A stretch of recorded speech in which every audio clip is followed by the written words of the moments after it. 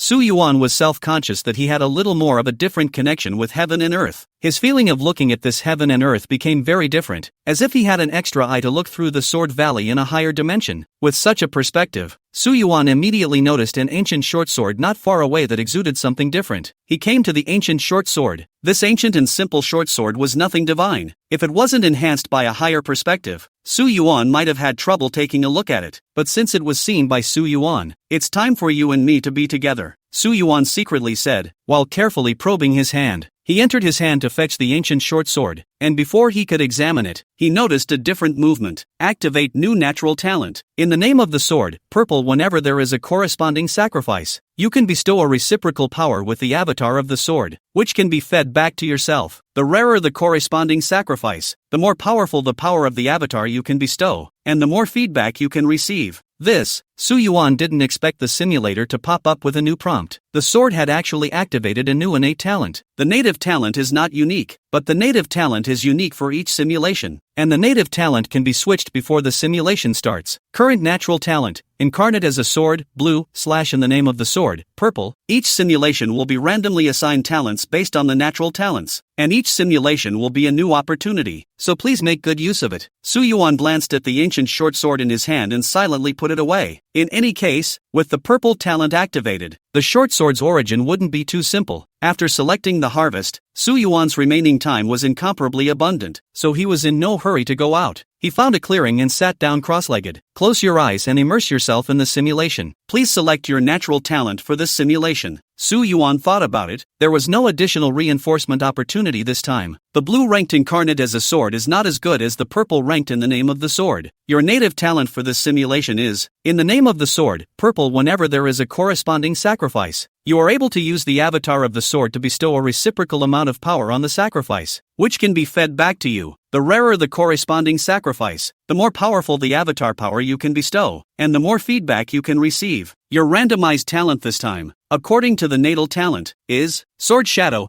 Blue. You can project your own realization as a shadow. All kinds of wonders are in it. Demon slaying. Green. The precious light emanating from your body has the effect of exorcism, especially useful against demons. Seeing that the only randomized talents this time were blue and green grades, Su Yuan was a bit disappointed, but suddenly it occurred to him that there was one more thing that had not yet taken effect. Sure enough, memories of goddess looking at the sea, gold, in effect. Memory special effect. before the simulation starts, you can randomly strengthen one talent to gold level. Enhancement of demon slaying, green, to demon slaying, gold. Demon slaying, gold. You are the most powerful demonic being in the world. By offering a blood sacrifice, you can grant a pill that prevents demons from being invaded, as well as a demon slaying chi that lasts for half a month. You can grant up to one mortal to become a demon slaying agent, who will have the supreme ability to slay demons, and will be invincible in dealing with them. Chapter 20. Are you going to eat me? The moment this golden talent came out, it caused Su Yuan to faintly stare. Is this to be a tool man? Without waiting for Su Yuan to think again, the simulation in front of him transformed into an image that sank into his mind. You woke up in the damp catacombs, and someone plucked you out of the mud. You realize you're still sword-bodied, but well, you seem to be able to move around, and you still have the weak ability to take shape and show yourself in front of people. The ones who plucked you out were a couple of grave robbers who threw you into a cloth pocket along with other gold and silver artifacts. After a few hours, they returned to the lair with a few large pockets of harvest after being busy. Big brother, this time the planing is estimated to be a ducal tomb. A big harvest. Hey, it's also that this village was just sacked by the demon clan not long ago, and there isn't a single survivor in the whole village, or else a tomb of this size would have fewer tomb guards. Where would we be? Or big brother is smart. Early will be the tomb marking, waiting for the devil after the looting and then quietly over. This trip harvest enough for us to go to the imperial city to buy a large yard when the life of a rich man. When what bird rich man? No ambition. The south there are a few big tomb, if not by peers first, all for him to plow. Humph, rich enough to rival the country is not impossible. When the time to fall on which mountain? Recruit some soldiers and horses to rob a few compounds in the watery girl. When a king of the mountain is not free and easy? Big brother, you are also right.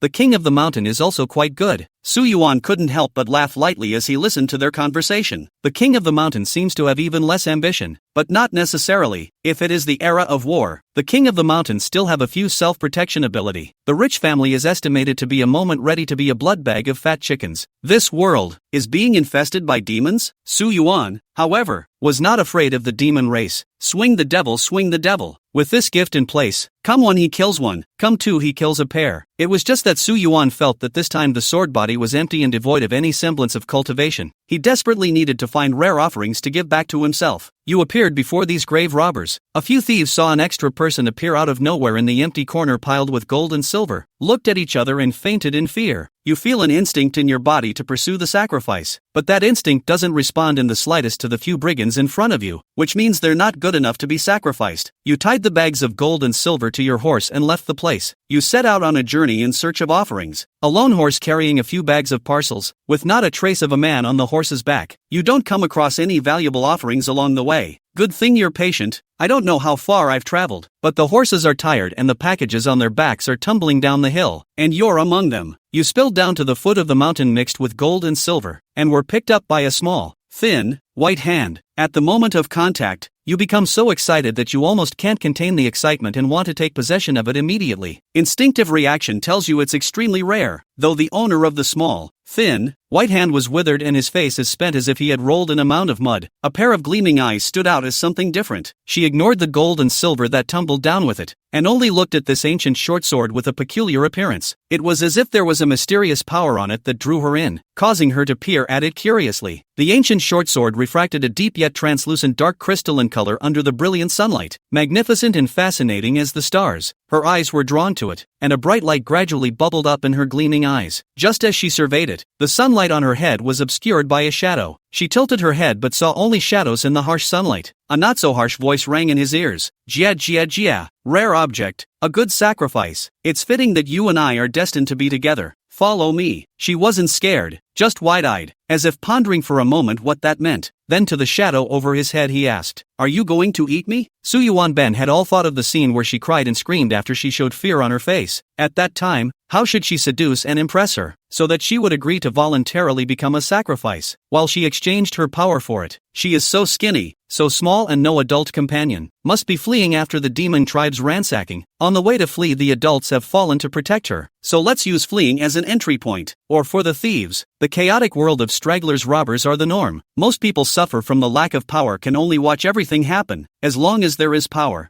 Several scenarios were rehearsed in his mind, but I just didn't expect her to say that. She topped it off with a look of meticulous seriousness. Even in the shadow of Su Yuan's body, he could see the clear black and white eyes, without the slightest hint of falsification. She asked this with all her heart. Su Yuan's hand that was about to fall on her shoulder also stopped in midair. That stupid instinctive reaction was also suppressed in that instant. The small, thin, white hand holding the short sword changed to a two-handed cupped grip, and its owner looked suspiciously at why this sudden figure behind him had fallen into silence. Here, she offered to stretch her arms over her head. I don't know what it means. Seeing this action of hers, Su Yuan fell silent. His hand, which had stopped in midair, turned to press against her head. I don't eat people. Su Yuan's not-so-harsh voice rang in her ears again. She looked strangely at the back that had turned its back, only to hear it ask her, "What's your name?" She answered without thinking, as if she'd answered it a million times before. "When I was a little girl, someone said I lacked water in my life, so they named me Yu Shi. Yu Shi." Su Yuan chanted the name, his heart's instincts starting to stir again, and no more voices were heard. He picked up the gold and silver artifacts scattered on the ground and put them back into his package. The sound of gold and silver clashing came from his side at the same time. Turning her head to look over, the girl named Yushi also synchronized her movements with his. Bending down to pick up gold and silver artifacts, she picked it up with one hand and cradled it in front of her, and pressed into the very center by the scattered gold and silver was the ancient short sword. The ancient short sword was held tightly in front of the girl's body, and the deja vu action caused certain images to flash through Su Yuan's eyes. The two men wordlessly finished picking up all the gold and silver artifacts that had fallen. A large and small figure walked slowly one behind the other. Suddenly the taller figure in front of him stopped. The small figure behind him nearly crashed into it. When she tilted her head to look, she heard, "You want power?" Driven by strong instinct, Su Yuan still asked this. He didn't want to be a complete slave to his instincts, but he also didn't want to let go of this overwhelmingly rare offering so easily. After agonizing for a long time, Su Yuan finally agreed with the instincts of his heart. As long as she took the initiative to open her mouth to agree, then she would do as she wished. Power? She cocked her head, then nodded, but then finally shook her head. Meh.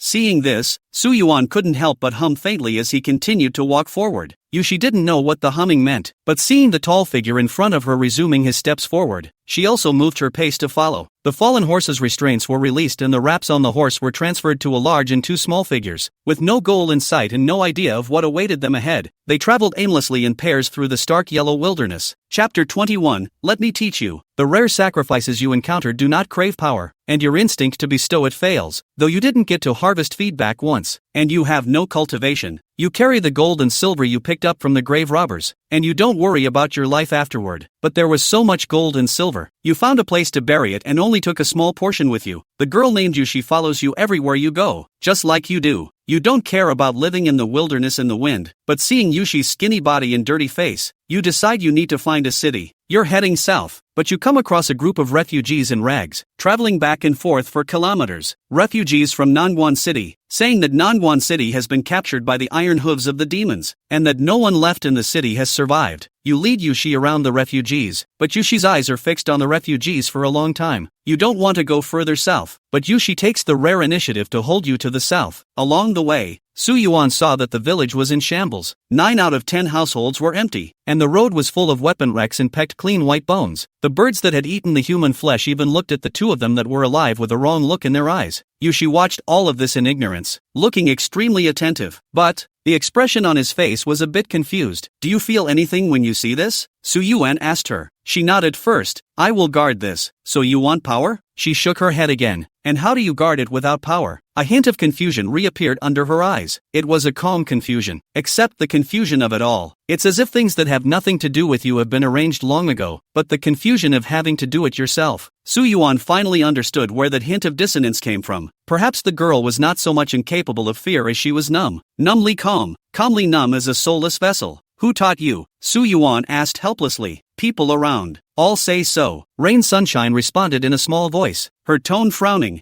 "I was born to guard. I'm the sunshine of the rain, so I have to guard everything. Isn't that right?" Meh. Su Yuan shook his head. How is it possible to spontaneously crave power from the bottom of your heart when all you know is empty talk about guarding and such? Without understanding why exactly you should do so, he felt he had gotten to the root of the problem.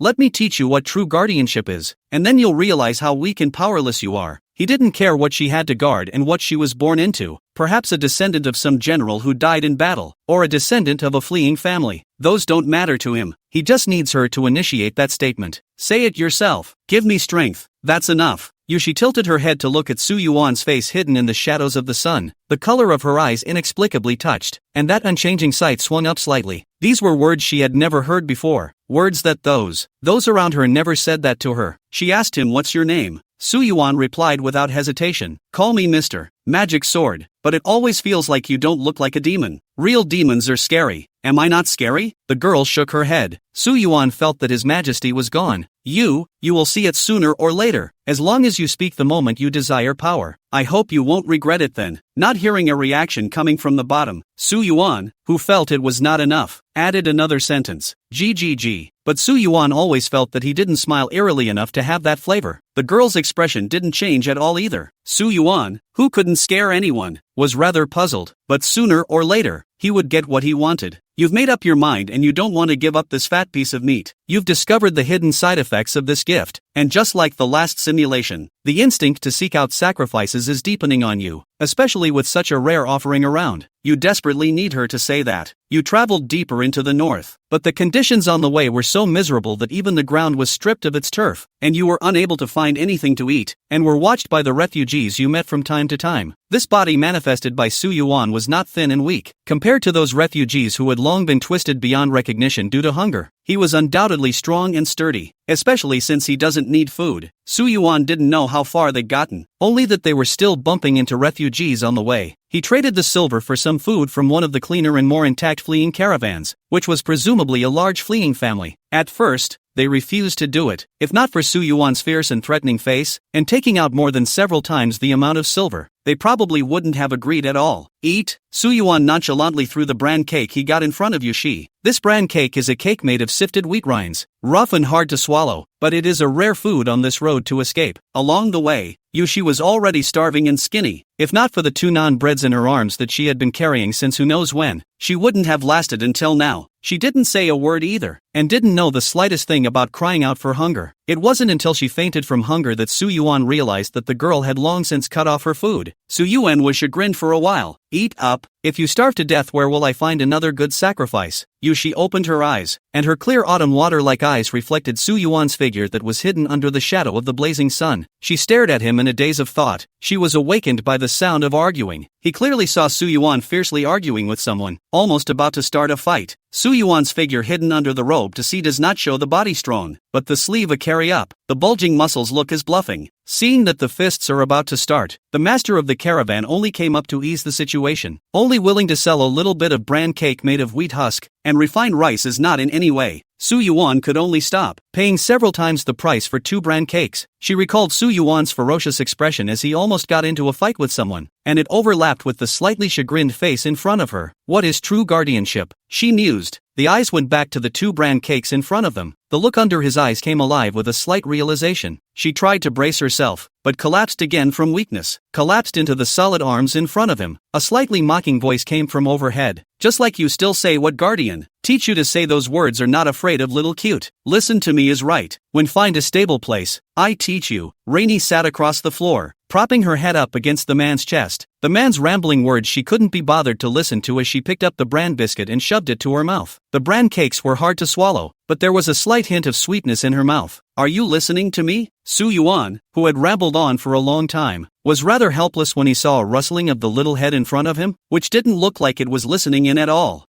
The thin, mosquito-like response made Su Yuan feel like he was losing his majesty. He let his tone harden again. They said there was a small town 50 miles further north. Get up and keep going. He helped Yushi's body to sit up straight and stood up himself, but just as he turned his back, his hand was grabbed. Chapter 22, A Bowl of Porridge. It landed diagonally in mid-air, and at the other end was the small, slender, skinny hand, pulling diagonally. I can't stand up. The thin, mosquito-like voice carried a slight tremor. Su Yuan turned his head to look, only to see the dirty Yushi sitting across the ground, holding the bitten bran cake and the ancient short sword in his arms with one hand, the other hand tremblingly pulling his big hand. It was just that Su Yuan couldn't feel a trace of warmth from that hand, holding that little hand as if it were an iron stone, thin and cold. Instead of holding a hand, you could be holding a bone. She finished with her head down and waited a long time for a response, so she slowly raised her eyes. Su Yuan met that line of sight, but realized that there was something more to that line of sight than the calm acceptance he had before. It was as if something was gradually coming to life. Like a blocked river, time comes to a screeching halt. The flow has resumed. He sighed silently. Did I find a sacrifice or did you? That's just it. Everything now will be repaid on you later. He crouched down and lifted up Rainey's body. As soon as he entered his hand, Su Yuan realized that the weight in his hand was frighteningly light, and it wasn't until the touch of something lying on her back that Su Yuan realized that she had landed on her back. Hold on tight. I'm not responsible for falling. Well, only this time. If you fall, I won't carry you again. You'll only have to get up on your own. Well, don't think I'm treating you kindly. You need to recognize who you are. You're my sacrifice. Everything you have is ultimately sacrificed to me. I'm just making sure you live to see it. So don't hold on to any extra thoughts. Honestly recognize the status quo. Su Yuan was still rambling, but there was no more of that thin him coming from behind him. Su Yuan subconsciously glanced back before hearing a low hum. He hastily retracted his eyes. Not dead is good. Those 2 pieces of cake save 50 miles, said far is not far, said close is not close. Alas, flesh and blood is trouble. Rainey's head was pressed against that broad back, the rambling voice somehow sounding reassuring, obviously saying unkind things. She didn't know much about it, but she wrote it down word for word, just as she had always been lectured by those around her on how to perform the so-called guardianship, only unlike before. This time, she tried to start actively understanding the words. Go ahead and think about those words. This way, the next time he asks himself, do you want power? He will be able to understand and answer him. Between the rambling voices, sleepiness set in and her eyes closed smaller and smaller. The moment before she closed her eyes, a final thought echoed in her mind. Sure enough, Mr. Magic Sword is not a demon. It was midnight when they arrived at the city 50 miles away. Thanks to Su Yuan not being human, the tireless drive is comparable to that of a top-class bull or horse. However, after looking at this overwhelmingly precious offering behind him, Su Yuan still gritted his teeth. Worth it. According to the first encounter with its instinctive reaction to the intense, it's rare to the world I am afraid that simply cannot find the second. As long as she is taught the correct concept, this demonic tribe is brutal and the people are suffering. The only way to save the vast land is to stand up to them. She was bound to fall into the trap and plunge righteously. At that time, it would be a 3-way situation. He, she and the entire human race. He gets what his instincts crave. She practiced what she preached and will perhaps become a hero who will be known and remembered forever. The human race will be freed from the demon race, and under her leadership, they will accomplish the great cause of the ages. A world where no one gets hurt is reached. Anyway, Su Yuan turned back to look at the side of that deep sleep. The withered face was dusty, but you could still tell it was a clean-cut seedling. You say you're a sunbeam in the rain, made to guard, so be it. You came to the town of Kinosui, where there were many refugees, and you mixed with them, and the townspeople were not surprised by your arrival. You've temporarily settled down in the town, but there are more refugees in the town, and the price of food has soared. You know the principle of not revealing your wealth. You didn't make a big purchase. Most of the people in the town are of the same family name or in-laws. If an outsider like you spends money at random, the whole town is bound to know about it, and accidents will inevitably happen at that time. You mixed with the refugees to beg for food, but the good thing is that the 2 portions of food you begged can all be given to Yushi alone. After eating some decent food in January, she was in much better shape, and her body bones were not so thin. At the simple temporary residence, Su Yuan walked in with 2 bowls of thin porridge. Drink it. Su Yuan pushed both bowls of kanji all the way in front of Yushi. The surrounding refugees cast their eyes either subtly or directly, but Su Yuan didn't care. Yushi looked at the 2 thin bowls of porridge in front of him. She took small sips. Tomorrow,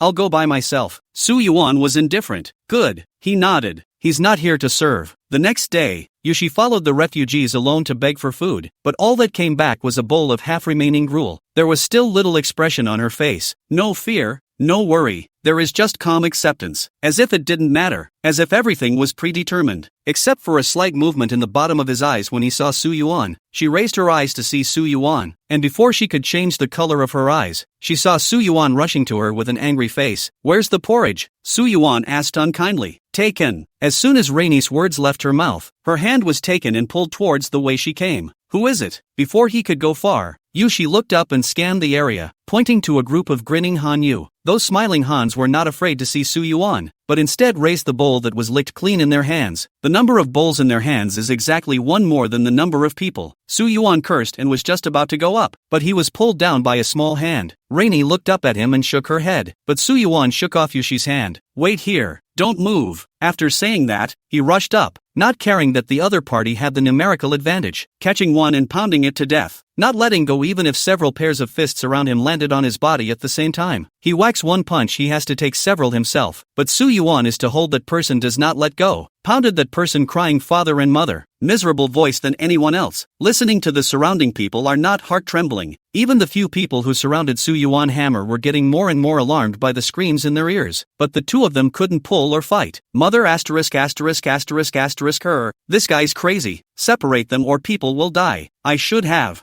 known not to mess with him. It's just a bowl of porridge. Bah, what's the use of saying this now? It's not just to see him alone with a child so easy to bully. How do I know that this guy don't want to die? I really don't know what he thinks. If he fell the child, how to do? Chapter 23, I'm just getting the hang of it. Still holding the half bowl of thin porridge, Yushi stood still, not knowing what to do. Only her expression was no longer one of calm acceptance. Rather, with a kind of dismay that she herself might not have expected. Her eyes stayed locked on Su Yuan's body. It's just a bowl of porridge. She slowly lowered her head, and her dirty face was reflected in the half bowl of clear water porridge, with only a pair of clear pupils reflected unmistakably in the water. But at the moment, those pupils reflected in the water were wavering slightly. I don't know if it was caused by the sloshing of water in the bowl, or the inner unrest of the owner of those pupils. Not only was Su Yuan frighteningly strong, his strength also seemed as if it would never run out. When the first man was whacked and fell to the ground with a dying breath, he looked to the other Hanyu with red eyes. He pounced on the closest one. The man ran away without looking back, his mouth agape with fear. The rest of them looked at the blood drenching the fallen Han's body, and a chill went straight to their heads. Su Yuan only slightly moved his feet, and one by one, they ran away. Su Yuan wiped the corners of his mouth and moved his arms before walking towards Yushi. The rest of the refugees gathered around saw Su Yuan take a step back and followed suit until only Yushi was left alone in the center. Go! Su Yuan pulled Yushi back towards the temporary landing place. On the road, Rainy opened her mouth several times but wanted to speak. Su Yuan also guessed what she wanted to say. He said to himself without looking back, some troublesome things are not dealt with. Those people will get even more inches, and then it will be even more troublesome. And, you're my sacrifice. I'll be in big trouble if you starve to death. So you don't think it's a good deal of money to solve the biggest pitfalls at the smallest cost while things are still manageable? After saying that, Su Yuan added 2 more sentences. Anyway, this body is strong enough, but resistant to my toss. A little injury will soon recover. Su Yuan's voice fell on Yushi's ears. Obviously nothing was said, but the color in her more than swaying pupils was once again vivid. Like time that has come to a screeching halt, like a frozen stream, it begins to flow once again. And about that question she pondered. She realized a little more. In the middle of the night, Su Yuan leaned against the wooden wall of the straw hut. In the corner by her legs, Yushi lay on her back on the straw and fell into a deep sleep, her long and beautiful eyelashes fluttering slightly. On this cold night, outside the house was the sound of the whistling wind, but she was unaffected by it and slept peacefully. Su Yuan stared at Yushi's sleeping face and frowned. Sure enough, this body won't work anymore, so I'll have to go back to the sword and recuperate for a while. Seeing how sweetly Yushi was sleeping, Su Yuan's heart was a little relieved. What if there's an accident while I'm gone? But then he added, a fine offering after all. But this delay is not a solution. Su Yuan sighed silently and eventually dissipated into light smoke, and the wisp of light smoke returned to the ancient short sword that was pressed underneath Yushi. The sleeping Yushi hazily felt a chill. She opened her eyes in a daze, only to realize that the figure that was supposed to be guarding the outside was gone. Without shelter, the cold wind poured in unchecked, blowing the last vestiges of her sleep completely away. Mr. Magic sword, she called out tentatively, but there was no response. A hint of panic flashed in Yushi's eyes that had always been meticulous and could not afford many waves. She scrambled hastily to her feet, her eyes darting around. Search for the figure that wasn't big but just reassuring. But as far as the eye could see, there was only dead darkness. She could no longer maintain her calmness on her face. Mr. Magic sword, she chanted softly, but then it turned into a loud cry. She prayed that he was only away for a while and would be able to return when he heard her call. The hayloft was surrounded by a dark, dense forest. She thought maybe it was just in the woods. She ran wildly toward the dark, dense forest behind the hayloft, calling out at the top of his lungs as he ran wildly. The branches of the dense forest tripped her, and ignoring the pain in her legs, she immediately stood up and continued to run forward, afraid of being a step too late. But there was no response at all from the dark, deep woods. Not much farther into the dense forest was a short mountain. Her eyes went to the top of the hill. She climbed with all her strength towards the top of the short hill, fingers grazed by dirt and rocks, fingertips oozing fine blood. After falling down and getting up woefully to continue, I do not know how many times I fell down. The feet and legs have long been covered with fine scars. She didn't know how far she had to climb. Just know to keep climbing. She braced herself when a glimmer of sunlight came from above her head. The sunlight gradually reflected in her pupils. She stood up against that distant, dim light to the top of the hill. What came into view was the vast expanse of land on the other side of the short mountain. The vast expanse of land was as far as the eye could see, only endless plains. Her eyes met the sunlight and searched the plains. But where was a figure on the plains? On this cold, dark night, there are only speechless darkness and silence. The howling wind passed over the top of the hill, whipping the thin, tattered dress she was wearing. Mr. Magic Sword. The expectation in Yushi's eyes gradually turned gray and cold. She couldn't find it. She couldn't find the man available. Her pupils wavered more than a little. You taught me that, and I've only just gotten the hang of it. The clarity in her eyes faded. Confusion and lack of understanding creeped back in. To the end, the vividness that had come to life in her eyes dissolved back into its original form. Become calm, become accepting. It was only when the sunlight of the morning sun fell upon her that she lifted her head and looked to the town behind the short hill. In the town, the smoke of cooking has already risen, and the early risers have prepared their daily utensils and started their daily life. Rainy didn't know how she got back to the hayloft. There was a hint of a last expectation as she entered the grass hut, but upon seeing the empty grass hut, this last glimmer of hope was gone. A light briefly blossomed under her eyes as she retrieved the ancient short sword from the straw, but then it went out again, and she cradled the short sword in her arms, a calmness in her eyes. Peaceful numbness, numbing calmness. Once again, she chose to accept everything. She walked aimlessly with the sword in her arms, as she had when she had not picked it up or run into Mr. Magic Sword. Everything around her that was even close became far away from her. It's not a matter of concern. Everything is doomed. She, on the other hand, has no choice but to conform, no choice but to accept. I don't know how long or where I've been walking so aimlessly. She heard the whispers of refugees in her ears. I heard people just disappeared last night for no apparent reason. Missing isn't normal. Probably dead. That means the injury is also not light. Yesterday looked like nothing. Is in front of outsiders strong strike. Pity the children instead. Yeah, who says it isn't? These days it's hard to tell how many days a child can survive alone without an adult around. Hearing the word death, she regained a little bit of consciousness. So that's how death works. Chapter 24, Enlightenment. I don't want Mr. Magic Sword to die. It was the first time such a thought had occurred to her. Anything else she could take, but this is the only thing that won't work. But she couldn't do it. For the first time she had something she wanted to do. Yet it was also the first time I experienced the feeling of wanting to do it but not being able to do it. Can't do anything about it. Disappointment. Urgent. The beginning of the end of the first idea. The poisonous sunlight poured over the dusty, endless wasteland. The deadly silence fell upon a pair of black and white eyes, but they carried no color. It was as if she didn't even notice the dead vitality of this wasteland and just walked aimlessly. She held an ancient short sword tightly in her hand, clutching it extremely hard. She mumbled something heatedly under her breath. She couldn't remember how long she had been walking in that direction. I only remember the colors of heaven and earth changing several times. Losing the man's back in front of her, she once again went back to before. I was born to guard. I'm the sunlight in the rain, so I'll guard everything. She chanted in a small voice, only there was no emotion in her voice, as if she were simply repeating it. It was the only thing she knew to do until she met the figure in front of her. Until a man said he would teach her what true guardianship was. It was only in a daze that she realized something. But the man is no more. So, what should she go do now? She frowned slightly without emotion, as if confused as to what she should be doing at this point. The griefless face was perplexed for a moment. Rainy, I want to guard. Yes, I'm going to guard. Her face was determined for a moment before she fell back into confusion. But, why guard? Also, guarding what? Her eyes with confusion looked to the ancient short sword in her hand. These are questions that would not have arisen for her before. The old her would have just accepted it calmly. Accept all arrangements. Accept that everything is set to end. As if that wasn't even their business. After a few thoughts in her head that she couldn't figure out, her frown finally relaxed and her small face once again became devoid of sadness. Clean pupils flashed the answer that someone else had once given her. No need to know why. No need to understand. Just go ahead and do it. Guardian, take me. Being, but not before she finished. Sacrifice. Where are you running to? A not-so-harsh voice suddenly came from behind. Trying to run? You are my sacrifice. Where can you escape? The voice drifted away with the wind, farther and farther away. It was light and airy like a voice from another world. I told you, didn't I? You need to recognize who you are. You are my sacrifice. I haven't even begun to teach you what it means to be a true guardian. And until then, I'm not going to let you go easily. The figure holding the ancient short sword stood silent. He didn't turn around slowly until he was sure the voice was really coming from behind him. Her eyes moved extremely slowly, until that one figure was seen ahead again. She stared at the figure extremely carefully and extremely attentively. The pupils swirled back up, like an abrupt end to time, a frozen stream. It started flowing again. The wavering pupils were now more vividly colored than ever. Something came completely alive. The more Rainy realized in this moment what is true guardianship. Darkness covered her eyes and her body collapsed with no further support. The rematerialized Su Yuan rushed forward to wrap his arms around her body. Looking at the tiny, weightless body that had fallen into his arms, he could hardly believe that this was the normal weight a person should be. It was even lighter than it had felt on his back when he traded the 2 bran cakes. Su Yuan's face also became more and more serious. It's been days since I slept, and I don't know what the hell is going on, but hopefully nothing will happen. Not caring about his remorse, he picked up the body, so light that it really didn't weigh much, and chose a direction to run wildly in. Yushi fell unconscious in your arms. You run tirelessly and furiously for 100 miles, and at last you see the walls of the city, but the city is under curfew. The gates are closed, and teams of soldiers patrol the walls. You're in a hurry to get into the city, and you can't get over the walls, so you have to tap on the gates and call. You have attracted the lieutenant who guards the gate, and the lieutenant, seeing you dressed as a refugee and holding an unconscious child in your hands, does not want to make things difficult for you, but he refused your request to enter the city due to military orders. He told you that the devils have increased their attack, and the devil's iron horsemen are in the neighborhood and may appear at any time. He gave you some water and corn and told you to be careful. You carried Yushi to an abandoned post station outside of the city, dripping water down her lips, and you fed her kanji made from corn little by little. You can only hope she's just passed out from hunger. Well, you examined her body and there were no major external injuries, just a lot of fine cuts on her hands and legs, with a lot of sand and gravel mixed in between the wounds. You get water from the stagecoach well, boil it and clean those wounds for her. She frowned softly when cleaning her wounds and still hasn't woken up. You drip water on her lips and feed her gruel. You drip water on her lips and feed her gruel. You drip water on her lips and feed her gruel.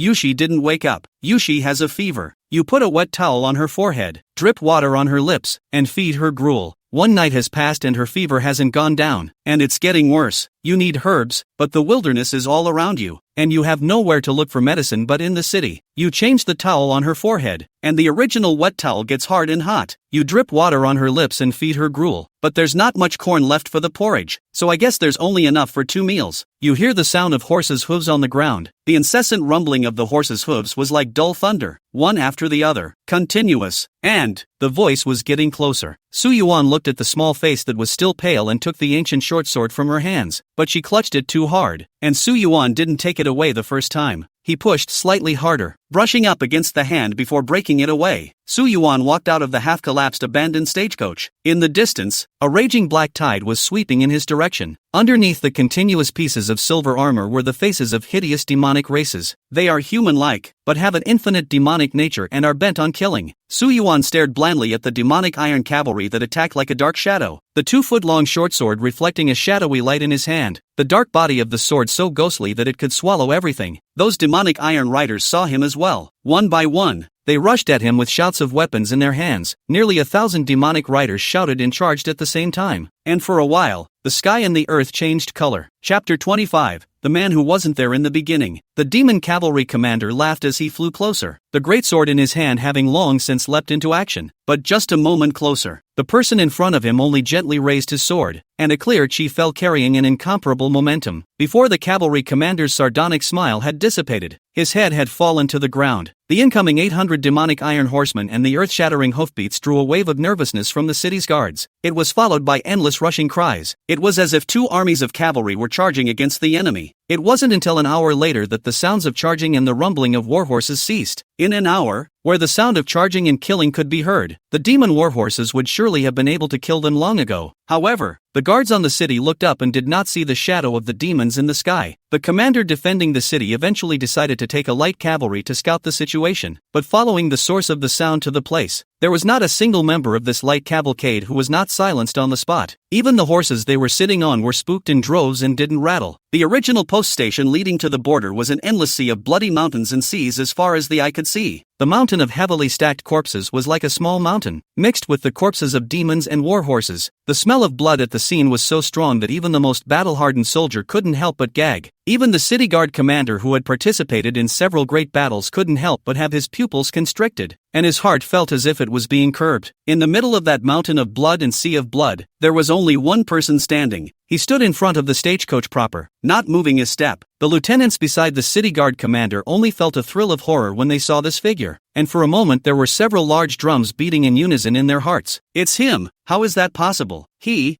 solved 800 demonic riders by himself? 800 magic horsemen, especially these strong bloodthirsty demons of the demon race, if there is no terrain danger to defend, can charge back and forth in the 10,000 people in the military formation, and ultimately can only end up in a total annihilation of the army, cannot even run away. At that moment there was a rustling movement from the abandoned stagecoach that had long since collapsed. A head popped up holding the creaking wooden door. That pale, thin face was covered with uneasiness, and the pupils trembled and shook more than once, until they saw the figure outside standing in the color of blood, and only then did they stabilize a little. And then a headlong nearfall. Su Yuan hurriedly turned back when he heard the commotion and rushed to support Yushi in his arms before she fell to the ground. Don't look! Su Yuan rushed to drink before that head in his arms lifted up. Su Yuan was afraid of stimulating her illness. Her already weak body couldn't stand such a scene. The head in his arms really didn't lift again. Magic, Mr. Magic sword? A voice as thin as a mosquito came out from it. I understand. What do you know? I think you're burnt out. Su Yuan had already suppressed a bellyful of fire. For this rare offering he could be said to have taken great pains. All this expended effort in the end to be counted on her head, to be recovered from her. Su Yuan carried her back to the straw-covered bed, pressed a wet towel on her forehead, and glared at her, who was still incomparably weak. Don't talk, don't move, or I'll die trying to get to you. Up to now I haven't even tasted what the sacrifice tastes like, and all this interest is going to be on you. Understand? Rainy blinked her blurry eyes half-heartedly. She then felt something being shoved back into her hand. The handle of the thing was slippery in the hand, and there was a slight ticking sound of liquid hitting the ground. Then she heard conversations coming from outside the stagecoach. That strong voice turned to the other side and said, "Give me the cure." For some reason, the corners of her mouth curved up slightly. Then again, darkness gradually covered the bottom of her eyes again. Her vision became deeper and deeper, and eventually she drifted off to sleep. You threw the head of the demon cavalry commander to the defenders. All you ask is for the medicine to cure Yushi. The garrison commander and the light cavalry he brought with him were momentarily shocked by what they saw, and each of them was stupefied, not yet able to react, waiting for them to come back to their senses. But they can't even touch your gaze. They'll do anything you ask, even drag all 53 doctors from the city here, along with the precious herbs from the pharmacy and refined rice and meat. When the light cavalry went back, your fame gradually spread in the city, and soon everyone in the city knew about your fame and your deeds. One man, one sword, kills 800 horsemen. Soldiers admire your deeds, civilians are grateful to you, and children cry at the sound of your name. You don't care about that. You only care about Yushi's condition, to make it easier for the doctor to treat you. The city commander has brought you into the city to live next door to the medical center. Benefactor, this girl is just malnutrition caused by the body bones thin and weak, coupled with great sadness and joy under the ups and downs of the mood. Feel the wind and cold. Just need to take a good rest, can be cured. For several days in a row, Yushi's high fever did not show signs of improvement. As Su Yuan fretted, the oldest doctor in town said after taking Yushi's pulse for the third time this day, Benefactor does not need to be anxious. Her body bones are already thin and weak. It is difficult to resist tossing and turning. It is normal for the recovery time to be longer than normal. The expression on Su Yuan's face only then improved, waving his hand. Just be able to live. The boss man just thought Su Yuan was joking and didn't take it seriously. After all, who would block 800 demonic riders for the sake of an unrelated person alone? The benefactor is joking. Who would lay down his life for such a heroic act if not for the sake of the precious one? Faced with the boss man's smiling, otherworldly gaze, Su Yuan helplessly shook his head and didn't explain anything to the boss man. After the oldest doctor left, someone else brought the medicinal soup. Su Yuan dripped the medicinal soup bit by bit into that half-open pink moist little mouth. And under the conditioning these days, a lot of blood color was restored on her face. The day she moved in, the maid in the courtyard even carefully scrubbed her body clean. There was a change of clothes on the body. That dirty face was replaced by a slightly pale, thin white face with a hint of childishness. Even so, you can still see the base of those delicate features. It is estimated that in another 3 to 5 years it will be completely free of this childishness and grow into a real delicate young girl. Su Yuan just swept over her face. When the medicine was finished feeding, she left with the bowl of medicine in her hand, unaware that a slit was propped open in the eyes of Yushi behind her. In her blurred vision, she knew all about what that reassuring back was doing. If she had once been, she might not have even understood what it meant. But today, she is enlightened. She drifted off to sleep with an imperceptible smile. Another few days. The fever has subsided, but the body needs to continue to mend. The oldest doctor finished his instructions and left. Just as Su Yuan finished boiling today's portion of medicine and came to the bedside, he found a figure sitting against the bed. The figure stared out of the window in a daze, her long, uncoiled, watery hair pouring down and falling behind her shoulders with a hint of haggardness from a long illness, her petite body slightly thin.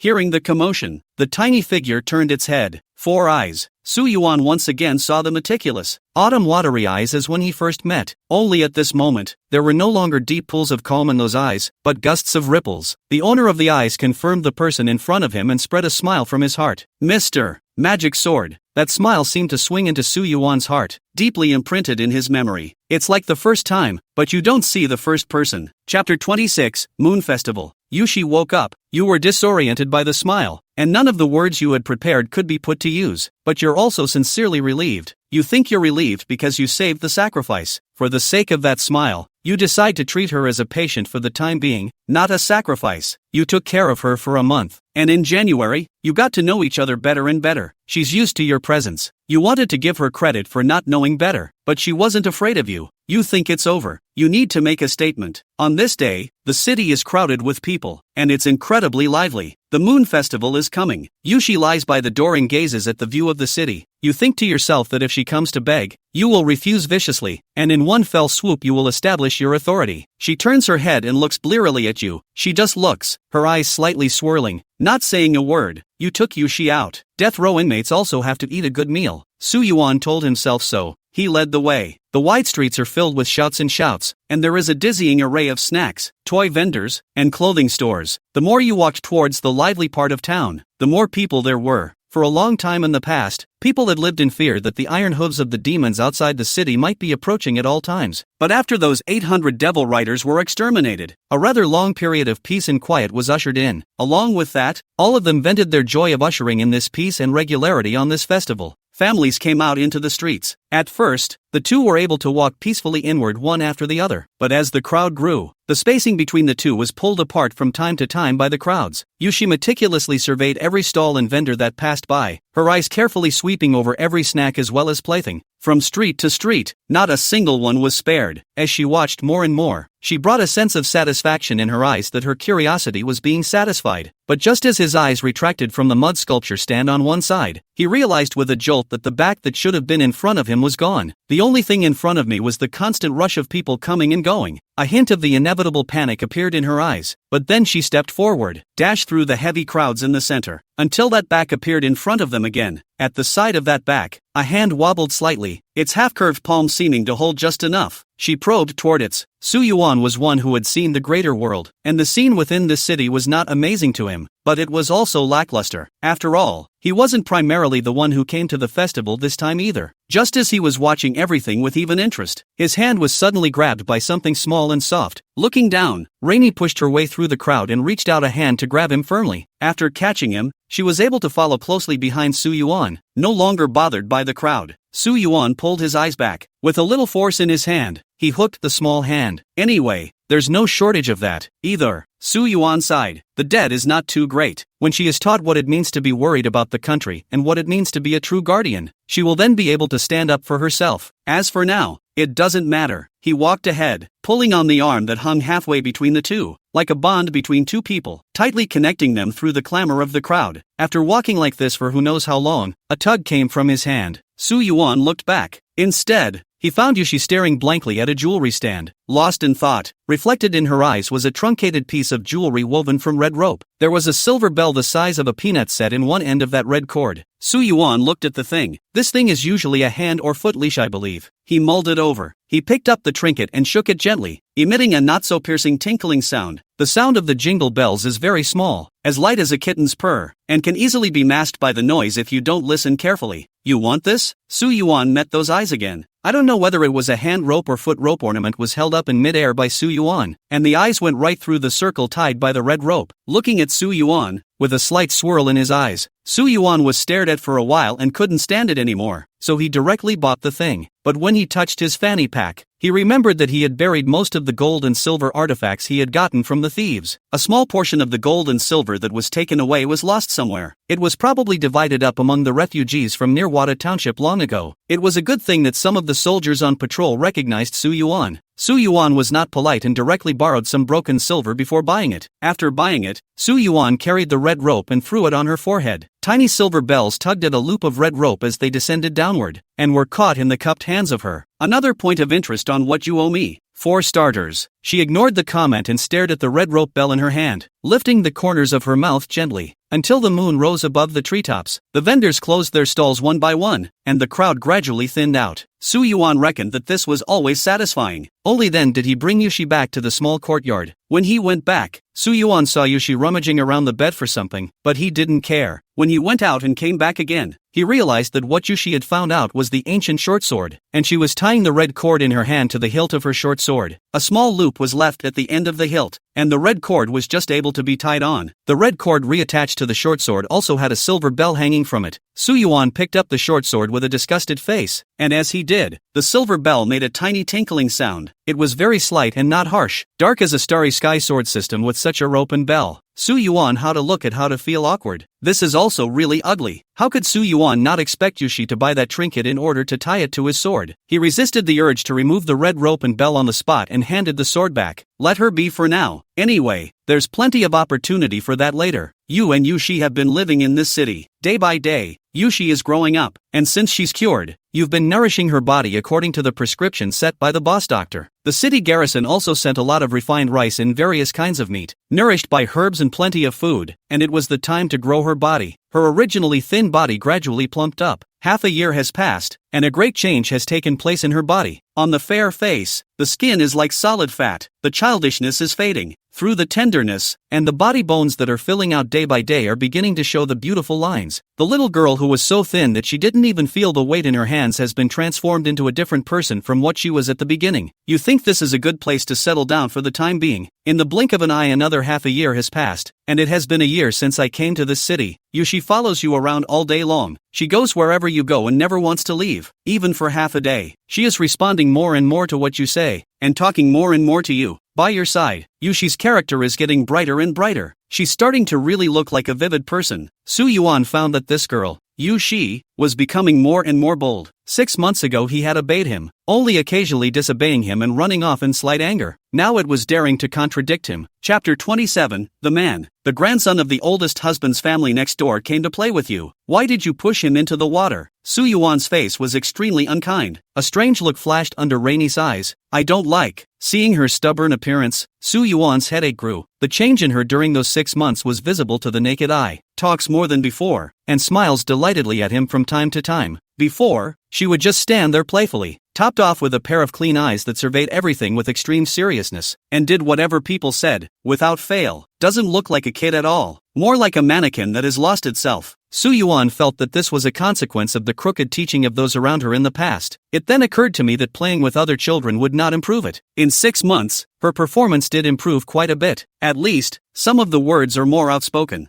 Yushi quietly skimmed her lips. The grandson of the next door's oldest husband's family always liked to move his hands, leaning over without any boundaries at all. She hit him the first time they met. Good thing he didn't go back and sue either. The next time, still smiling, he leaned over. She then ducked behind the person in front of her, not realizing that he was instead telling her something about getting alone. 3 times down the line, she couldn't take it anymore. Then you can't push him into the water. You dared to push him into the water today. What will you dare to do tomorrow? Is to push me into the water too. Su Yuan slapped the table. Go make amends for me later. I don't want it, Yushi said seriously. Su Yuan stood up in his totem. How dare you? When Yushi saw Su Yuan being aggressive towards himself, his eyes were slightly aggravated. He clenched his fists and said in a low voice, Mr. Magic Sword, is the most stupid in the world? She turned her head and ran out. Su Yuan was suddenly furious. Inverted Big Dipper. It's backfired on her. Does she still know who she is? He would have, long ago if it hadn't been worth such an expenditure of his energies. But after Su Yuan calmed down, he couldn't help but lament. At least, the change that had happened to her was something he was happy to see. She was more of a person today than before, with their own thoughts, their own feelings, their own ego. In this way, the idea of universality can be better appreciated. But Su Yuan was still angry. This coincided with the bossman's visit to the door. Su Yuan had thought that he was here to raise an accusation, but he didn't expect the oldest man to open his mouth and apologize first. Benefactor, I've come to apologize. It's because I didn't think it through well. You see, this child has always been afraid of being born, and has never smiled at outsiders. Plus he's also at the age where he's out of the childish spirit, so it's really not suitable to treat him as a child anymore. My grandson's stubbornness. He only knows how to play around, but he is asking for trouble. This time he is also to blame. Su Yuan listened quietly and didn't say much. After sending the oldest man away, he sought out the small garden at the back of the yard. There was indeed a small figure sitting on the boulders by the pool, but compared to half a year ago, the figure had already grown a small half head high. The petite body was already accentuating a hint of youthfulness, no longer childish. Su Yuan didn't move and walked behind the figure, dropping a cardboard bag in his hand. It landed on the ground with an extraordinarily bright, crisp clatter. Ouch! The peanut candies from Hua Xiangfang have dropped. The figure moved imperceptibly and gently, and the head that would have turned was still again. Su Yuan said softly, "Forget it. Feed the fish." Rainey's face skimmed and she turned her head to look straight at the man behind her. There was a hint of indignation and a hint of helplessness in his eyes. Finally she stood up and bent down to pick up the paper bag that had fallen to the floor. She looked at the paper packet and remembered some more of her past, and finally decided that she wasn't mad at Mr. Magic Sword. But Su Yuan's faint voice came from above. "It just so happens that the boss man has sent the dim sum. I don't eat this stuff either. It's a pity to throw it away and feed it to the fish. If you want to eat it, then feel free to do so. It just so happens to save it from going to waste." Rainseeker cocked his head unhappily. Sure enough, Mr. Magic Sword was just the dumbest. She had a tiny bit of anger, but only a tiny bit. "If you don't like it, you don't like it. There's nothing to it. Well, actually this is just right. After all, in case you have to leave one day, you guys have a good relationship and you're still dragging and delaying my business. Your little thing can never compare to my big business. You know it's good." Rainey huffed mentally. "It's not like I'm looking for that boss man's grandson to play with." Just as she was getting angrier and angrier, Su Yuan took her hand and walked back. "Let's go. The ginseng chicken soup that's being stewed tonight. Eat more so you don't drag me down again later." Rainey obeyed the hand to hold it tighter out of habit. Feeling the slight intensity coming from the front, and the reassuring back, she pouted, eventually dispersing all the anger she had in her heart towards him. After all, this is who he is. Her black and white eyes only had that back at this moment, nothing more. Only after nightfall and seeing that Yushi was back to her usual self did Su Yuan let go of his heart. This relationship cannot be a stalemate. Too much stalemate cannot be conducive to the later action. But on the other hand, he remembered what the oldest man had said during the day. Yushi lay on her side and fell into a deep sleep, but her hand was always tightly gripping the corner of his coat, like he was afraid he'd disappear. And I don't know when the bad habit started, but Su Yuan didn't care. It's not like he needs sleep, it's just that she's not young. Previously, when she was thin, she had looked quite a bit younger than she should have been, but after a year of good food and drink, I could immediately see the difference. The time is almost ripe. 2. She has learned the ways of the world, and the next step, more than anything else, needs to be on the agenda. You're satisfied with her behavior, except for the occasional stubbornness. After a year in the city, you're gradually getting your head straight. Thoughts on how to teach her. You're confident and looking forward to a future that's visible to the naked eye. You have begun to teach Yushi the proper concepts of what it means to be a guardian, what it means to serve your country and your people. You don't care how rigid her past ideas are, how she claims to have been taught by those around her. Now that it's in your hands, you'll be able to reshape her mind. Only with the right concept can she be aroused to the sadness of the tragic state of the human race today, and can she truly understand the feeling of powerlessness, so that she can crave from the bottom of her heart. But sadly, it was not to be. You failed. You taught her to worry about the world first, and rejoice in the world's pleasures later. You have told many stories of people who have sacrificed their lives for the public good. Her reaction was flat, as if she didn't feel it at all. You hate. You cry. You're helpless. You feel like you're paying so much, and in the end, there's nothing, not to mention the interest. The principal is gone. If you knew who taught her all that empty bull when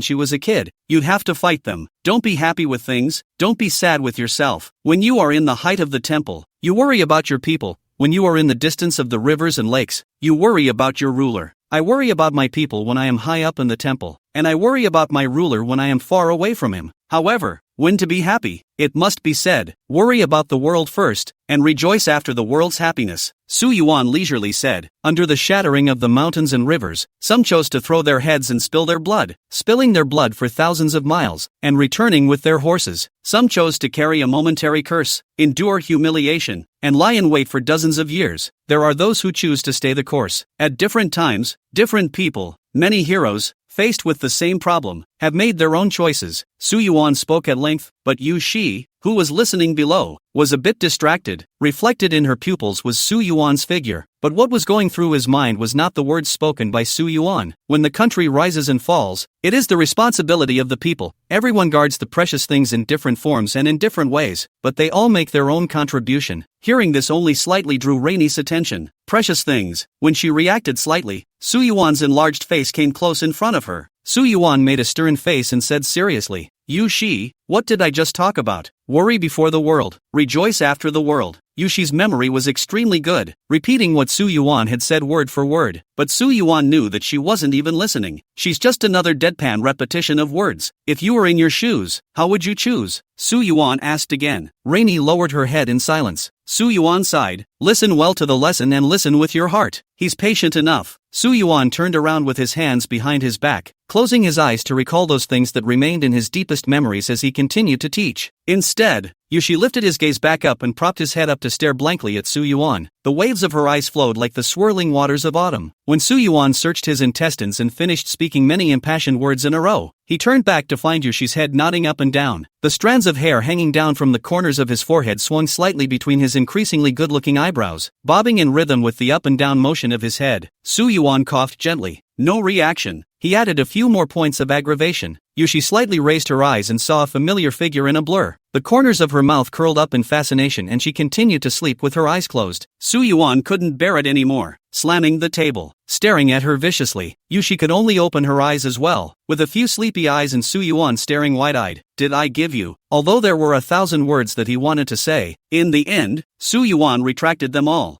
reduced to a sigh. He thought about it and realized that what he had taught was also superficial, too stereotypical, and really uninteresting, but that's the level he's at. There's nothing he can do about it. Su Yuan's brain hated to stuff an expert in ancient literature. Too bad it's not that good. The good thing is that nowadays, the memory is not as muddled as before. Many things can be clearly remembered, and can also say a thing or two. Otherwise, I'm afraid I can't even teach that. Another year has passed. In this year, the situation inside and outside the city has been quite stable. Since the destruction of the 800 demonic riders, the defenders inside the city have never even seen the shadow of the demons again. Many speculate that the demons are afraid. They're scared of you. The guards in the city have made you an offering, and the people in the city know you and Yu Shi, and know that it was you who killed the 800 demonic riders and won this difficult period of peace for the city. Everyone knows you, but no one knows your name. You don't care about that. It's just that under the stability, without a sense of urgency, you find it more and more difficult to cultivate Yu Shi's heart in this environment. While you were wondering, a group of refugees came from outside the city. The line of refugees is huge and stretches for miles, reminding you of the scene you saw earlier when you first met with Yu Shi. The situation among the refugees is so tragic that you can't help but look slightly down when you see it. Su Yuan stood on the city wall and looked at the continuous procession of refugees. Most of the procession were women and children, and he could hardly see a few of the sturdy men and old people. What is even more unbelievable is the fact that these women are mostly mutilated. Even many of the women are still bracing themselves today against their bloody wounds, which have been simply smeared with something, but still have blood oozing out of them. A trail of blood dripped onto the ground, creating a bloody path. It's impossible to tell whose blood it really is. Su Yuan silently watched this scene. The commander of the city guard was currently ordering the opening of the city gates and discussing with the officer in charge about resettling the refugees. They came from Fian City, 500 miles away, which is considered one of the largest cities in this South Pass territory, and is also the bridgehead for the defenders after the front line was captured. With this Fei Yen city all broken, the demon army can drive in without any more danger. 500 miles, which isn't long to say, but they made it this far, and I don't know how they got through it along the way. I have heard that the women, in order to avoid eating each other's children, have taken it upon themselves to, treating themselves as,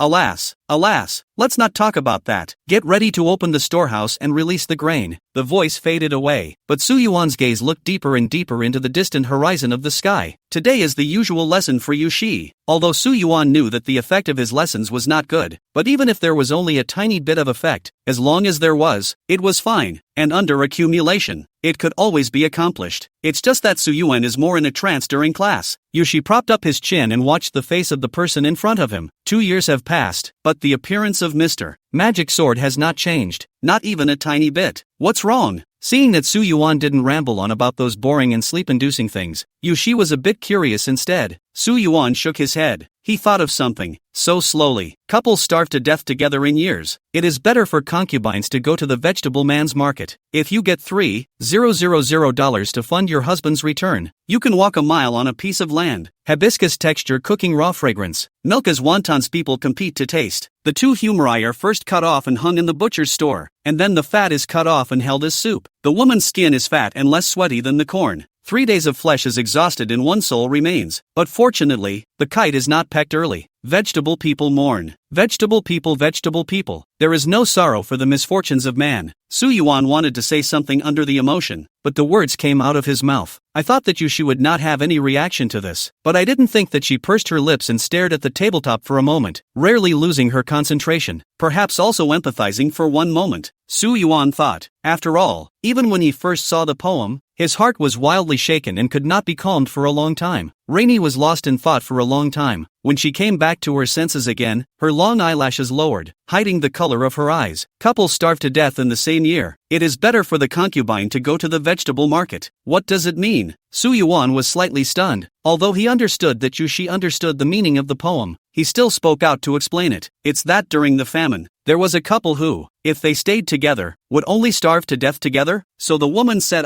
concubine to go to the market as a vegetable man. Then, get money 3,000 capital husband return. A skin can walk a mile. And what does it mean? Yushi asked sentence after sentence. Su Yuan also explained to her sentence after sentence. Go to cook people can get 3,000 money. That can finance husband you homla. A piece of meat can help you walk a mile. That. Rainey was still asking. Su Yuan was also answering. Rainey listened attentively, until Su Yuan finished his narration. She hadn't even regained her senses from it. Is this guardianship? Yushi suddenly raised her eyes and stared at Su Yuan. Look extremely carefully. Look extremely carefully. Su Yuan met these eyes and remembered his first glance when he first met Yushi. He nodded. Yes, it's guarded. Chapter 28, Unknown Expectations. After that day's lesson, Su Yuan had thought that Yushi's perception would change, but for the rest of what he told, Rainey still looked uninterested. It's just that she gets lost in thought from time to time. Going off on another tangent, Su Yuan gently tapped the bamboo ruler on the head of the young girl in front of him, leaving a faint red mark on the white and smooth head through a few strands of hair. Rainey clutched her head in aggravation. He lowered his head, but his eyes swept over Su Yuan. Disobedient, isn't it? Su Yuan raised the bamboo ruler again, but the young girl did not say a word, and did not have the slightest intention of giving in. Su Yuanban's bamboo ruler that was raised to midair eventually did not fall. This nature is getting harder and harder to change. You are punished by copying yesterday's homework 10 times. No, 100 times. Su Yuan flung the bamboo ruler to the side and stepped outside to walk away, leaving Yushi alone in this study. The sunlight poured in through the window, brilliant and beautiful. The bamboo forest by the window towered in the wind. The leaves clattered, and the birds never stopped twittering. Rainey sat down at the table and stared blankly at the tabletop with her chin in her hands, not knowing what to think. Maintaining such a posture until the sunlight shifted and enveloped half the table in its rays, she snapped back to her senses. Thinking of the punishment laid down by Su Yuan, she wordlessly bristled, picked up a pen and paper and recalled yesterday's homework. Every word and sentence clearly imprinted in her mind. She wrote it down word for word as it was written, without missing a single word. She was fast and wrote so quickly over and over again. Then the second time,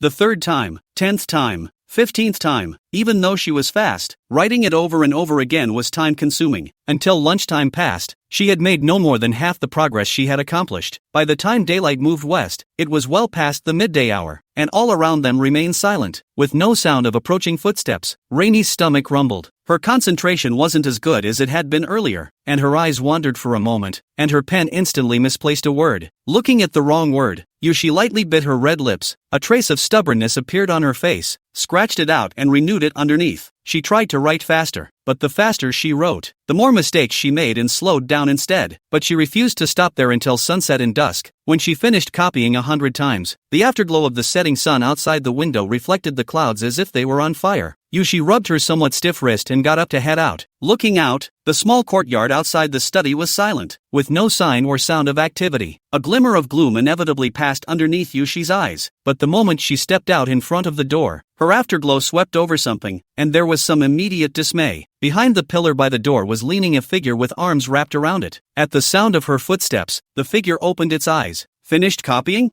Yuan asked indifferently, as if he didn't care. Yushi stared at him in a daze, not responding. It wasn't until Yuan came in front of her that she snapped back to her senses, casting her face to the side and closing her eyes to not look at him. Seeing her stubborn look, Yuan reached out and touched her forehead in a good-natured and amused manner. "And the marks are gone, and it's not swollen." Yushi only opened the bottom of her eyes by a slit, glancing along the slit grudgingly at the person in front of her without speaking. But the gentle touch from her forehead caused a pang in her heart. She wanted to avoid it, but her body couldn't help but move closer to the hand instead, and eventually she could only let it touch her enough before withdrawing. Yuan looked like he couldn't feel the ghostly grudge in that slightest sight. From the young girl's stomach came an indescribable sound. It was extremely loud in this quiet courtyard. The young girl's face, which was slightly angled to the side, turned red all of a sudden, and along that smooth neck to the delicate collarbones that were revealed, all of them were flushed with the slightest hint of redness. "Ha, if you are hungry earlier call me, eat and then copy is the same. Who knows a little sound is not. I have slept a good night, really boring." Hearing Yuan say this, the young girl slightly opened her eyes with a full of resentment and indignation. "Where does that make sense? Why is it all my fault?" She lowered her head again, biting her red lips lightly, trying to argue out, but finally closing her mouth again without a word. Letting Yuan pull him, he sat down at the dining table, simply warming up the meal. He faced the table with a small number of dishes, but each dish was full of color and flavor. Rainy sat at the table not in the least bit impressed.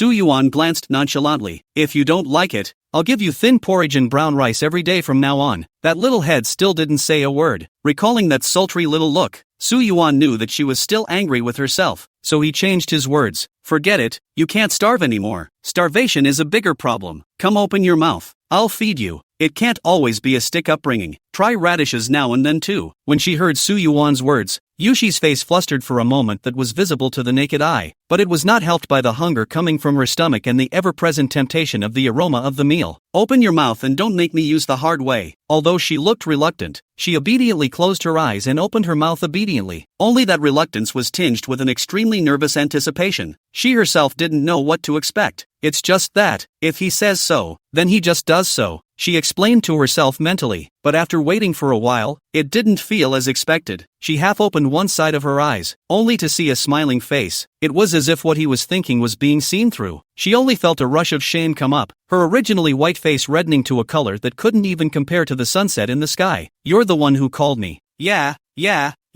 it's time to get up and listen to me." Rainy wanted to argue again, but opened her mouth but couldn't say anything. Any explanation seems feeble. Glancing at Yuan, she clenched her teeth and simply closed her eyes again and opened that cherry-like mouth. Yuan also stopped teasing her and finally honestly fed the rice into that rosy little mouth. Looking at Yushi lowering her head and chewing silently, no longer having the stubbornness she had before, Yuan had a feeling of finally getting his way. He's good for a win. That's the right thing to do. Otherwise, if we always let her nature run its course, what will she become in the end? Thinking about Yushi's performance in class gave Yuan another headache. It's a long way to go. With a red face, Yushi lowered her head and chewed, letting the aroma of the rice spread in her mouth. But more than the aroma, what made her swirl was an inexplicable sense of satisfaction. Is it because it's delicious? She thought about it for a moment and decided it wasn't. Is that expectation finally being fulfilled? She thought about it, but ultimately came up with no answer. Still, the corners of his mouth couldn't help but curl up at the thought, and a hint of pleasure appeared under his eyes. The day's resentment faded. Chapter 29, Maiden Under the Moon. It's night. Outside the window the moonlight flowed quietly, and in front of the window on the wooden bed lay the young girl whose figure was beginning to appear slender. Her back was turned to the figure sitting beside her, her vivid eyes staring out the window into the moonlight. Pondering something, after thinking about it, she turned around and took the corner of the coat that had fallen in front of her. After a slight hesitation in her eyes she still spoke. "Mr. Magic Sword, I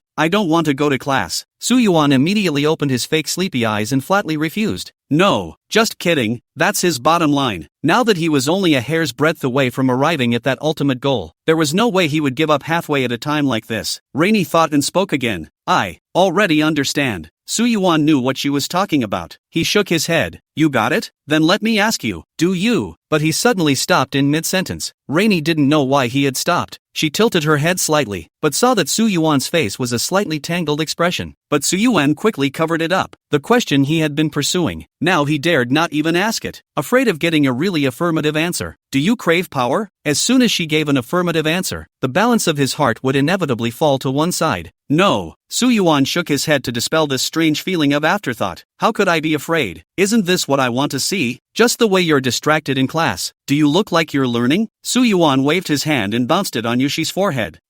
Yushi held her head in pain and wanted to explain, but the words were difficult to converge into words. I really get it. She could only respond in hushed tones. She didn't know how to say what it felt like. This different but unmistakable feeling of certainty for her. Su Yuan was silent. A delicate tenderness suddenly came from the side of his leg. Rainey hugged his leg tighter, arching her back and quietly closing her eyes. There was a contented calm on his face. The arrival of the refugees has only caused a ripple in your life, but has not affected your plans. Under your watchful eye, Yushi grows more and more delicate day by day. Most of the time, the scope of your life is limited to the small yard. You don't feel bored, and neither does Yushi. Another 2 years have passed, and she has completely grown into a delicate and proud young girl, with bright eyes and white teeth, a slender figure, and the beauty of her girlhood blossoming in every move. You know, it's normal to be delicate, but you don't know who she learned that arrogance from. But there's a faint, natural arrogance about her. It can even make your heart flutter from time to time. You hate me. Come to class. I don't learn those dead truths. Behind the hanging green silk, the good-looking eyebrows met Su Yuan's line of sight. For a while Su Yuan was angry enough. What's the dead truth? Am I a dead truth? Am I a dead end? If this is dead sense on my part, what's all that they teach you? Rigid guardianship? That good-looking eyebrow couldn't help but bring on a hint of laughter if anything when he saw Su Yuan's reaction. In time, she had escaped outside the study before Su Yuan could continue his long-winded nonsense. It's getting harder and harder to manage. Su Yuan sighed longingly. Can't help but think of the beginning. Still a good time to fool. After the meal, it was supposed to be a time of rest. Su Yuan leaned back and sat in the pavilion by the small pool. The bamboo forest beside him swayed gently with the wind, and pieces of green leaves fell. A green leaf happened to land on top of his head. A jade onion-like hand quietly twists this green leaf. Su Yuan was drawn to open his eyes by the commotion above his head, but to see the bent-over cleverly smiling young girl holding up a green leaf, that is full of smiling eyes close at hand, exhaled warm breath on the face. Vaguely a light fragrance from the young girl wafted. When she saw Su Yuan open his eyes, she immediately smiled and ran away. Come here, but Su Yuan called her back with a cry.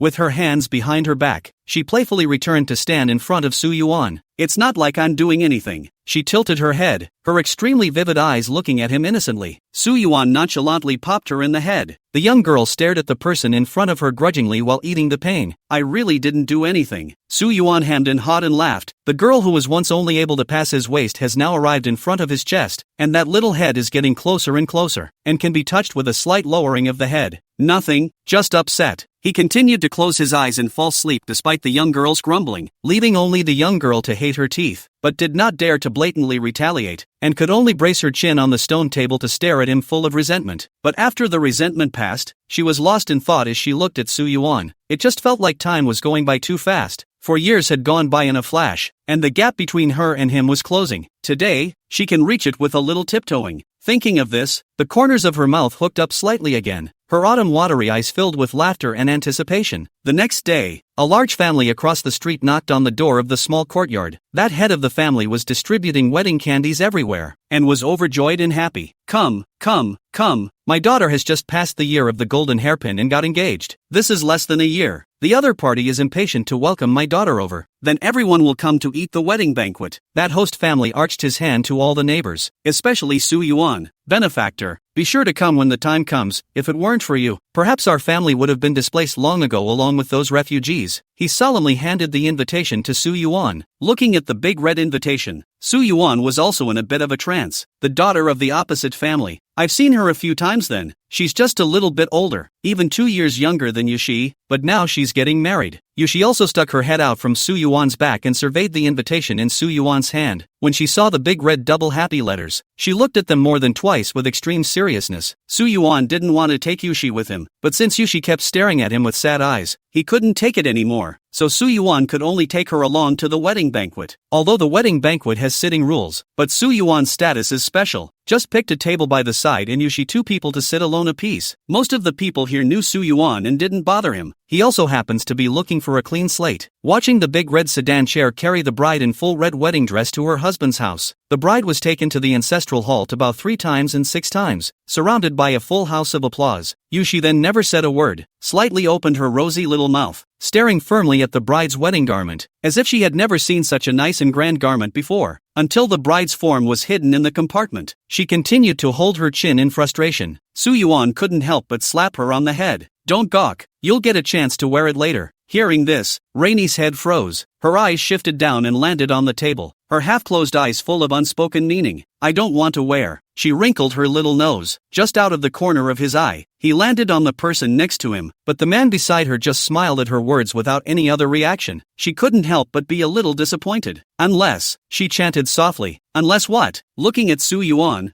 Yushi gritted her teeth and prepared to say it. "Unless," but the next moment it was slapped on the head by Su Yuan again. "Don't be silly. What are you thinking? Without my permission, you still want to marry someone. Don't forget your status." At that moment, Yushi could only gaze at Su Yuan with even more grudging eyes. Her thin red lips slightly curled and delicate. One look at them gave one the idea of wanting to take a bite out of them. From the wedding banquet back to the small courtyard, along the way, the ghostly sight behind Su Yuan did not stop, but when Su Yuan looked back and met those good-looking eyes, Yushi tilted his head to the side again not to look at him, but when he continued on, the ghostly sight behind him returned. Su Yuan quickened his pace and shook Yushi off. "Take cover halfway around the corner." He leaned against the wall and waited silently, waiting for Rainey's figure to walk past, but after waiting for a long time, he didn't wait for Yushi's figure. He couldn't help but feel a tightness in his heart and returned to go find Yushi. It turned out to be a tiny, shrunken figure hugging its legs in the same place it had been. Su Yuan sighed helplessly. "It's not like you're a kid anymore." The figure kept its head down and didn't speak. It seems to have made up its mind not to get up either. In the end, Su Yuan could only reach through the bend of the knee of that slender leg, and with his other hand, he swept over that soft and boneless slender waist and hugged that figure horizontally in his arms. That little body into the hand had a lot more weight to it than it had 4 years ago. At the very least, the delicate touch coming from the entry point is very tangible. Her delicate body shrank into a ball just enough to shrink in front of Su Yuan's body.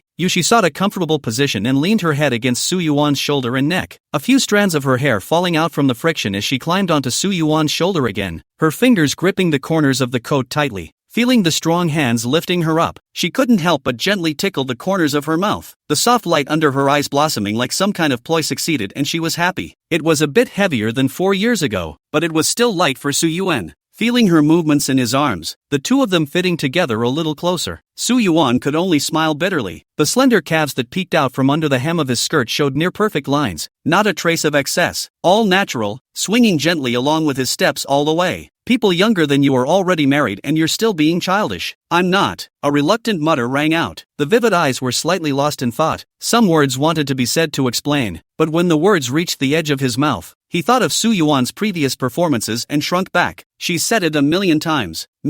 Either way, he didn't believe it. Su Yuan took a big step backward with an undeniable look. Yushi skimmed the corners of her mouth, gripping the corner of her coat a little tighter, closing her eyes and just wishing that time would pass a little slower at the moment. Only after Su Yuan went back did he realize that the Yushi in his arms had peacefully fallen asleep at some point. The small head leaning on the shoulder let out an even breathing sound, and as Su Yuan opened the door, her head tilted back and she would also make a soft sound. Looking at the delicate face under the bright moonlight, Su Yuan's heart moved again. Without realizing it, it's like this. 4 years is not too long or too short. The dirty girl who was too skinny to look at has also arrived at the delicate look she has today. Except there are times when it can be exasperating. Thinking that, Su Yuan carried her to the bed and prepared to put her down. but Rainey's hand gripping the corner of her shoulder's coat refused to let go. Su Yuan could only let her lean in, torn for a while before making a decision. Asleep anyway, he removed the hair ornament from the top of Yushi's head, spilling her watery green silk, and then carried her inward, laying himself down smoothly. One hand propped up the head lying on the side of one hand wrapped around the slender waist of the surplus. Just like this, Su Yuan for the first time slept on the bed. It was also the first time he embraced Rainey. Su Yuan looked at the head that came together in his arms, and under the moonlight, that head of green silk became more and more black and bright. But he didn't know that the little head underneath that green silk, the edge of his mouth slowly hooked out a snicker that he couldn't hide. On this day, the city guard commander who knew Su Yuan well sent someone to invite him over. There happened to be nothing else to do, so Su Yuan went. When he entered, he saw the commander and the other generals of the city guard discussing with sad faces. The battle has been protracted. The defenses have repeatedly fallen back, and we're going to go from a flank to a frontline battlefield here soon. The support from the imperial capital has become less and less over the past 2 years, and the strongest members of the army are no longer able to fight against the powerful demons, and the various localities are no longer able to take care of them. The people of the imperial capital put all their hopes on the Anshan festival, thinking that they can rest on their laurels by relying on the Anshan festival. 12 years of slack military preparation. It's not in vain to have today's situation. The Anchi sacrifice didn't fail in the end. 12 years of preparation flew away in a flash of dust, and there was nothing left. Upon seeing Su Yuan come in, they discontinued their conversation and rose to salute. The city guard commander was courteous to Su Yuan and said a lot with him. The meaning of his words was clear. He wanted to invite Su Yuan to join the army, but Su Yuan shrugged it off with other excuses. He had no thoughts of getting involved in strife right now. It wasn't the first time that the garrison commander had invited Su Yuan, and when he saw that Su Yuan still had the same attitude, he nodded with understanding. Since you are unwilling, we can't force ourselves. Lately, perhaps there will be a great war. This city is no longer suitable for living. Hearing the commander's words, Su Yuan was silent for a moment and arched his hand to say goodbye. Seeing Su Yuan walking away and never looking back, the commander and the others finally let go of their last shred of expectation and looked at each other with nothing but a sigh. It was dusk when we got back. Su Yuan searched around the small courtyard without finding Yushi's shadow. Finally spotting the snowy, greasy feet swinging above her head, she followed the curve of her smooth calves upwards before seeing that Rainey had climbed up at some point, was sitting on the edge of the roof gazing up at the setting sun and the full moon and stars that were vaguely bubbling with light. Half the sky is red clouds, half the sky is stars. Su Yuan sat down side by side with her, and together they watched the red clouds slowly dim, while the stars and the moon grew brighter and brighter. She leaned back, leaning on her hands, humming an unknown tune,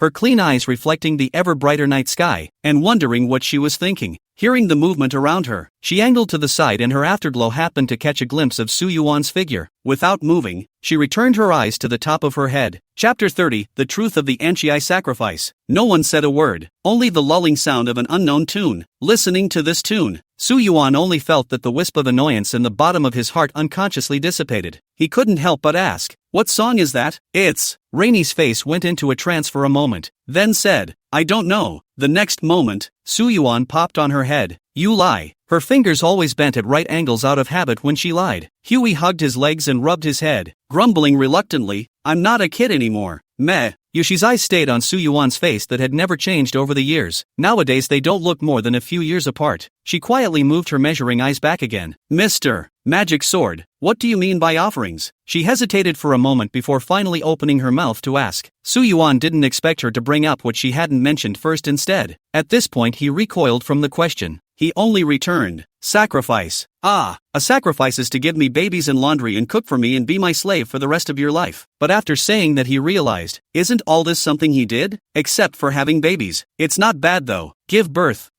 to a baby. Yushi's face flushed red, and against the backdrop of red clouds, one could still see the shoulders and neck that were red to the point of alienation along the neckline. If it wasn't for a few strands of green silk floating by to block the line of sight, such an abnormality could have been discovered by Su Yuan on the spot. The words that Yushi had originally thought of were all disorganized, and she didn't know what to say next. All that could be done was to keep his head down and not say a word. Seeing her like this, Su Yuan would smile. "Scared?" I didn't expect it to take a moment before a muffled sound came from underneath Yushi's knees. Too small. Su Yuan almost didn't fall off the roof. "Isn't that the problem?" Su Yuan took a deep breath to calm his emotions and pressed one hand on Yushi's head. "You believe even if you're lying to you."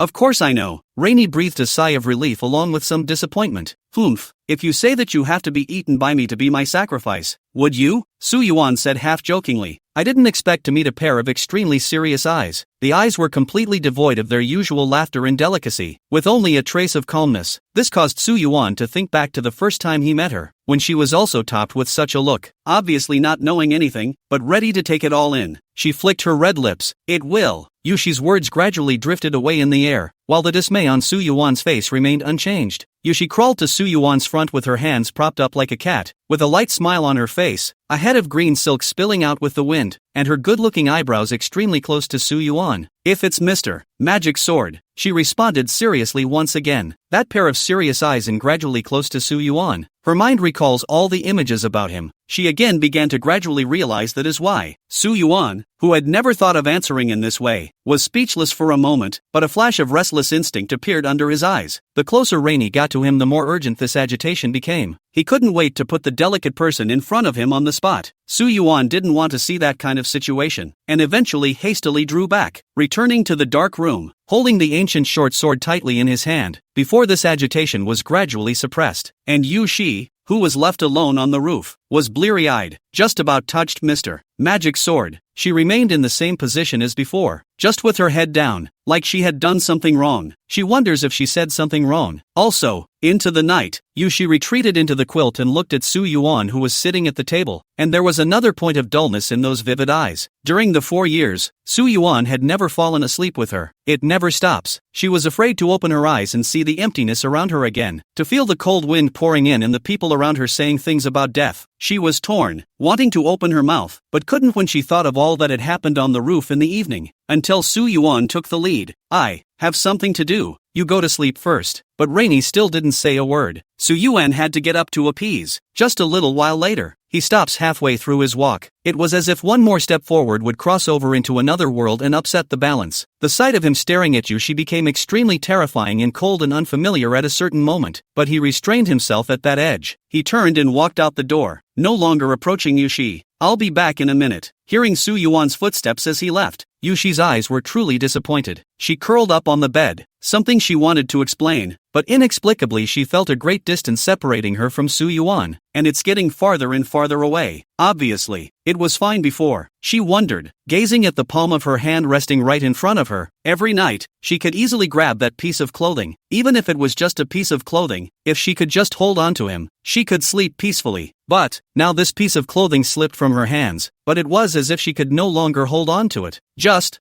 this once. Sleep on it and you'll be back to your old self. She told herself so. Su Yuan, whose heart was restless and unsettled, strolled to the city wall without realizing it. The soldiers all knew him and saluted him constantly, but Su Yuan stood on the city wall just looking in one direction. There, at one time, was an abandoned stagecoach station. Today a new stagecoach stop has been built, but it won't be long before the place is abandoned again. Su Yuan recalled a scene from his past with Yushi. She was dirty when she first picked up her original body. She was starving. She who was robbed of her porridge but was numb as if nothing had happened. She who sleeps peacefully and soundly in the evening. And then there was her, who had only met again after a few days. It was clear that no years had passed, but she looked like a newborn in her own eyes, completely transformed into a new person. But there was no diminution of the earnestness in his eyes as he thought of the girl who had possessed himself and come up to him in the evening. Again, he thought it was the same person. In the end, but a cocoon. Su Yuan smiled helplessly. He understood that the time had come to make a decision. It can't be put off any longer. Choose her to be a true sacrifice or, alternatively, run away from it. He didn't need to teach her what guarding was anymore, and she didn't need to answer so-called questions. She had inadvertently answered the question Su Yuan had been asking in the evening. The equilibrium that Su Yuan had set for himself failed. In the name of the sword, Su Yuan pondered. Just as he was thinking about it, he had stepped above the city gates, and right in front of the city gates at the bottom came a carriage with a lone driver and a very low profile. But behind the gates a great array was set up, and the whole garrison of the city was in full dress to meet it. The city gates opened wide, and a grey-robed woman came down from within that carriage. She was also holding a roll in her hand. At the sight of this woman, all the city guard generals as well as the officiating officials bowed and saluted. Greetings to the imperial capital envoy. The grey-robed woman nodded faintly and flung out the scroll in her hand. Find her. Her words were indifferent, seemingly devoid of emotion. The entrance to the devil realm. It can't be stopped. The demon army has broken through Guang'an City, Linshao City, and Emoshan City, approaching the imperial capital. The Anshan festival that was suspended 4 years ago must go on. The scroll rolled to the ground and unfolded slowly, while Su Yuan saw it in the orange and yellow flames of the torch. There was a girl drawn on it, a girl with delicate eyebrows, gorgeous clothes and a superb temperament. Just should be the most lovable cute age, but there is not a smile on the face. Those eyes are as clean as a mirror that cannot afford a ripple. No sadness and no joy. Su Yuan won't forget. It was the same pair of eyes that picked up the short sword and raised it above his head to ask him, "Are you going to eat me?" Even though it was difficult to overlap the dirty, withered little face with the white face on the scroll in front of her. The commander of the garrison of this city found Su Yuan on the gatehouse. "Have you not changed your mind?" he greeted with a smile. Su Yuan shook his head without words. The commander suddenly smiled when he saw him lost in thought. "You saw it?" Su Yuan nodded. "It's her right." This middle-aged man also couldn't help but smile bitterly. Anyone who has seen that girl she can't forget her appearance. Even after the past 4 years, they can still recognize her at a glance. He had sort of witnessed she grow from shriveled, skinny bones to the delicate and lovely person she was today. "My daughter isn't too young. Forget about it, and she is about the same age. It's also time to marry. But I haven't been back for 12 years since I was stationed at the border, so she's afraid she won't recognize me. 12 years ago, we set out from the imperial capital in high spirits, only to clear out the demon race and return a stable and peaceful life to the people. When in my hands, she was as small as a dog, giggling at the slightest teasing, and burrowing into my arms when she was hungry. And I'm a big man and don't have that hi. I've long been against the idea of having that kind of godly sacrifice. It's better to ask for what you want than to ask for what you want. But trading one person for millions is always an easy choice to make. It's just that I didn't realize that the one chosen for the Anshan festival was that child Yushi." The middle-aged man in front of him was full of fatigue. The silence on the city gate building was incomparable. The middle-aged man finally said slowly, "The imperial capital envoys have been lured to the north of the city by me, and the manpower at the south gate has all been replaced with those you recognize. Go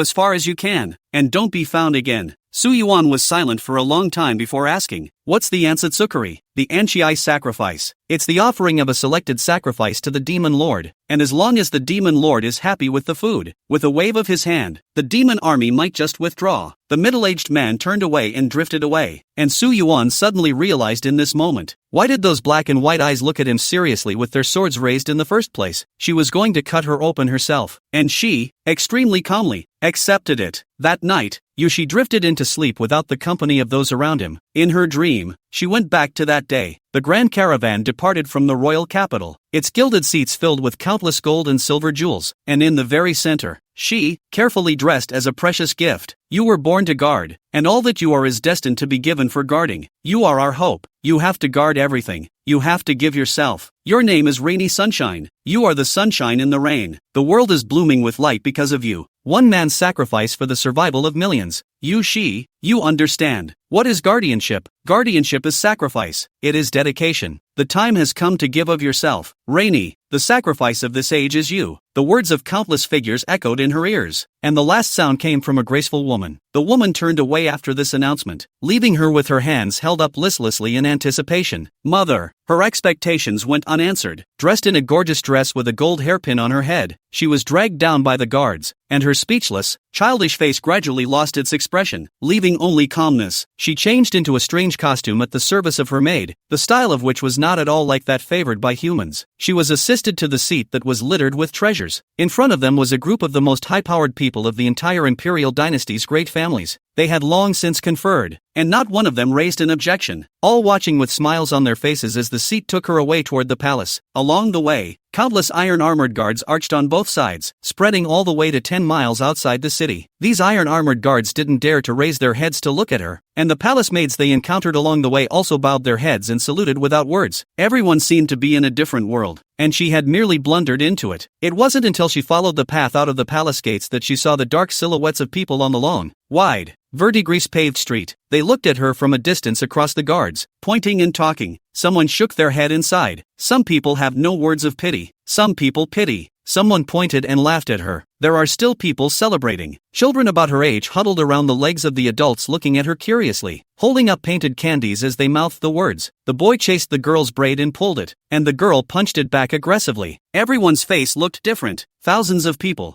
thousands of colors. But no one thinks she shouldn't go. A flash of dawning realization appeared in her clear eyes, then grew calmer. I'm Rainy. I was born to guard. I'm the sunshine in the rain. I want guard this. The grand car ride traveled from city to city as the nations watched. With each city, Yushi became more and more open, and the calmness under her eyes became a little more ethereal. Everyone thinks it's her. She thinks it's her, too. Is that she should go? That is, until the gray-robed matron ran off into the wilderness with her in her arms in panic. The guard ran until he couldn't run anymore. Your Highness, run! Falling from the guard's arms, she was at first at a loss for words for a long moment, until the roar of the guards rang out again. Run! She just ran up, running not much farther. She looked back at the guard. Instead, he only saw the guard smiling with relief and waving at himself. She just looked at it calmly and ran up again. She didn't know why she was running. It's just that, if the man says he's going to run, then so be it. She didn't know how far she'd run, and I don't know where I'm going to run. Everything she experienced on the road she didn't care about.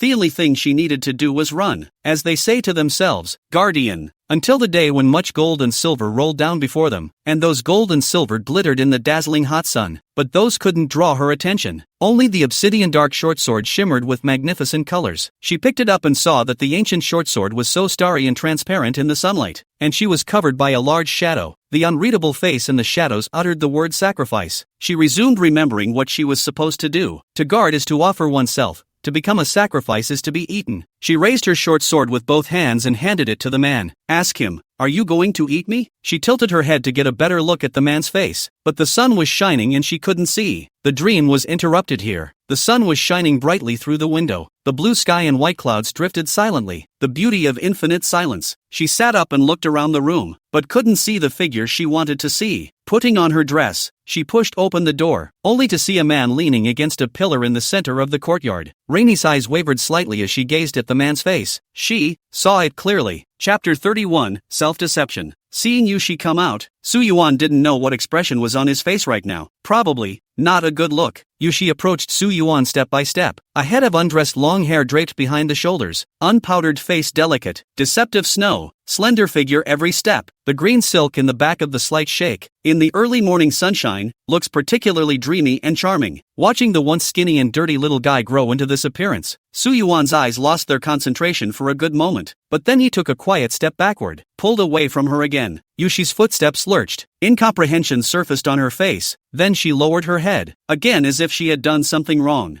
Yuan gently said, lessons, no more. It was like he had made an extremely important decision. When the words were said, he inexplicably relaxed, somewhat relieved. Rainy's eyes drifted for a moment. It used to be one of the words that Rainy wanted to hear the most, but now it seemed to carry an inexplicable meaning in her ears. Jade onion-like knuckles twisted together behind her back, her rosy knuckles already white from the exertion. So strange. Everything seems to be getting weird since yesterday. Why would you say something like that? What does this mean? Not wanting to sound too down, Rainy did her best to sound like her usual self. I don't know, but the voices are still getting lower and lower. She didn't know what to say. The brain was in a daze, and I don't know what happened. Why, all of a sudden, she's upset. Yuan patted the package on one side. I've packed my things, everything I need is in there, along with silver. The commander of the garrison has told me. The demon riders are approaching and a great battle will soon break out. This city is no longer fit to live in. But, Rainy was still puzzled. That's not necessary. The unease was still welling up in her heart. The carriage is ready. Yuan lifted the parcel and pushed open the gate. The carriage was waiting in front of the gate, accompanied by a woman and driver. He put the package in the car in one motion. Let's take the south gate and get out of here. Yuan softly called out to Yushi, who was still in place. Get in the car. The cluelessness in Yushi's eyes was nearly substantial. It all happened so suddenly, but she still half-heartedly listened to Yuan's words. Across the carriage swayed forward, and Yuan followed behind slowly. While Yushi looked through the curtain, her eyes never left Yuan's body. He was afraid that Yuan would disappear in a certain instant.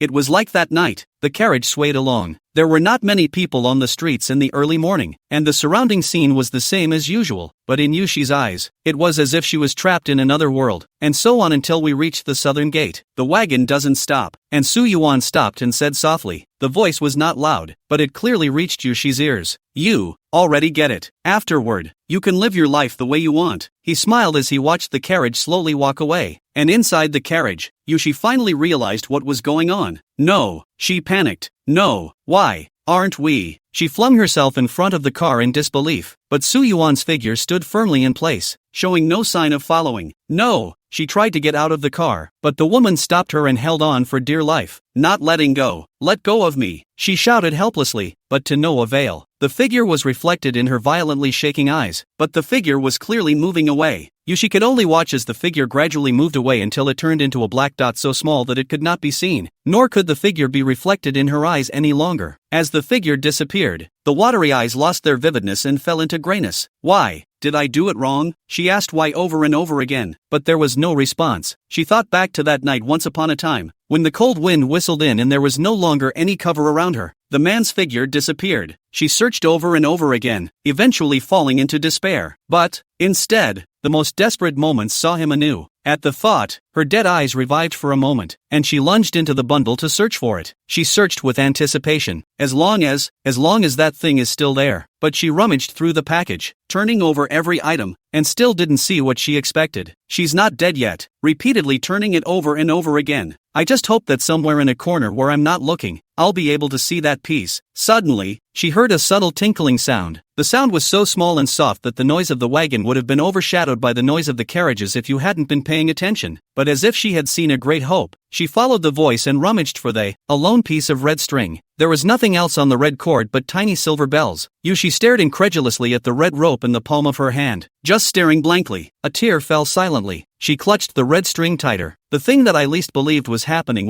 right in front of me. She was, for once, truly left behind. Available, she murmured softly, unable to stop the tears any longer. You taught me that, and I clearly got it. What he taught. The meaning of true guardianship. To guard is not to offer oneself. The guardian wasn't all menacing but still went to beg for food for his starving self. Guarding is not that broad and warm back. The guardian wasn't raging over her being robbed of a bowl of porridge. Guardianship is not being at the bedside all the time. Guardianship is not 4 years of living together. Guardian, it's you by my side. Su Yuan stopped and watched the carriage drift away until he couldn't see it. Until the sun sets, the weary birds return to their nests, the stars rise, and all is music. It took him a moment to regain his senses when he touched the coldness at his waist. Su Yuan looked down at the ancient short sword in his hand. The dark obsidian-like body of the sword was like the night sky, except that the hilt of the sword was once tied with something empty. Out of nowhere, he saw the sword again being picked up by a dirty little hand. How silly, and I don't know who it was said to. He was actually wrong from the start. So is Rainy. They are guarded, each differently. She had already realized what she was dealing with in terms of guardianship. Vegetable people lament. She is the vegetable person of the human race in this world. She doesn't need to teach herself anything. She, long ago, made her choice 4 years ago. Similarly, Su Yuan he made his choice 4 years ago. From the first moment she saw Yushi, from the first moment she raised her sword and locked eyes with herself, from the first moment she opened her mouth and asked herself, he had then made his choice. Not now. He is, however. It's just self-deception. Su Yuan laughed at himself. Deep down in his heart, he had never treated Yushi as a true sacrifice from the very beginning. Chapter 32 Demon-Slaying Army. Now that he was finally able to face himself, Su Yuan recoiled with incomparable relief. He turned and strutted toward the city. There was an indescribable pleasure in his heart. Next, there's the most important thing. His eyes looked away into the boundless sky in the distance. There, it was exactly the direction the Imperial envoy had come from. The moment the garrison commander saw Su Yuan again, this middle-aged man was incomparably angry. Why aren't you leaving yet? I can't stall for much longer. The envoy isn't just a person. She represents the imperial capital, all the great families of the imperial capital. If they find out, you might be able to shelter yourself. But what about Yushi? Su Yuan shook his head. This middle-aged man was even more anxious. I know you're very powerful, but the imperial capital is full of experts, and I've even seen quite a few that aren't below you. So if you take Yushi with you, you'll still have a few chances of survival. But once you're surrounded, there's absolutely no way to live. Su Yuan still shook his head, but this time he opened his mouth to ask a question. Tell me the strength of the forces of the royal capital, and the strength of the demon army. This middle-aged man looked incredulous. What do you want? Not to mention you alone. Even if you add all of our defenders in this city, you will only be swallowed by either of these two parties in one easy bite. Not to mention, I can only make it this far. The rest, it is impossible for me to turn my back on the human race that I have been guarding. No, Su Yuan denied him. We go to fight the demon army. You're crazy. The middle-aged man truly felt that Su Yuan was unable to accept the truth and had become obsessed. However, he still advised, the garrison in the city is only 2,070 people. This number of us, touching the demonic army is tantamount to hitting a stone with an egg. Not to mention, we are also tasked with stationing in this city. If we leave, where do we put the people in the city? However, on second thought, the middle-aged man remembered the first time he met Su Yuan. At that time, Su Yuan, one man and one sword, stood in the midst of the demonic blood flowing amidst the piles of corpses, and the killing breath all over his body felt suffocating even for a battle-hardened general like him. 800 devil riders. Even without the presence of demonic experts, the power of one person alone to solve. Undoubtedly, Su Yuan's strength was not something that he, a city guard general, could speculate on, but even so, telling him to give up defending the city and bring these 2,000 men to collide with the demon army was something he couldn't dare to imagine. Not even Su Yuan. Su Yuan did not show any dissatisfaction because of the middle-aged man's questioning. His face was devoid of sadness or joy. He just explained lightly, "Do you think that the people of the imperial capital have already chased me here? And even know that Yushi is in this city? Even if I take her with me, can I escape far?" When the middle-aged man heard Su Yuan say this, he also quickly understood what he meant. He sighed. "Although I don't know how those great families and powers of the imperial capital have been sparring behind the scenes all these years, since they've already chased you here, you have no other choice but to run away. This is the helpless of the helpless. If it were an ordinary person, perhaps they could only choose so." Su Yuan had little expression on his face, but the bottom of his eyes grew firmer and brighter. "Do you still remember what you said to me?" The middle-aged man choked in disbelief. "It is better to seek others than to seek oneself," Su Yuan said softly. "The only way to achieve what you want is to take the power into your own hands." He turned back to the 1,000 garrison troops outside the military tent. "I can give you the invincible swinging demon cleansing chi as well as the Dan pill that all demons are invulnerable to. Hold these two things, and in the face of the demonic army, 2,000 of them will suffice." The middle-aged man had never heard of anything so divine. However, he had seen Su Yuan selling 800 devil riders with one person and one sword. If Su Yuan said this himself, he had to believe a few points. If it is really as Su Yuan said, swinging the devil clear chi without any harm, the Dan pill all the devils do not invade, then, he was half convinced. Seriously? Then, price? He was not a 3-year-old boy to believe that there could be anything so marvelous in the world without a price to pay. At the mention of the cost, a hint of hesitation appeared on Su Yuan's face as well, but he still had to continue. "Whatever the cost," he said, "get the death row inmates." The middle-aged man called for 10 death row inmates to be brought in, although he was still half convinced. Some of these death row inmates wailed and prayed, while others cursed at everyone with no one in sight. None of these death row inmates have committed a mortal sin, and according to the regulations, they will be beheaded at the street corner next month. Su Yuan looked at these death row inmates and carried his ancient short sword forward. "Bah!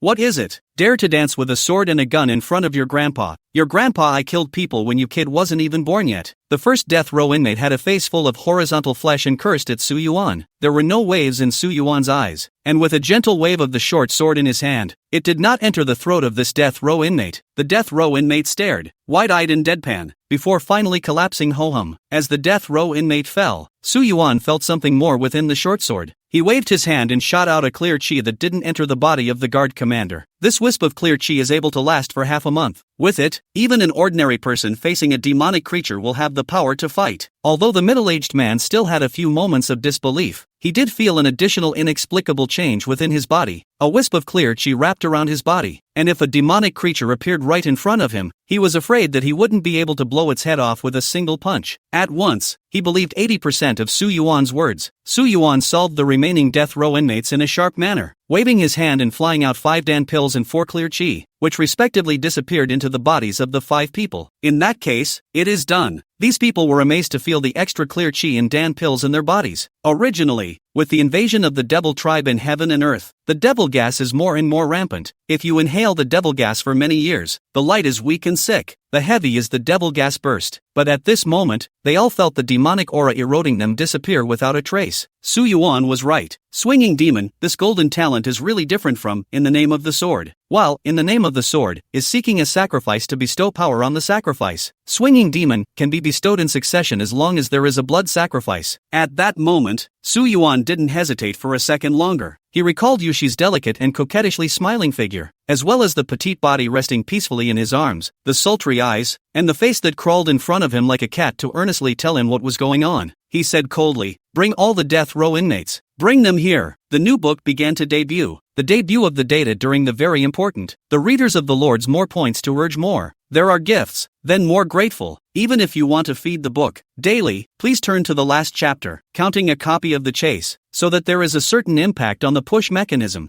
thank you very much. Thanks to the asterisk n times. If you read it and think it's good, be sure to give it a favorable review. Wow, by the way, lots of good reviews, lots of urges, lots of gifts, lots of updates. Reader Lord's Yardstick Donkey, in the yardstick in the yardstick in the yardstick in the yardstick. Chapter 33, Killing the Demon Crow. On this night, you killed nearly 100 death row inmates, and the proceeds of the demonic cleansing chi and pills were given to a small team of sturdy men. These men are all elite light cavalry handpicked by the commander of the City Watch. Each one is a good fighter. They all carry good swords forged from fine steel, are clad in light armor, and are stout, and with the help of the demon-slaying Ching Chi and the Dan pills, they are even more like gods. This small group of men is led by the commander of the City Watch himself. They're all secretly your masters, waiting for your orders. The demon army has arrived in full force, and there are already shadows of demon iron horsemen and demons not tens of miles outside the city. While the night is still young, you lead this small group of men to kill the nearest demon army. You ran in the night for more than 10 miles and bumped into a resting army of demons, all of which were hideous and horrible demonized beasts, with horrifyingly thick demonic chi. This kind of magic army is the most difficult to deal with. Often unusual army touch them is to kill the enemy 800 self-loss of 1000. Even if you kill the magic will eventually be stained with heavy magic and die violently, and end up with a lose-lose situation. You led the way, holding only an ancient short sword, waving your hand and waving out the clear air to destroy the demons, and killed the tide of demons. You are the most powerful demon in the world. You are invincible in the face of demons. Behind you, a group of 100 cavalry, closely followed by them, waving long swords and lances, bringing out a light air on their swords and lances. A single slash leaves a deep, bottomless scar on the tough outer skin of a demon, and a single shot can stab a golden stone-like demon through the flesh and bone, and the demonic aura on the demons can't hurt them a bit. The middle-aged general had never felt as free as he did today. All the indignation of these decades in his heart was vented with his crazy swinging of the sword, slash by slash. In the past, they only dared to defend a city or a heavenly perilous place, relying on their numbers to repel the demon army, but they never thought that one day they would be able to charge through the demons like nobody's business, all thanks to the man in front of him. He set his eyes on a dark stallion at the very front, the cold and cold youth on it. Every time he strikes, there will be pieces of devils fall. On the fallen devils, that wound is only one. One strike kills. This level of control is so precise that it's unbelievable. Looking at the youth's face, the commander then suddenly remembered. The way he looked, it seemed, hadn't changed in those 4 years. Suddenly there was a fluttering sound overhead. The sound of these wings flapping was even more powerful than that of an eagle vulture. The middle-aged commander was incomparably appalled for a moment. You can imagine what a behemoth this is just by the sound of it. This remote small town really has human experts, but since it touched me, it will enter my belly to see. A huge black crow in the darkness of the night swooped straight down from the clouds to the ground. Its sharp claws glittering with cold light and sharp beak stained with scarlet blood had already firmly locked onto Su Yuan, and its two feathered wings even obscured the moonlight. But the next moment, the black feathers poured down like heavy rain. The hill-like figure of this black crow landed on the ground with a loud bang. The two moon-shading feathers had separated from the torso, splitting into one and slowly floating down. Black blood bubbling with demonic aura instantly flowed out of the black crow's torso like a river. The black crow's two pitch-black eyes also changed from incomparable astonishment to extreme fear. It couldn't figure it out. A sharp voice rang out like a popping sound. You,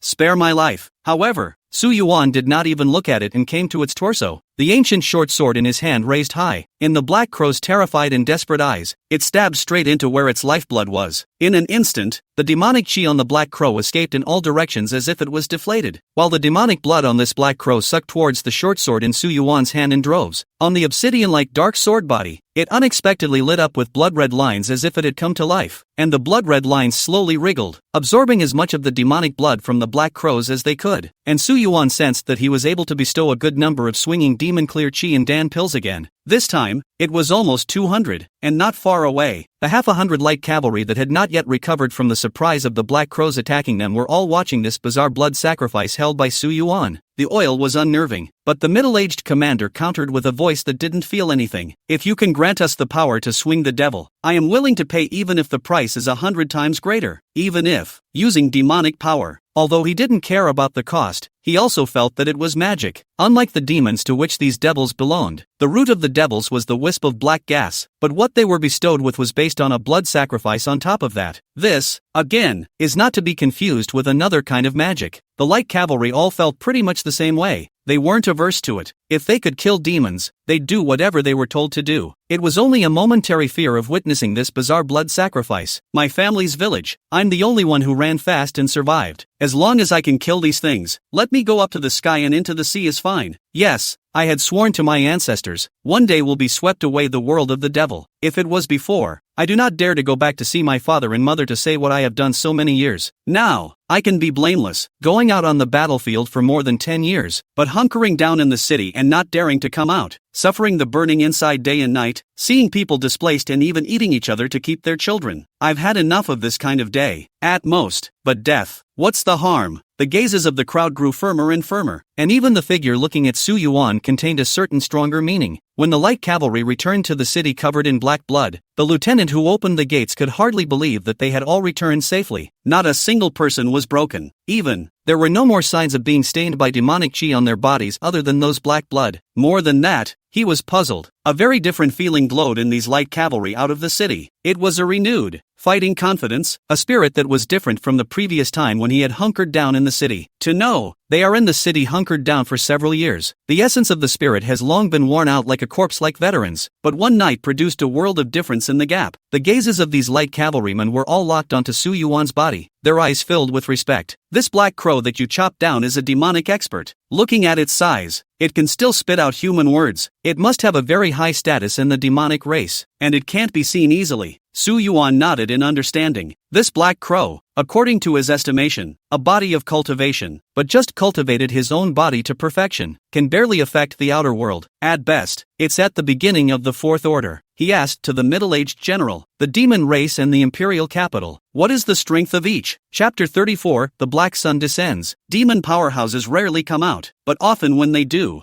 they can rip out the hearts and lungs of the experts sent by the imperial capital and eat them in pieces. And the demon powerhouses that have appeared in the records are more powerful and famous than one another. With a mouthful of demonic dogs that swallowed 100,000 troops, and demonic devils that spit out a breath and slaughtered more than a dozen cities. But all of these are not as good as that demon lord. Rumor has it that one hand of the demon lord can cover the sky and the sun, and when his mind moves, electricity flashes and thunder rumbles in the heaven and earth, and the entire demon realm revolves around him. A trace of fear remained on the middle-aged general's face, but no one has ever seen the demon lord step forward. I was on a conquest with the upper general more than 10 years ago. I had encountered a mountain like Demon Bone. It just playfully laughed and flattened and toyed with the entire 30,000 heavy cavalry as if they were ants. I, luckily survived though. Su Yuan secretly pondered. The strength of the demon lord is ominous. As for the other demonic powerhouses, according to the strength of that demon crow, it is at least in the fourth order upwards. But he didn't have a single worry in his heart. He was the natural nemesis of demons. Except that's exactly his downfall. What about the imperial capital side? The imperial capital has at least one or two experts to hold it up, or else the human race wouldn't be able to survive to this day. The middle-aged commander nodded. Indeed, at least 100 years ago, there was still an old sword immortal in the imperial capital, which was able to withstand the influx of the demon race, but the number of times the old sword immortal struck out became fewer and fewer, and at the end of the day, when the old sword immortal was completely gone, the demon race became more and more rampant. Then, there was the Anchi sacrifice. He didn't say any more with his words, but looked at Su Yuan. Su Yuan was also silent until after a while. There are still many things unclear in this, so I guess it's not that simple behind the scenes. When the middle-aged commander saw that Su Yuan did not want to talk about the Anshin sacrifice, he did not know if he did not care or was just evading. He nodded his head and said, "Indeed, as you said, many of these things will have to go to the imperial capital to ask that one person on high as well as those many great families." Oh, that one person means? The direct controller of the imperial capital envoy, who inherited the mantle of the old sword immortal, and who captured the trust of the last emperor, and finally placed the entire imperial dynasty in her hands, is today's Her Majesty the Empress. There were a lot more words about this middle-aged commander. This Queen's Majesty is a strong-wristed woman. She was already a famous sword fairy when she was not married into the palace. She was born with a beautiful, flowery face, and a handful of sword dances that were ethereal, quite a bit of immortal posture. She won the martial arts competition in that year, and her skills were so impressive that the old emperor ordered her to join the palace after just one look. She gladly accepted the order. and in 3 years, she went from a small consort to the position of empress. And since then, she has been assisting in the government, and the old emperor has entrusted many affairs to her. After the death of the old emperor, she even logically ascended to the throne and became a veritable empress. After ascending the throne, she sent envoys around to see the envoys as if they were herself. Xianli, Zhaotang and other 8 big families, in her reconciliation is more unified to her side, so far obediently. Speaking of this, the middle-aged commander side, the struggle between families is much more intense than people think. These 8 families have existed for a long time. The contradictions of the past do not know how many, has accumulated more and more, almost to the point of irreconcilable. I originally from the Zhao family side branch, tracing back 3 generations home had also prospered, but because of the family's struggle with each other and fall power, fell to this point now. Up to this point, Su Yuan was considered to have a preliminary understanding of both the imperial capital and the demon race. Understanding the crux of the matter, Su Yuan softly said, "The demon army is approaching the imperial capital. How far is it from us to the imperial capital?" For more than 2,000 miles, a hasty march would take more than half a month, or 3 or 5 days if we were riding fast and light. Su Yuan laughed softly and stood on the city wall looking far away from the direction where the imperial capital was located, with the burning fire in his eyes. This Commander Zhao, who had long stepped into middle age and wasted decades, didn't know what Su Yuan was thinking, but he had vaguely understood what Su Yuan was going to do. Rainy doesn't know when he fell asleep, probably tired of crying. She opened her eyes, tears still dripping down the corners of her eyes, down the side of her face. She had a dream. The dream is a continuation of the last one. In her last dream, she held her sword high above her head and asked the unreadable face above her head, "Are you going to eat me?" That question was answered in this dream. The man whose face she couldn't see in the sunlight replied that he didn't eat people. The man even reached up and rubbed his hand on her head. The movement was gentle, but she experienced a sensation she had never felt before. It was as if she could trust with impunity and give herself over to this big hand. The man asked his name, and she asked the man's name. The man said his name was Mr. Magic Sword. She thought it was weird and it didn't match at all. She didn't really think the man could have anything to do with demons. The devil, he's a cannibal, and she, for that reason, was born. He, however, did not.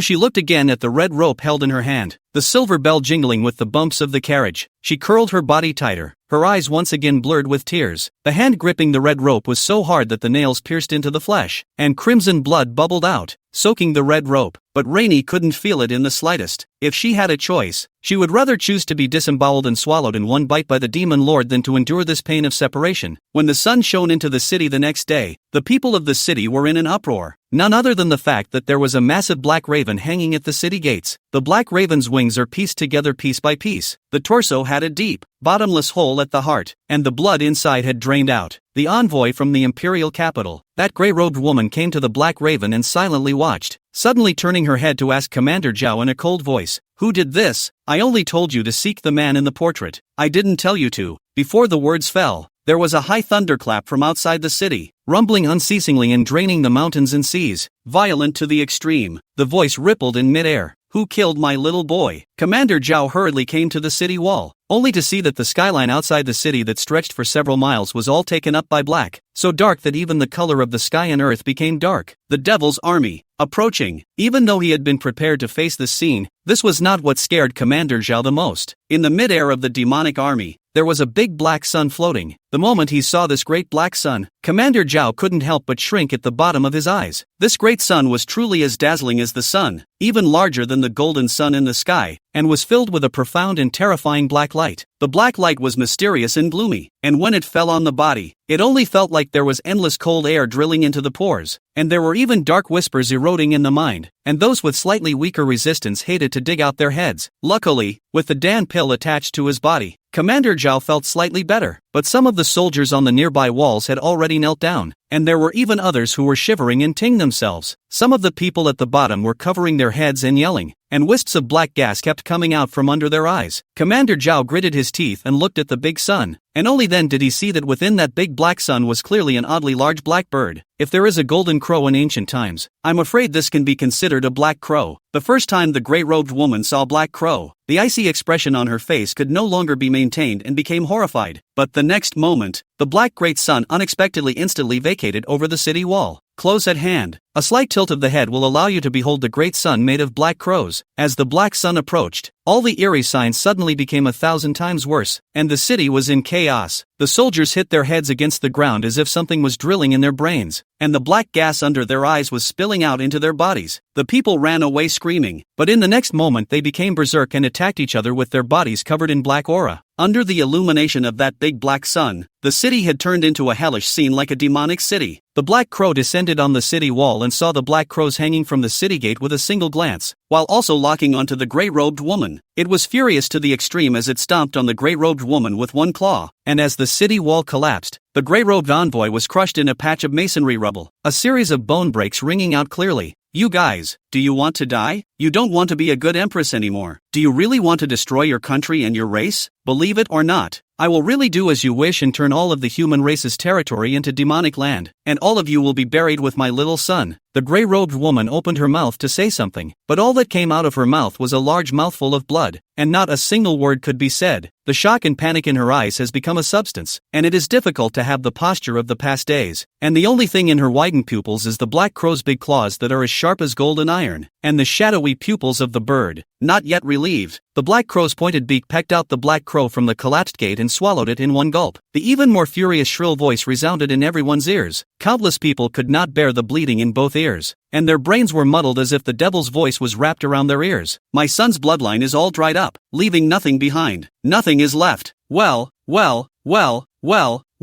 I want your human race's 10,000 miles of territory to be turned into demonic soil, and to suffer from the black flames in the demonic soil, and not to be able to transcend for all eternity. But a light voice came from the wind. Kill the little one and come back for the old one. Do you also want to dry up your bloodline? A figure that wasn't stout but was inexplicably reassuring slowly stepped out. The eyes of the young man walking towards him revealed icy cold eyes that contained endless killing opportunities. Chapter 35, The Devil Swinging Army has been established. It was you. Killed my son? A sky-shattering sound of violent anger rang out, and that big black sun expanded steeply, seemingly about to explode. But Su Yuan, who walked calmly, only raised his short sword in his hand remotely in the face of the big black sun. You're just a sword. It's like piercing heaven and earth, like the beginning of heaven and earth, like the beginning of heaven and earth. The stunning sword light will attract the Black Crow's mind. It can't even hide, can only watch the stunning sword light arrived in front of his body in the blink of an eye. The Black Crow and the black sun. The black pupils are no longer gloomy, only the idea of escape. It doesn't want to take revenge, it just wants to maneuver the black big sun to vacate and get out of here. But it failed. The great black sun, falling, the leaderless demon army is in a riot. Some demons lost control and killed each other, while some demonic iron horsemen rushed toward the city. Behind you, a 100-man cavalry rushes out. You have given all the pills and the clear chi from the Black Crow's blood sacrifice. You have 200 demon horsemen under your command. The demon horsemen charged at the incoming demon horsemen. Thousands of demonic iron horsemen collided with 200 light cavalry like a black tide engulfing the silver arrows. But the silver arrow carried it off. The foremost light cavalryman is up against several times as many demonic cavalrymen as his own. In front of him are all demonic cavalrymen as hideous as dry corpses, and he has to face a dozen or so weapons at every moment. And when he falls down, the next light cavalryman will take over for him. Not a single man in this light cavalry retreats. They are really like sharp arrows, piercing through the black tide, stabbing headlong, and when their hands rise and fall, batches and batches of demon riders fall. After stabbing the thousands of demonic riders, they immediately reverse direction and charge toward the back of the demonic riders. They are not afraid to die. For the first time they have the power to fight against the magic horsemen. Their eyes flashed with madness, and after charging back and forth among the thousands of magic horsemen for several times, they finally dispersed the magic horsemen, and they've lost less than 20% of their men. But more demonic iron horsemen and demons rushed forward, relying on their instincts and swarming without battle tactics. Even though this light cavalry can kill enemies several times its size, it still can't stop them against such a large number of demons. They rushed outside the city, and without the influence of the Black Crow's great sun, the soldiers inside the city slowed down, and Zhao Commander, who was covered in blood, climbed out of the collapsed wall. Fortunately, he was only affected by the waves and suffered some pressure wounds, and he quickly ordered to command up. The soldiers who are still able to fight form a formation to block the gap of the collapsed wall under the organization of the lieutenant, while the rest of the soldiers rely on the wall for defense. And you came to the body of Black Crow. Not all demons can perform blood sacrifices, but the likes of Black Crow can definitely. Su Yuan knew that he couldn't hold back so many demons on his own. Even if he survives, the end result will be that he is the only one who survives. Perhaps there were also a small number of light cavalry that had been bestowed with the all demons don't attack pill. Therefore, he needed more soldiers with the ability to swing demons. He needs an demon-slaying army. Under the gaze of countless soldiers, He stood at the very top of Black Crow's corpse, his short sword in his hand raised high and plunged into Black Crow's corpse. The short sword was like a blood-drinking monster, sucking all the blood from Black Crow's body, and the short sword lit up with blood-red lines. This scene was deeply imprinted in the eyes of all the soldiers. Su Yuan felt the swinging demon-clear Qi and Dan pills that he could bestow skyrocket in an instant. This Black Crow was strong enough and the results of the blood sacrifice were bountiful enough. He could have bestowed at least over 1,000. Su Yuan stood on top of Black Crow's corpse as he nodded his head to Commander Zhao, who was not far away on the city wall. This middle-aged man who hadn't even had time to wipe the blood from the side of his mouth immediately understood. In turn, he summoned a squad of sergeants led by a lieutenant to the Black Crow's body, and Su Yuan waved his hand to bestow a clear Qi and Dan pills. Countless channels of clear Qi and white aura flew out around him like a god. It was a far cry from the way he had just raised his sword and stabbed into Black Crow to perform a blood sacrifice. This is simply also a god and a devil. Such thoughts rose in the minds of the many soldiers who tilted their heads as the clear Qi and Dan pills that were so pale that they could not be seen entered their bodies. These originally ordinary soldiers felt the effects of the Black Crows on them subside. Some rely on the black sun close, the black gas invasion of the already serious soldiers. The bottom of the eyes of the black gas is slowly faded. The bodies cold by the pills dispersed all silk warmth back to the body. The demonic sounds in his head were even more isolated, and the signs of mania were no more, so divine that they were reminded of the Primus light cavalry outside the city. Yourself, is it possible to kill demons like they do? The battle spirit of the soldiers who originally held the determination to fight with their backs against the current of certain death was instantly countless times higher. The gifted soldiers took the initiative to come to the gap in the city wall, and one by one, they raised the weapons in their hands with a high level of wariness, and at the tips of the weapons, white ons transformed by Chung Chi loomed. Even though there were thousands more gifted soldiers, the battle of resistance was still won miserably. In the face of a tenfold enemy, the gifted soldiers' formation blocked the gap in the city wall and didn't let the demons enter the city easily. You're in on it, too. The number of devils is so large that it is impossible to kill them all in a moment's time. News of the breakthrough came from the other three directions. The walls collapsed, and the demons poured in. Soldiers are shifting to defend the city, but the defense line is still shrinking,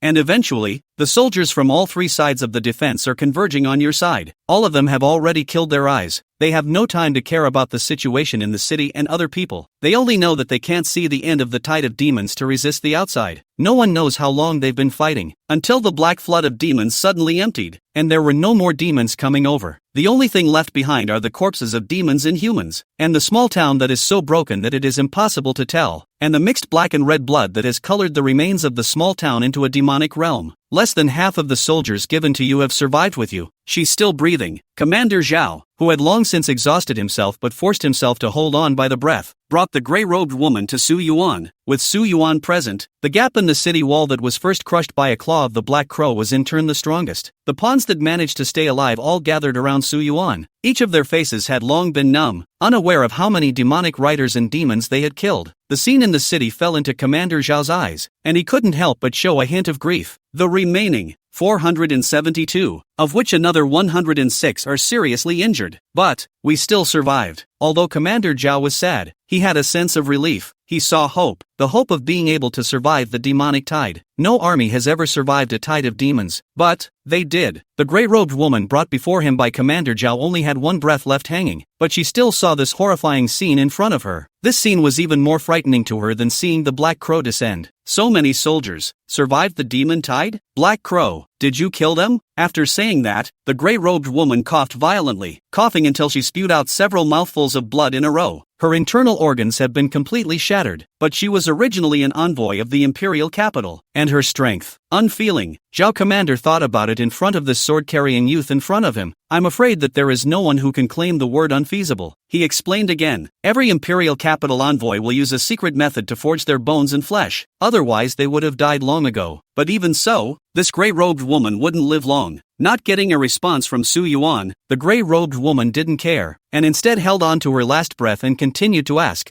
"You, in the end, what kind of people are you?" She didn't believe that those pawns who would only cower behind the thick walls would dare to step out and fight the demons to such an extent, or even survive the demonic tide. What's more, he had killed the two great demon clan powerhouses, Black Crow and Black Crow, one after the other. Her dying eyes fell on Su Yuan. "You, who is it again?" Su Yuan's stunning sword not only drew Black Crow's mind away, but also pulled the chi of heaven and earth. as if pulling the minds of heaven and earth to that sword. This kind of sword technique, she had only heard that the old sword immortal of the previous generation could perform it, but this was not the most frightening. Su Yuan used the black crow blood sacrifice to bestow swinging demon-clearing chi and Dan pills, the scarlet and bizarre blood sacrifice and the vast and swinging demonic Qing chi. Two incompatible things appeared in the same person. Su Yuan's back was like a mix of gods and demons in her eyes, both good and evil. Su Yuan just came to her with his sword and looked at her fading vitality, seemingly speaking to her, and seemingly announcing to the entire heaven and earth, "We are the demon swingers." He gripped the hilt of his sword again. "I am the commander of the demon swinging army." Su Yuan's not grandiose voice but gently drifted into the hearts of all the survivors present, the soldiers who survived, whether they could still move or not, as long as they had a breath, gazed up at him in silence. No one raised a single objection, as if Su Yuan was born to lead them as a commander-in-chief. In the next instant, the sword in Su Yuan's hand stabbed into the grey-robed woman's chest, and the bizarre blood sacrifice reappeared. The grey-robed woman felt that her last vitality was being drained away. Her eyes were lifeless as she muttered, "Swinging devil, army." The word was distant and foreign to her. Su Yuan came up to her ear and whispered at last, "The demon-slaying army has been established, and the Anchi sacrifice should be abolished. The original." The grey-robed woman's body collapsed heavily with a hint of dawning realization. The last image in his mind was of the little highness that he had met once during the Anjin festival send-off 4 years ago. With indifferent expressions, they surrounded their little highnesses. His young highness was clearly not very old, but he displayed a calm-as-water demeanor about his impending fate. The calm eyes that were devoid of fluctuations, as if the one chosen as a sacrifice wasn't even himself, were most impressive. Yushi looked out along the windows of the inn. The birds were twittering on the branches. There was an endless stream of shouting and selling on the streets. People were coming and going, and there were blue skies and white clouds, as if nothing had happened. It was as if what she had experienced was nothing more than an unexpected interlude that only slightly rippled through her mind before being smoothed over by the flood of the entire world without leaving a trace. It eventually drowned in an uncharted corner of history. No one knows or remembers. Yushi loosened her clenched hands, and the dried blood was shocking on the snow-white palms, like twisted crimson scars. The red rope infested with an unknown amount of blood along with the silver bell infested with the color of blood shook up gently, and a slight tinkling bell rang out. Available at. The most important thing that should have been tied to it is missing. No matter how many times she looked, she couldn't come back. Just as Yushi was staring at the red rope out of her mind, a woman pushed the door in. Yushi didn't even turn her head, but the woman's words rang in her ears. "Shao Shi, you eat more or less. After resting for the night, we still have to continue to drive it. Do not eat something on the road cannot carry." Only in the past one day, Yushi's originally plump and lovely face had lost a lot of weight, and the bottom of her eyes had completely lost their vigor. Dumbly not knowing what she was thinking about, the benefactor has instructed us both to run all the way to the northwestern direction furthest away from the demonic infestation. And you shouldn't blame me. If it wasn't for the benefactor, my child's bones would still be in the demonic soil wilderness, and thanks to him we'd be able to bury the child properly. Yushi recalled the one time Su Yuan had gone out of town, which was shortly after they settled in the city. Su Yuan disappeared for a period of time, and when he came back again, he brought a whole wagon full of gold and silver, and the child's bones were also brought along by the roadside in passing.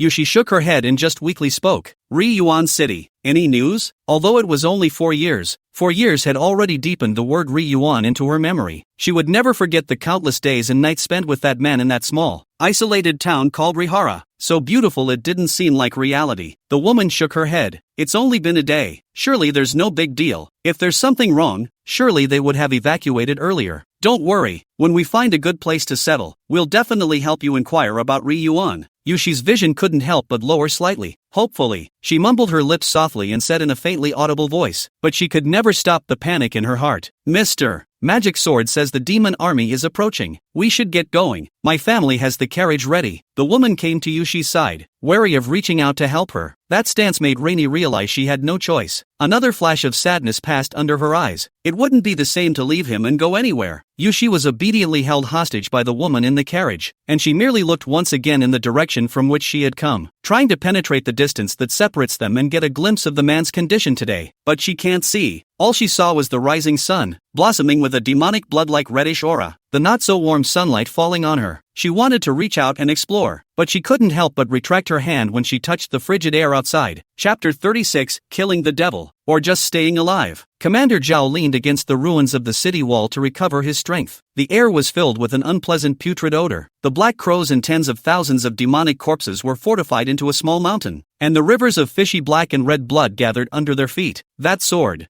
have a name? Commander Zhao asked to the people around him. He recalled that flash of stunning sword light, and in an instant, the minds and hearts of all things in heaven and earth were firmly attracted to that sword light, no longer able to notice anything else. Swinging demon first. Su Yuan originally wanted to say swinging demon first sword, but on second thought, the title is just too spacey and Thai. No, there is no specific name yet, just that this sword originates from the first style of the swinging demon sword technique. For the swinging demon first sword, Commander Zhao's gaze became misty. Swinging demon sword technique. What a swinging demon sword technique. This sword technique, can you teach us to practice it? Su Yuan shook his head, but then added, this sword technique shall not be easily spread out. However, my own sword technique insights can be taught since this set of insights. Might as well call it the Li Yuan Demon Swinging Sword Scripture. Ri Yuan Swinging Demon Sword Sutra. Ri Yuan Swinging Sword Sutra. Good. We'll follow you to cultivate the Li Yuan Demon Swinging Sword Scripture. The circumstances were tragic, but the faces of those who survived became all different. A gesture of new life drawn from the numbness of the past. Tired to the bone but with a wariness that still filled his eyes. The soldiers were lying in a stream of black and red blood, feeling for the first time that they were alive. Commander Zhao had rested enough to regain his energy, and he came to ask Su Yuan, you killed the imperial capital envoy. What are you going to do back there? Su Yuan just faintly said, she is originally the person who will die. Besides, Commander Zhao understood Su Yuan's meaning. This imperial capital envoy was originally here to capture Yushi to go back and reconduct the Yanqiai sacrifice, which had already sealed her fate. The next step is still to swing the devil. The sword in Su Yuan's hand pointed in a distant direction. Only that direction was vaguely aligned with the imperial capital. Didn't she say before that the demon army has broken through Guang'an City, Linshao City, and Moshan City and is approaching the imperial capital? So let's chase after them along the edge of this route. Commander Zhao looked in the direction Su Yuan was pointing and instantly realized where that was. His face changed and after a slight hesitation, he said,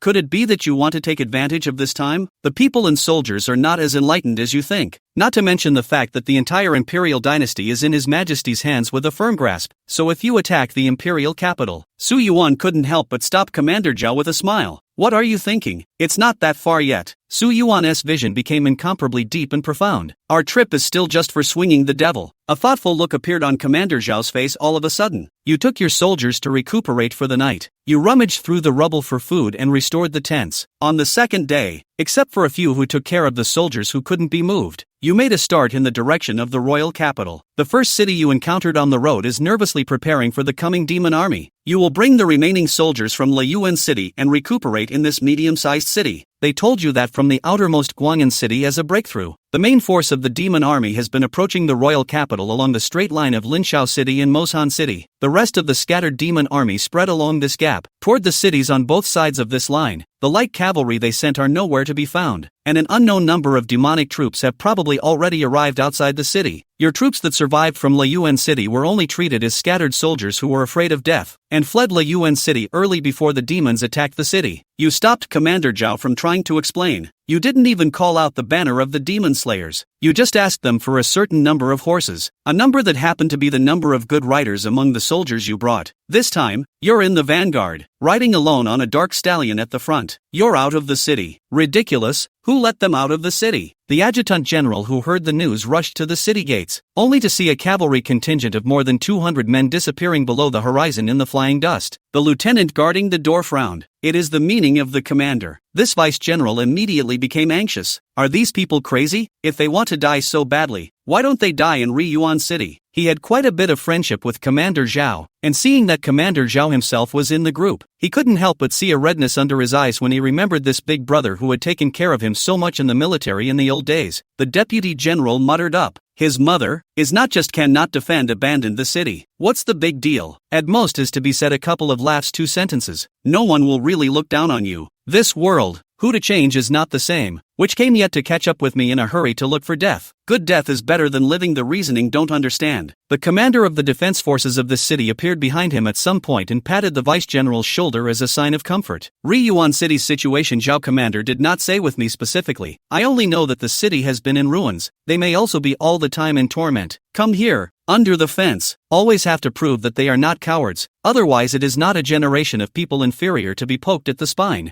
After saying that, this commander mumbled again, as if it was the true thought in his heart. If they want to go out, let them go out, and by the way, explore the reality of the demon race, so that we can arrange for the deployment of defense, as long as the number of the demon race is not too large. To pay a little price can still be able to defend the city. It wasn't even his men who died, so naturally he wasn't heartbroken. The vice general couldn't say anything when he heard his immediate superior say this, but only clenched his fists silently under the grief and anger in his heart. But after but half an hour had passed, he was surprised to hear the rumbling of horses' hooves. He was instantly alerted. Be careful, is it possible that the demon race has been lured into attacking the city? However, in the next instant, everyone on the city wall, including the vice general, saw that a majestic human cavalry had unexpectedly appeared on the horizon. The vice general and the commander and the others had excellent eyesight, and from such a distance they saw that the weapons in those people's hands were full of the demon's hideous, Dryazadrycorp's heads. Until this cavalry came under the city gates, the people on the city walls had not yet recovered from these demonic leaders dripping black blood. The vice general sought out the figure of Commander Zhao at the front of the procession, except that he was surprisingly led by a youth, standing only at the youth's side position. The lieutenant guarding the gate counted the number of this light cavalry in detail, and at the end of the count, his face changed even more drastically, and he shrieked out in shock, "One for all?" The surrounding people who heard his words also had sideways glances, especially the two people who were the commander and vice general of the defense forces of this city. Their faces were all of a sudden brilliant. Noticing the shocked lines of sight on the city gates,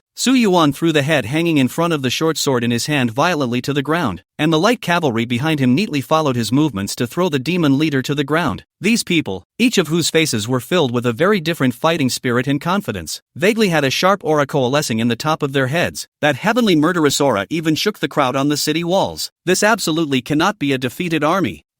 What kind of army is it? The vice general's heart only welled up with incomparable shock and doubt. Commander Zhao, how many demons are outside the city? The commander beside the vice general couldn't help but take the lead in speaking up. Commander Zhao cupped his fists at the city wall and said in a deep voice, "General Li, outside the city, the demon cavalry of 500, and the rest of the demons numbering nearly 1,000, have been broken up and dispersed into an army." A clamor once again rose from the city walls. With such a number of demons, even if they were able to defend it, they would still have to pay a small price. But this light cavalry of less than 200 men in front of us, even broke them all without losing a single person? Is this really a defeated army that abandoned the city and fled? Commander Zhao spoke again. "If you don't believe me, you can send your own people to investigate the reality." When the sun rose the next day, General Li brought a group of vice generals and lieutenants as well as thousands of soldiers to the site where the demons were cleared in person. One fell into silence. The ground was full of demonic remains, either dismembered by long knives or pierced by long spears, leaving holes in their bodies where black demonic flesh could be seen. It stretches for miles. What was even more amazing was a 4 or 5 person tall demonic ape, crouching on its knees without a single trauma, looking no different from alive. No one dared to approach the demonic ape's side, but from the center of the soldiers of Yuan city slowly stepped out a dark stallion. The youth on the horse's back looked indifferent, carrying only a dark-colored short sword in his hand, which was about 2 feet long. Looking at it from afar, the sword body unexpectedly slowly emerged with blood-red lines, demonic and incomparable. The soldiers who survived in Yuan city all looked up at him with an inexplicable expression. It was a kind of recognition, a look of admiration mixed with awe, as if the youth had a heavenly destiny gathered in him, and the people wanted it. General Li and a group of vice generals and lieutenants were all moved by this neatness and watched as the youth idly set his horse in front of the demonic ape and landed on its head. The eyes of the thousands of soldiers present were all on him.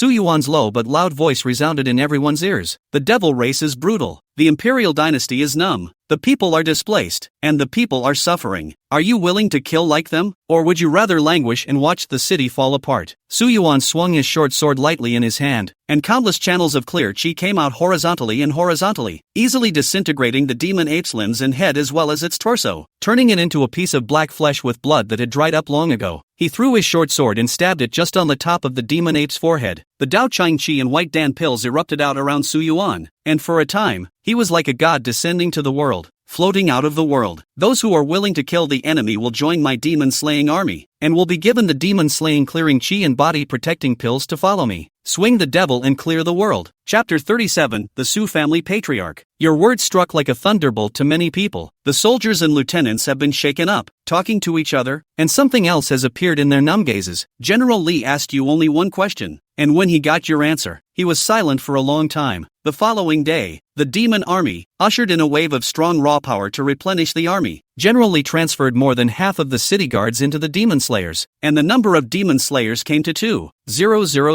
You don't have enough of the demonic cleansing chi and pills. You asked General Li to bring out all the death row prisoners from the city. You replenished nearly 200 Dangmu Qingqi and Danmu pills, but still insufficient. Together with the demon slaying chi and pills accumulated from killing this demonic ape, you first bestowed half of them and got a complete demon slaying army of 1,000 men. You continue to follow the route of the demon army to the royal capital with the 2,000 strong demon swingers. On the way, you came across several more small towns. Some of the small towns have been broken up by the scattered devils. No one survived in the towns. All of them have been turned into devil's soil, where countless devils are coiled up. Some small towns happen to come across you during the onslaught of the demon army, and you lead the demon slayers to fight and gather the remaining soldiers and stragglers of the small towns. Along the way, you expanded your army as you marched, and the demon slayers reached 5,000 in number. You specialize in killing demonic powerhouses, and you've bumped into many demonic powerhouses of the third and fourth orders among those scattered demons. They are like a game of wanton slaughter. One will occupy a city, and when they see you come to kill, they are even more shocked and change drastically, and ask you repeatedly what you mean. You don't answer the question. You just beheaded these demonic powerhouses and held a blood sacrifice, which was turned into the demon-slaying Qingqi and Dan pills inside the ancient short sword. Under the accumulation, among the 5,000 soldiers under your command, there are more than 2,000 of them who have been gifted with demon-clearing chi and pills, and within them, there are 1,000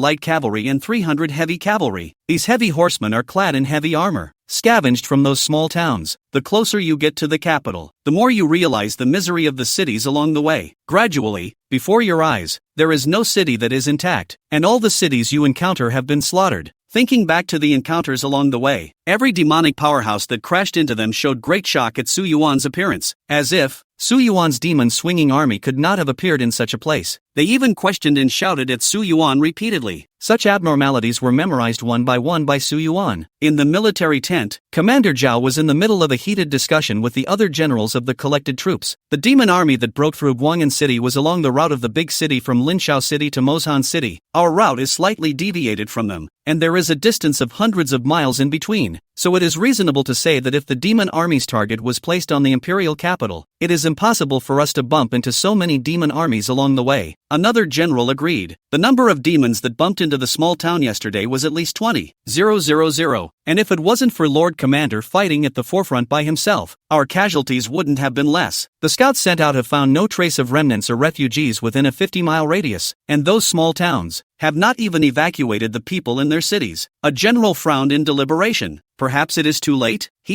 This is the hinterland of the imperial dynasty. Once the two major towns of Linshao City and Emoshan City were broken, the surrounding cities should have been alerted to evacuate the people. So why was it such a big sacrifice? The sound of gentle footsteps outside the tent came from far and near, and the comely-looking youth walked in wearing a light armor. All the generals immediately stood up and shouted, "Commander-in-Chief!" No one dared to have any underestimation of the seemingly young youth in front of them, and every time they saw this youth, they, the long-experienced generals, couldn't help but feel nervous. Su Yuan calmly came to the top position and sat down before these generals dared to sit down again, only to hear Su Yuan ask, "How are the arrangements for food and provisions being made?" A general at the bottom rose to report, "What is the disposition of the wounded?" Su Yuan's many problems were reported by the generals, and now that the swinging demon army had a large number of people under its command, it was no longer the time when it was easy to grasp the movements of the whole situation. When the general finished his report, Su Yuan said indifferently, 1 hour later, start dialing for the next city. 1 hour on. Just yesterday, low voices rang out amongst the generals, but Su Yuan did not utter a word, and these murmurs were but a few breaths away before they lowered and disappeared completely. You have arrived at the next city, a medium-sized city where the demons have just captured the gates and broken through the walls. A black-winged vulture in midair laughs hideously. You led the demon swingers into the city, and the black-winged vultures showed great anger at your appearance, shouting shamelessly, "The demon-slaying army is like a crackerjack. Thousands of soldiers are the first echelon, and their blades all carry a ray of clear light, not afraid of the demonic aura." The black-winged vulture had never seen such a soldier before, and under the suspicion, the cunning one did not fall from midair, but you still just cut off its wings with a single stroke. After his wings were chopped off from the root by a swinging demon Qing Chi, the vulture landed on the ground like an ostrich that couldn't fly. "You can't kill me," it cried out in fear. That was the deal. It was agreed. Su Yuan's sword blade was pressed against its head. "With whom did you make a deal?" The vulture's eyes dribbled up as Su Yuan's sword pressed into its neck and the swinging demon clear chi raged around it, not giving this vulture a moment to think. "It's the Su family. It's the Su family. We made a deal with the Su family that the people of this nearby city would devour, eat, and play as we please." In the next instant, the vulture's head broke off from it, and black demonic blood splattered, landing on the grass and trees and smoking. The number of attacking devils was about 10,000, and in half a day, the demon swingers cleared out the devils that had rushed into the city. More than half of the city survived. The commander of the guards in this city was assisted and sent to Su Yuan. This commander's hair had turned white, and the bottom of his eyes showed threads of black, and the demonic chi had already eroded into his body. He had a deathly look on his face, without the slightest hope of wanting to live. However, a white light flew out of Su Yuan's hand, and the Dan pill entered his body, and he was shocked to feel that the body whose vitality was being eroded was actually glowing with new vitality, and the tainted filth was washed away. The old commander with gray hair looked at Su Yuan, deeply memorizing the youth's face in his heart. "Thank you for your help."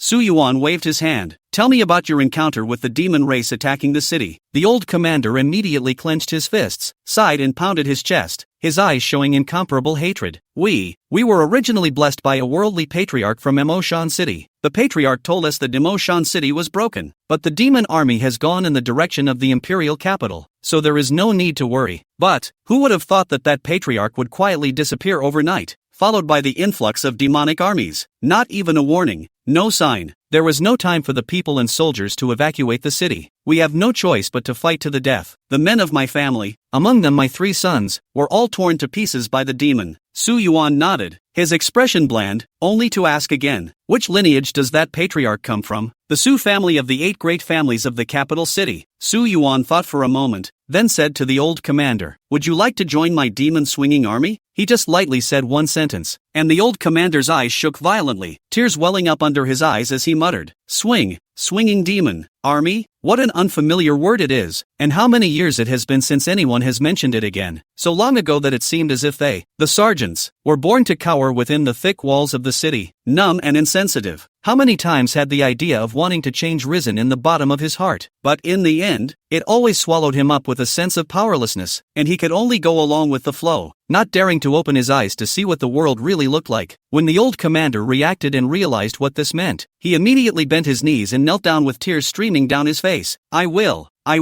We will. Chapter 38, 30,000 Demon Slayers. You've gathered the old commander's troops and the strongest men in the city. Among these soldiers, there are still a few soldiers whose strength is greater than normal, and their musculoskeletal strength is also several percent higher, so it seems that they are practicing soldiers. In your opinion, this is equivalent to the inheritance of a body-forged martial artist, except that these people are at best only at the first level of strength, and can only defend themselves in the face of ordinary demons. But with the demon cleansing chi and the body protecting pills you gave me, these people will be able to play their roles countless times over. Just such a soldier is undoubtedly precious and rare in this world. The old commander explained to Su Yuan. These soldiers, they all rely on my family's family technique, although my family is not considered to be a family of any kind, but it has some affinity with the old sword immortal that once existed, and it has passed down a technique that can be used to break through by exercising the sinews and bones. The old commander gave Su Yuan a demonstration of his own strength as he shattered a one-man boulder with a single punch. It has to be because of this that we have been able to hold on for so long. Good thing you're here. Su Yuan mentally and silently speculated about the strength of this old commander with white hair, at most the second order, but it was just too much different from those demonic powerhouses. Even the imperial capital envoys couldn't compare. In the face of Su Yuan's question, the old commander shushed. At one time, there were quite a lot of gong methods inherited from various families. Just families. An extremely complicated look emerged in the old commander's eyes. One moment of deep hatred, one moment of helplessness. The 8 great families have existed for too long, so long that they live and die with the imperial dynasty, and their lives are at stake, where there is no shadow of the families in all walks of life. Even in this army, my family's gong method, the highest, can only practice itself to perfection. Only one step short of being able to influence the surrounding heaven and earth to step into the air like the world family patriarchs. But it's just that this step can't be stepped out in any way. Aside from the lineage gong methods, the very few gong methods that remain outside are like this. And later on, The only lineages that can produce characters above the level of a patriarch are the lineages. The sovereign is only the fourth rank. Su Yuan understood more and more why this world was in such a decline. Under the monopoly of the lineage, it was difficult to produce experts. However, the strongest person on the demon clan side could easily be of the third or fourth order, so how could they be pleasing to the eye? Even that black crow, it's feared to be an existence of the sixth order. There were also those demonic dogs and demonic bones that Commander Zhao had told him about, which were all not to be messed with existences. The old commander was still sighing, time and time again. Fighting with the demon race, those generals who have inherited the kung fu died, were eaten, their families fell in the middle of the road, and the kung fu inheritance gradually disappeared, not knowing where to go. But the 8 great families still stand, and even today's army. But wherever you want to achieve some merit, the only way is to rely on the family's experts, or else the army formation composed of our mortal flesh alone will only be gnawed away by the demon race. It's not like the 8 great families didn't send their experts to the war, but their patriarchs are just a drop in the bucket for the demon clan. I have only been able to pass on my own family's family heirloom techniques to the soldiers under my command, but most of them have mediocre talent and no external medicines to boil their bodies, so very few of them have been able to practice even the first layer, let alone perfecting their own fleshly bodies. Su Yuan just listened wordlessly, but his gaze looked in the direction of the imperial capital in the distance, mentally chanting that name. Soon, almost there, while resting at the inn, Yushi heard some broken words. It's about the frontier. The Devil Clan has already devoured several small border towns. She didn't know if there was any Lai Yuan Chang in it, but as long as she closed her eyes, she could dream of Yuan City turning into ruins, with countless demon corpses and human limbs mixed in the black and red streams of blood flowing. She could only pray helplessly, as long as Mr. Magic Sword alone survives. She didn't care about anything else. She suddenly had to remember the question Mr. Magic Sword had asked her. That question is asking yourself if you want power. She could answer with unquestionable certainty nowadays.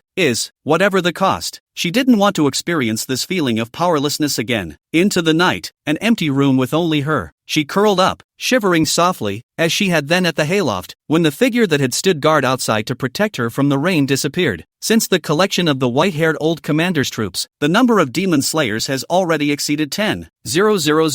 There are 3,000 light cavalry, 1,000 heavy cavalry, and a team of 10 or so first-rate soldiers. You gather up all the supplies in the city, leave nothing behind, and go to the next city. Half a month has passed, and the demon slayers you led have traveled all the way north from the border, killing their way from the demonic-infested land to the imperial capital. You've killed so many devils that each of you has at least several times the number of kills in your hands. The generals who killed a lot even had the black blood of nearly 1,000 demons on their hands, but no one has killed more than you. You don't know how many demons you've killed, and you're only 300 miles from the capital. The demon-slaying army has collected more and more soldiers and elite force. The number of people has already broken 30,000, of which 8,000 are light cavalry and 2,000 are heavy. In addition to the demon slayers, there are countless people you have saved to provide you with logistical support. It's just that, as the number of swingers grows, the more swingers clear chi and pills you need to bestow. It's already hard to keep the balance. Only half of the demon slayers were given the gift, and the remaining half are not yet able to act as the first line of troops in the face of the demons. As the half-month period of the first batch of Lijuan City veterans who received the gift of demon swinging clear chi approached, the demon swinging clear chi on their bodies gradually dissipated. You'll have to give me a new dose of demonic cleansing energy. The closer you get to the imperial capital, the richer the nearby cities become, with far more population, iron, gold, grain and grass reserves. In the 300 miles from here to the imperial capital, you've passed through 6 cities. Only 2 remote cities are safe and sound under the protection of the demon slayers. In these cities, there are many descendants of families. They are not the direct line of the family, and no merit, cannot cultivate the family skills, can only fall into the name of a side branch, in all walks of life in the secular world to take advantage of the prestige of the family to run amok. The children of the world's families, numbering no more than 1/10 of the city's population, accounted for more than 80% of the gold and silver revenues. Chapter 39. Never, Lord Commander. There is another group of 1,000 people who have run out of swinging demon Qing Chi. Further on, it's the royal capital. The outside of the imperial capital has been surrounded by demonic armies. The specific situation is still unknown, but the demonic armies are simply too many. Hearing the news reported by the generals below, Su Yuan just nodded his head bashfully to indicate that he knew. The many generals sitting below had different expressions on their faces, each with their own thoughts. They looked at each other and looked at each other, and in the end none of them said anything. Commander Zhao wanted to speak several times, but in the end, he didn't make a sound, until the old, white-haired commander rose with a slap on the table, his slightly aged voice resounding. My lord, give me 3 days. Su Yuan glanced at him and nodded his head in approval. 30,000 demon swingers, pieced together all the way, though it was a cobbled-together army. However, the swinging demon army's aura reached its peak at this moment. Right in front of us is the royal capital. The lifeblood of the entire dynasty is located. Afterwards, Su Yuan went to the top of a nearby mountain to look out in the direction of the imperial capital. On the plains by the mountains and the water, there stood a gigantic city that could be called magnificent. The walls of the gigantic city were 100 meters high, and a spell formation with a light blue light emerged in midair. The population of the city was more than 1 million, and the bustling scene on weekdays could be imagined. But at the moment, there was only an endless black tide on the plains outside the city. Even though he was far away, the air in front of Su Yuan seemed to have taken on a hint of putrid odor. Footsteps sounded, and the figure of a middle-aged man appeared by Su Yuan's side. Commander Zhao looked towards the imperial capital with an incomparably complicated gaze. 3 days? Can we drag it out until the demons attack the city? Su Yuan couldn't help but laugh out softly. I'm not stalling. Commander Zhao was slightly stunned. Aren't you going to wait until the royal capital city is broken before letting the demon-swinging army? With that he shook his head, knowing he'd gotten the wrong idea. He was one of the first to join the demon swingers. He had also participated in all the battles from the beginning of the swinging demon army until now. He had experienced everything that the demon swingers had experienced. Naturally, I understand why Su Yuan suddenly changed his mind. From being indifferent and only bringing the young girl to live in seclusion on Earth to becoming a devilish commander who was both a god and a devil. The bottom of Su Yuan's eyes flashed through that pair of calm eyes that seemed to freeze up without any fluctuation. Initially, she was staring at herself so seriously. Subsequently, her eyes gradually appeared as if they were alive. When she was upset with herself, she would call herself by her name delicately, pouting her lips slightly and complaining a little, but there was very little anger in her eyes. When she wanted something, she would only stare straight at herself. Those autumn watery eyes seemed to be able to speak, mournful and infinitely compassionate, and in the end she had to be satisfied. That's when she would quietly curl her mouth and snicker with delight as if she hadn't been caught sleeping at night, at first just grasping the corner of the coat, but the sleeping position is gradually unrestrained, the whole body wrapped into his legs, thanks to him just incarnation. Otherwise it is difficult to sit motionless for a night without leg numbness. She didn't like to learn the things she taught herself about worrying about the country. She just loved to stare at herself in class. Her eyes would always look up and then inexplicably lift the corners of her mouth. She looks good when she smiles, but she's cuter when she holds her head and complains. That's why Su Yuan always couldn't help but tease her, gently bouncing on her forehead and enjoying her sultry gaze. In fact, when she crawled like a cat to Su Yuan, he was also heartbroken for a moment, and she whispered to herself, "Will." She had long ago given her answer to her own question. It was from the very beginning. Su Yuan forced himself to close his eyes and wipe those moving watery eyes from his eyes. When opening his eyes again, there was only a go-go determination in his eyes. The demons won't attack the imperial capital, ever. Commander Zhao's face changed, but he also immediately understood what Su Yuan meant when he said this, and with a turn of his mind, the many deeds along the way made sense. You mean, who is colluding with the demons? That the two sides have already agreed on some kind of terms? The city captured by the demons on the road is one of the conditions? All this, it's just a show for the world to see. He didn't obtain as much information as Su Yuan did, but after Su Yuan pointed out a few things, he realized many things in an instant. Su Yuan followed the wind and slowly said what he had been pondering. The human race is weak, but not completely without opportunity. The queen may have the hands of the deceased old sword fairy backhand. Only non-survival cannot be easily used, but once used, is the situation of you die and I live? Since it cannot be completely torn face, that can only be taken advantage of each. Mortals in a sense, but also as the ancestry sacrifice offerings. Die some mortals, but a few decades of life and breath can be slowed down again. The lineages have ostensibly been subordinated to the empress, but in actuality, their minds are different, and the lineages are not always able to unify their opinions within themselves, let alone the 8 major lineages. Except for one thing on which the lineages are able to unify without any concerns, that is the Anshii sacrifice. In 4 years, there has long been enough time for the envoys under the queen to find the Anshii sacrifice of that year. Besides, how could a girl with no cultivation escape from the Anshii sacrifice escorted by many masters? The empress and the lineage are not ironclad. There is a union and a gain between them, and what I have done is nothing more than following that line of seam in their game and splitting that seam into a gully. At that time, I can create an era of stability, an era of human beings who are stable and do not have to perform the Anshii sacrifice anymore. As long as I'm around, and the swinging demon army is around, she doesn't have to go and accept her set fate. No one can force her. Commander Zhao was shocked that Su Yuan had deduced so many secrets just from those previous messages.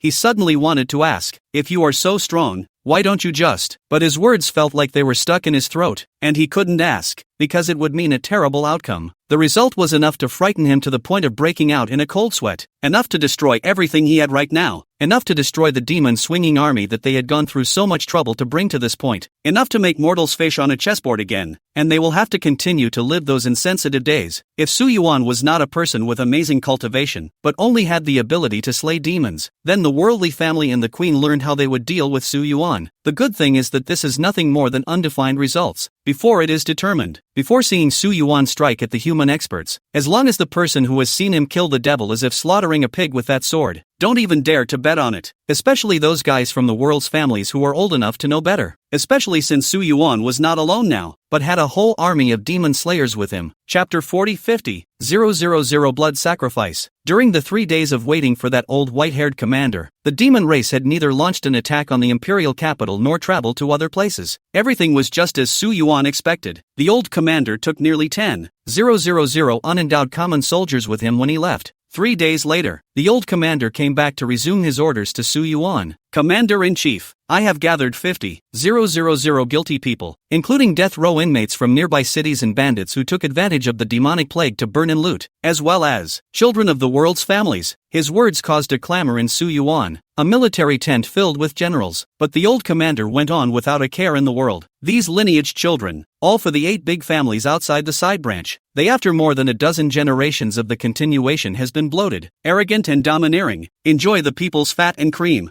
Their crimes, the list is endless. Here is 102% of the crimes they committed. For one thing, the husband took over a good woman, and the husband sued the authorities but was taken as falsely accused and beaten alive in the prison. Second, flogging frontier returning soldiers with broken legs in the street and pouring pig food into the soldiers' begging bowls. The third, the old commander's voice was like a bell, counting the crimes committed by these people one by one. Finally, he said, the children of the world's families, those who are not guilty, only 1 or 2 out of 10, the rest, all guilty. I have prepared the altar, only waiting for the commander-in-chief's order. At this remark, half of the generals vehemently rebuked him. For a time, the group was furious and refused to agree to count the children of the world's families. However, the remaining half of the people just watched silently, observing Su Yuan's expression. Su Yuan did not have any expression on his face after listening to the old commander's report. He just looked blandly at the generals who were bickering in front of him. Some people couldn't help but violently draw their weapons and speak out against Su Yuan, cursing that Su Yuan was nothing more than an ignorant child. How could he dare to move the world family? But the next moment, blood splattered everyone's face. The army tent was quiet in a flash. The guy who had just spoken out of turn slowly collapsed with his eyes wide open, and the generals who had been bickering a moment before shut their mouths. Some people then remembered that the youth in front of them, but the existence of a sword waving can be comparable to the world clan master of the demonic powerhouse killed. After there was no more sound, all the generals slowly moved their eyes to Su Yuan's face, only to see Su Yuan blandly say with little expression, "Tomorrow, swinging the devil." After saying that, he got up, pulled out the ancient short sword from the body of the fallen man, and walked out of the military tent. In the distance, the old commander's men and soldiers were digging a deep pit comparable in size to a small city, and teams of tied-up men were being herded into it. At the very front of the deep pit, a wooden altar built up to a height of more than 10 meters stood remotely in everyone's eyes. Half a day passed and it was nearing dusk. After everything was ready, Su Yuan walked towards the altar and stepped onto the very top of the altar one step at a time, and all the generals stood in silence under the altar, forming themselves into rows. The 30,000 demon swingers, excluding the ones guarding the edge of the pit, were all dressed in armor and stood neatly in front of the altar. Inside the deep pit, there were all sounds of wailing, but Commander Zhao, who heard this sound, looked away in the direction of the imperial capital in the distance and muttered with a complicated expression, "I was born in that giant city and enjoyed a period of time as a child in a top family, but I was ultimately born from a side branch and my talent was poor, so I had nothing to build on the family's gong method together, so I could only return to the place where I was supposed to be, after and not willing to be ordinary, want to come out to make military achievements, but only after coming out to realize how stupid they are. Without the support of the family, I may be nothing, but I also deeply understand that the functioning of the imperial dynasty depends on the families, but it is also all because of the families that it has declined." The old, gray-haired commander beside Commander Zhao grunted coldly and couldn't help but close his eyes, and what floated in his ears wasn't the wailing in the deep pit, but the screams of the people in the city he was guarding, the people who died in vain because of the family. There are more than millions of people who have died because of the Shihua family. Even if we do this, we can't even make up for 1 or 2 million of them." The two stopped talking. The blood sacrifice soon began. Under the watchful eyes of 30,000 demon swingers and nearly 1,000 school captains and generals, the ancient short sword in Su Yuan's hand became as dark as the starry sky. The sunsets that were sinking in the distance were all vaguely changing, speeding up their fading. Sky became unbearably bleak. The night sky appears. Su Yuan's gaze landed on the endless tide of demons in front of the distant imperial capital. The short sword in his hand flew into midair, refracting a ghostly light, and under the watchful eyes of more than 30,000 people, the short sword blasted straight into the deep pit. In an instant, countless pillars of blood shot up into the sky, spiraling up around the short sword. It converged into a single stream right above the short sword, and was absorbed without a single drop right below it. This scene was reflected in the bottom of every swinging demon army soldier's eyes, in the bottom of a certain general's eyes, and the bottom of everyone's eyes was an endless color of blood red. But in the next moment, an even fiercer invisible wind erupted around the ancient short sword. At first it was just a little bright spot, then 100, 1,000, 10,000 points of light floated into the air, lighting up the dulling night sky as if it were day. These points of light landed around Su Yuan one after another, and then a channel of clear chi appeared as it drew up around Su Yuan. The vertical and horizontal clear air even reached the dome and penetrated the clouds on the night sky. The whistling was as if it went straight to the heavens and gained the will of the immortal gods. On one side, a pillar of blood-red blood converged into the short sword, and on the other side, there was Su Yuan, who was as vast as a god descending into the world. The sight of gods and devils intertwining caused endless awe to rise in the bottom of everyone's hearts, to the point of wanting to kneel down. Even the distant demonic armies and within the imperial capital were startled, with the sight of dozens of powerful auras coming from them. That swinging demon clear chi that penetrated the dome all the way across, pressed the entire unknown number of demonic armies to tremble, and even the masters of those powerful sights were all shaken and unusually shocked. Inside the imperial capital, 8 silhouettes with powerful auras directly stepped into the air and landed in 8 directions, spaced a certain distance apart from each other, but with their sights locked on the side of the demon-slaying army. Their faces were puzzled and mutinous. Inside the palace, on the cool and grand palace, on the golden bench, a gorgeous woman with closed eyes and a graceful face opened her eyes, and a touch of unexpected surprise surfaced in the bottom of her eyes. After coming outside the palace to see what was happening, his face was even more moved. In the devil realm, a giant that stood on top of the sky as if carrying heaven and earth on its shoulders snapped its eyes open, the bottom of its eyes filled with incredulity. The surroundings, and even the entire imperial capital territory, all vaguely noticed when an additional pillar of light had appeared in the skyline. That pillar of light, running through heaven and earth, floated under the night sky in magnificent and fascinating colors. One of a group of refugees evacuated ahead of schedule to flee north. A little girl was dressed in a tattered cloth, but stared at the brilliant pillar of light as if mesmerized, exclamations of surprise escaping her lips. "Mother, look! What a beautiful light, like the river in the sky in the story. I wonder if I can make a wish like a shooting star." The wrinkled woman on the side also turned around when she heard this, and when she saw the pillar of light, she couldn't help but touch the bottom of her numb eyes. She, too, stared in awe. "Softly, make a wish, just in case God forbid actually hears it. Then, I wish we could live like emperors, with a house that doesn't leak when we sleep, a straw bed that doesn't get wet when it rains, and an endless supply of bran cakes to eat, and then we wouldn't have to run around anymore. And there wouldn't be any more scary monsters chasing us, and our mother wouldn't have to be afraid." Mother laughed. "Silly child, the emperor doesn't live like this." The smile could hardly hide the exhaustion on her face, but she still touched her daughter's head with incomparable tenderness and murmured softly, "But, somehow, I always felt that our days would get better and better. And maybe, the old gods really heard your wish." Chapter 41, The Devil's Commander. A carriage was running to a small town a few miles away for the night, and in the carriage, Rainey turned her head violently. She saw an incomparably magnificent color of light suddenly wafting from the skyline of the night sky, a misty light that led straight to the stars above the clouds, like a brilliant river in the sky. Yushi watched in a daze, his heart somehow creating an inexplicable connection with that light. Looking at the pillar of light, a certain piece of her heart seemed to be touched, but that was a sad touch. A piece of the heart is torn. A certain piece of the holding object seems to be leaving. It was as if the object was sinking into deeper and deeper darkness, and all she could do was stare wordlessly, reaching out helplessly into the darkness in an attempt to grasp that last glimmer of hope. But, where in her hands were the threads of ties that connected her to each other. It was obviously an extremely beautiful view, but an extremely glossy tear fell from Yushi's face, blooming with crystal light under the glow of this magnificent pillar of light. She wiped away her tears in confusion, but it was closely followed by more falling tears. She don't know why. All she knew was to wipe, but no matter how much she wiped her hands, the tears wouldn't stop, and the more she wiped, the more they grew. Tears fell on the sill of the wagon, crystallized teardrops crashing to pieces, one drop after another, continuous. In the demon-slaying army, the entire 30,000 people were shocked into silence by the pillar of clear chi light that appeared before them. The scenery under their eyes was all replaced by the brilliant heavenly river of clear chi light pillars and white dan pills, a scene that was deeply imprinted in their minds and would not fade even after how long had passed. The back of the man standing on the altar looked like a god even if he wasn't, but at the very front, a scarlet red like red sunlight point of light was getting brighter and brighter. That was the short sword that had absorbed a full 50,000 blood sacrifices. The short sword was slowly writhing with blood-red lines, and at this moment, it was emitting red aura more and more dazzlingly. The red aura and the white light of the Tian Ji overlapped each other. You have me and I have you, intertwining in midair and emitting light that each occupied half of the sky. The two are very different, but they come from the same source. A low clamor came out of nowhere from the army formation of the demon swingers. I don't know where to start. Someone called out lowly, the devil's marshal.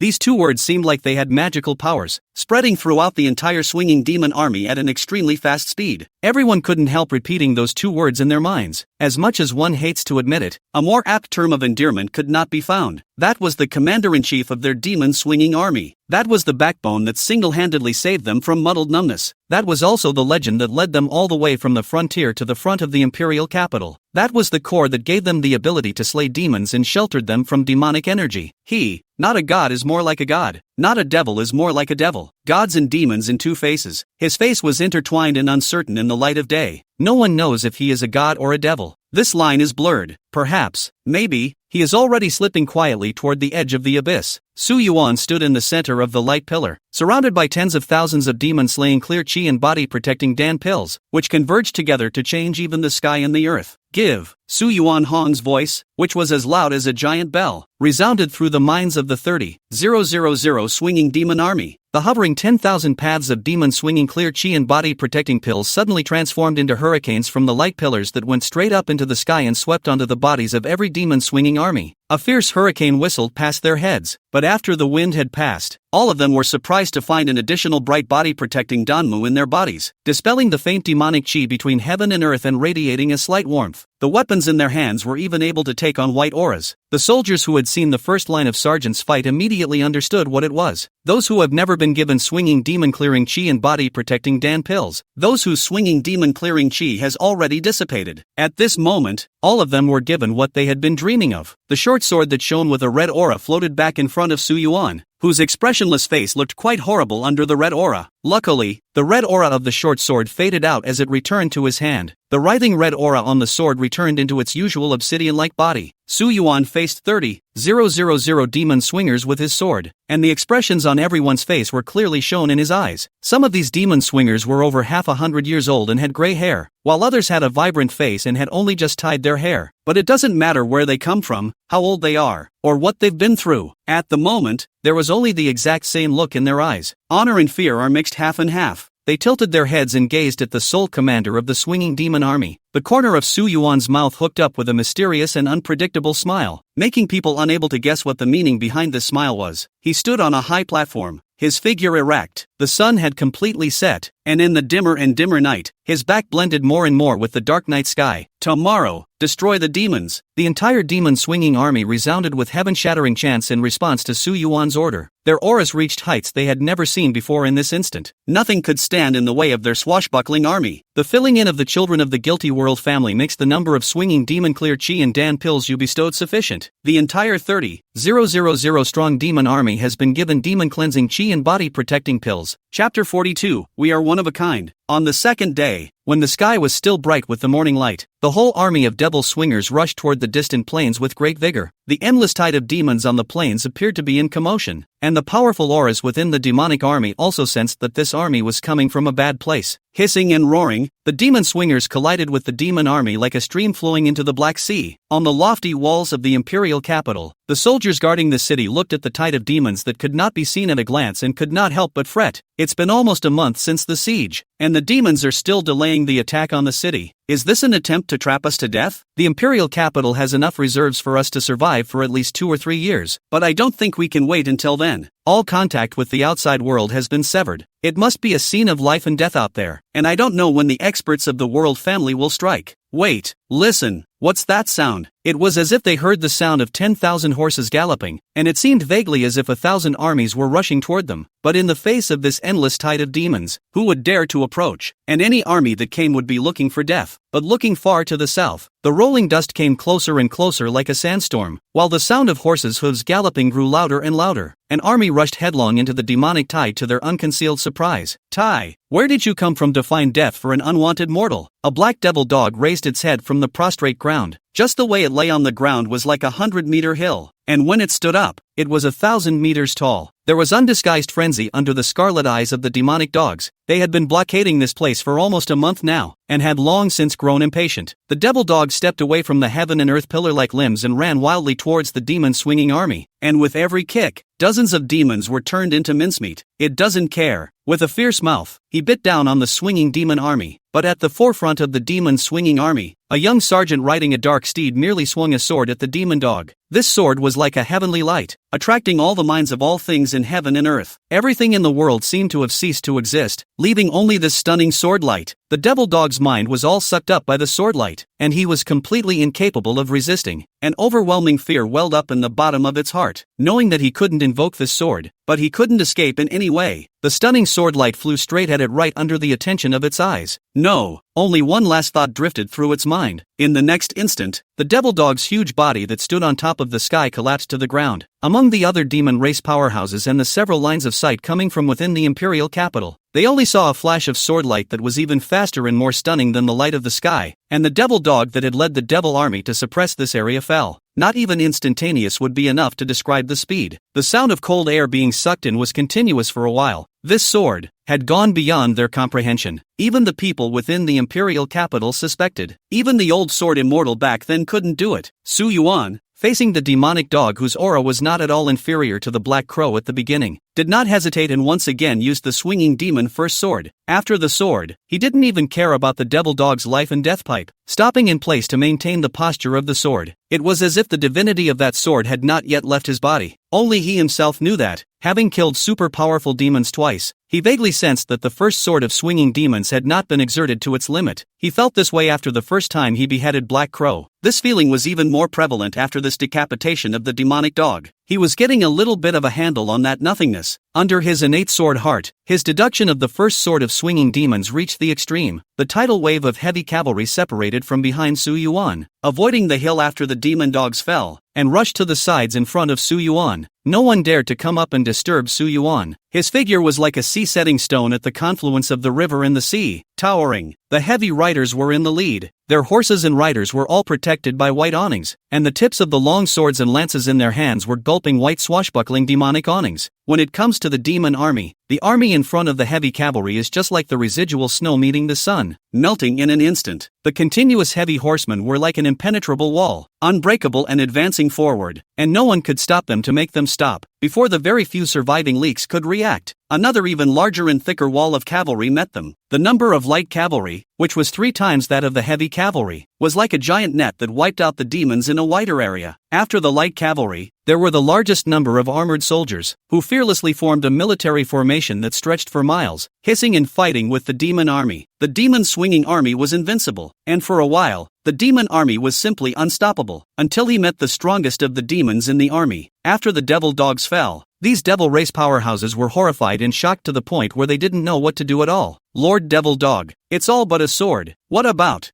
us? The sword immortal reincarnated. This must be that sword immortal reincarnated. Is this the reason why the demon lord delayed us from driving the human race to extinction? But they're trying to fish out of water like this now? Good thing. This scary guy also only has the power of one sword. The devil race powerhouse's gaze never left Su Yuan's body. Just when they thought that Su Yuan's figure fixed in place would never move, the youth on that dark steed slowly opened his eyes. Phew. Still a thread short. Even though Su Yuan had an innate sword heart, he still failed to grasp that hint of emptiness even after deducing it to the extreme. Otherwise, he had a hunch. The first sword of demon swinging hadn't been developed to its end yet, and he was still able to enter a new class. Su Yuan reopened his eyes, causing the remaining demonic powerhouses to be scared out of their wits, and he just came to the demon dog, who at that moment was down, but with the last vestiges of clarity in his glaring, huge eyes. The devil dogs held on to their dying last breath, unable to hide the fear in their eyes. Yesterday, the movement felt. It was you, Su Yuan blandly said. It's me, and my demon swinging army. sensing the black crow falling. No one in the whole world can do it, except you. The fear in the bottom of the devil dog's eyes gradually dissipated, as did the last vestige of life that it was holding on to so strongly, and the demonic aura dissipated from its small mountain-like body. It showed its teeth and shrugged its canine nose. Say the last word. But I can smell it. You and us are kindred spirits. Ho ho ho ho ho ho ho ho ho. The devil dogs let out a horrible, unpleasant laugh, and Su Yuan just laughed at its words, without a hint of faltering in the bottom of his eyes. He quietly watched the demonic dog's vitality dissipate, and then the short sword in his hand plunged straight into the demonic dog's head. Along with the emergence of clearer and clearer scarlet lines on the short sword, the demonic dog's demonic blood dried up, and its terrifying demonic aura dissipated. Even the many demon swingers felt a lightness in their bodies, as the pressure from a terrifying demonic creature disappeared. At once, the demon swinging army became even more courageous, and under the charge, the demon army had been killed. Su Yuan flicked the sword in his hand and relocked his gaze on those demonic powerhouses. Wherever their eyes looked, those strong demon race members who were staring at each other were all chilled. Seeing that the demon dogs had fallen, their hearts were filled with retreat. Chapter 43, Killing Through the Demon Tide, Sword to the Royal Capital. And the dark steed at Su Yuan's hip walked leisurely step by step through the battlefield littered with demon corpses, one step at a time, as if it wasn't on top of a battlefield at all, just a river walk. It is only the returning general waiting to go and meet his redoubtable sweetheart. Each step taken by that dark black stallion was light and fluttering, but it was as if a heavy hammer had stepped on the depths of the minds of these demonic powerhouses, thumping, weighing as much as 10,000 pounds, with a sound that was stronger than a sound. Some demon race powerhouses couldn't take it anymore and took the lead to turn around and run towards the outside of the battlefield. The remaining demonic powerhouses took one look and also fled away in all directions. In the end, only a very few stayed in the battlefield, and facing Su Yuan, they were directly transformed into dead devils under the sword without even needing to use the first sword of swinging devil. After resolving the demonic powerhouses in the army, Su Yuan turned back to look at the 30,000 swinging demon army as if they were cutting up melons and chopping vegetables to sweep through the demonic army whose numbers were at least 10 times more than theirs. Without the leadership and constraints of the demonic powerhouses, these demonic armies didn't have much sanity, and under the rout, they only knew how to roam recklessly and follow their nature to kill. In front of the formed swinging demon army, even a large number was nothing more than a slash, but it was such a swashbuckling army that when they looked at Su Yuan on that dark steed, none of their eyes were not in deep awe. The strongest demon dog in the demon army was killed by your sword, and the rest of the demon powerhouses fled in horror. The demon swingers destroyed the defense line of the demon army, penetrated deep into the hinterland, and tore the demon army from the middle all the way to the north. And I don't know how many devils were killed along the way. The hands of the sergeants on the front line had long been stained with the black blood of the devils, and the first echelon of the swashbuckling army saw a plain without devils. They're killing through. After killing through the demon army, they changed direction. The front group became the rear group and killed back again. So back and forth I do not know how many times. The wide plains, leaving only cannot see the end of the demon corpses and a few swinging demon army corpses. The river that passes through the capital is dyed black with demon blood, as black as the river of the abyss. The demon slayers, who killed hundreds of thousands of demons, have converged behind you again. The plains that used to be rich in the past were completely covered in black, and the winds that blew in with the demonic chi became more and more sluggish. But every swinging demon army is like a golden stone that has been hammered and refined thousands of times, shedding impurities, gradually molding and forging into fine steel. Wordlessly, they were led by Su Yuan in a neat formation. The killing aura of the entire demon-slaying army broke through the peak and reached new heights. Su Yuan's back was turned to the imperial capital, and he slowly turned his horse's head after the swinging demon army had rearranged itself. Only, this time, the direction the horse's head was facing was the main gate of the imperial capital. Su Yuan saw that the imperial capital's city gate building. In the center stands a graceful figure. On both sides, each is 4 old men with different breaths. An incomparably oppressive aura emanated from their bodies, casting condescending gazes at Su Yuan. Along with Su Yuan's movements, the swinging demon army behind him also silently turned its direction. This army that had experienced the experience of iron and blood, vaguely turned their military front towards the imperial capital. That heavenly murderous aura had almost become substantial, so sharp that it was about to pierce the dome. It directly broke through the oppressive aura coming down from the gatehouse, dividing it and not letting it go in the slightest. Facing the gazes of those 9 silhouettes, Su Yuan slowly raised his head, and his sharp, tiger-like and wolf-like eyesight that still carried a slight warning landed directly on the graceful silhouette in the center. The sharp to the extreme sight carried an inexplicable aura that directly washed away the implied condescension in their eyes, and even vaguely intimidated them by pulling them down from their high positions. It was as if in the next moment, he would wave his hand and have an entire army of demon slayers trample down this imperial capital in front of him. The 9 silhouettes on the citadel were first stunned as soon as they touched Su Yuan.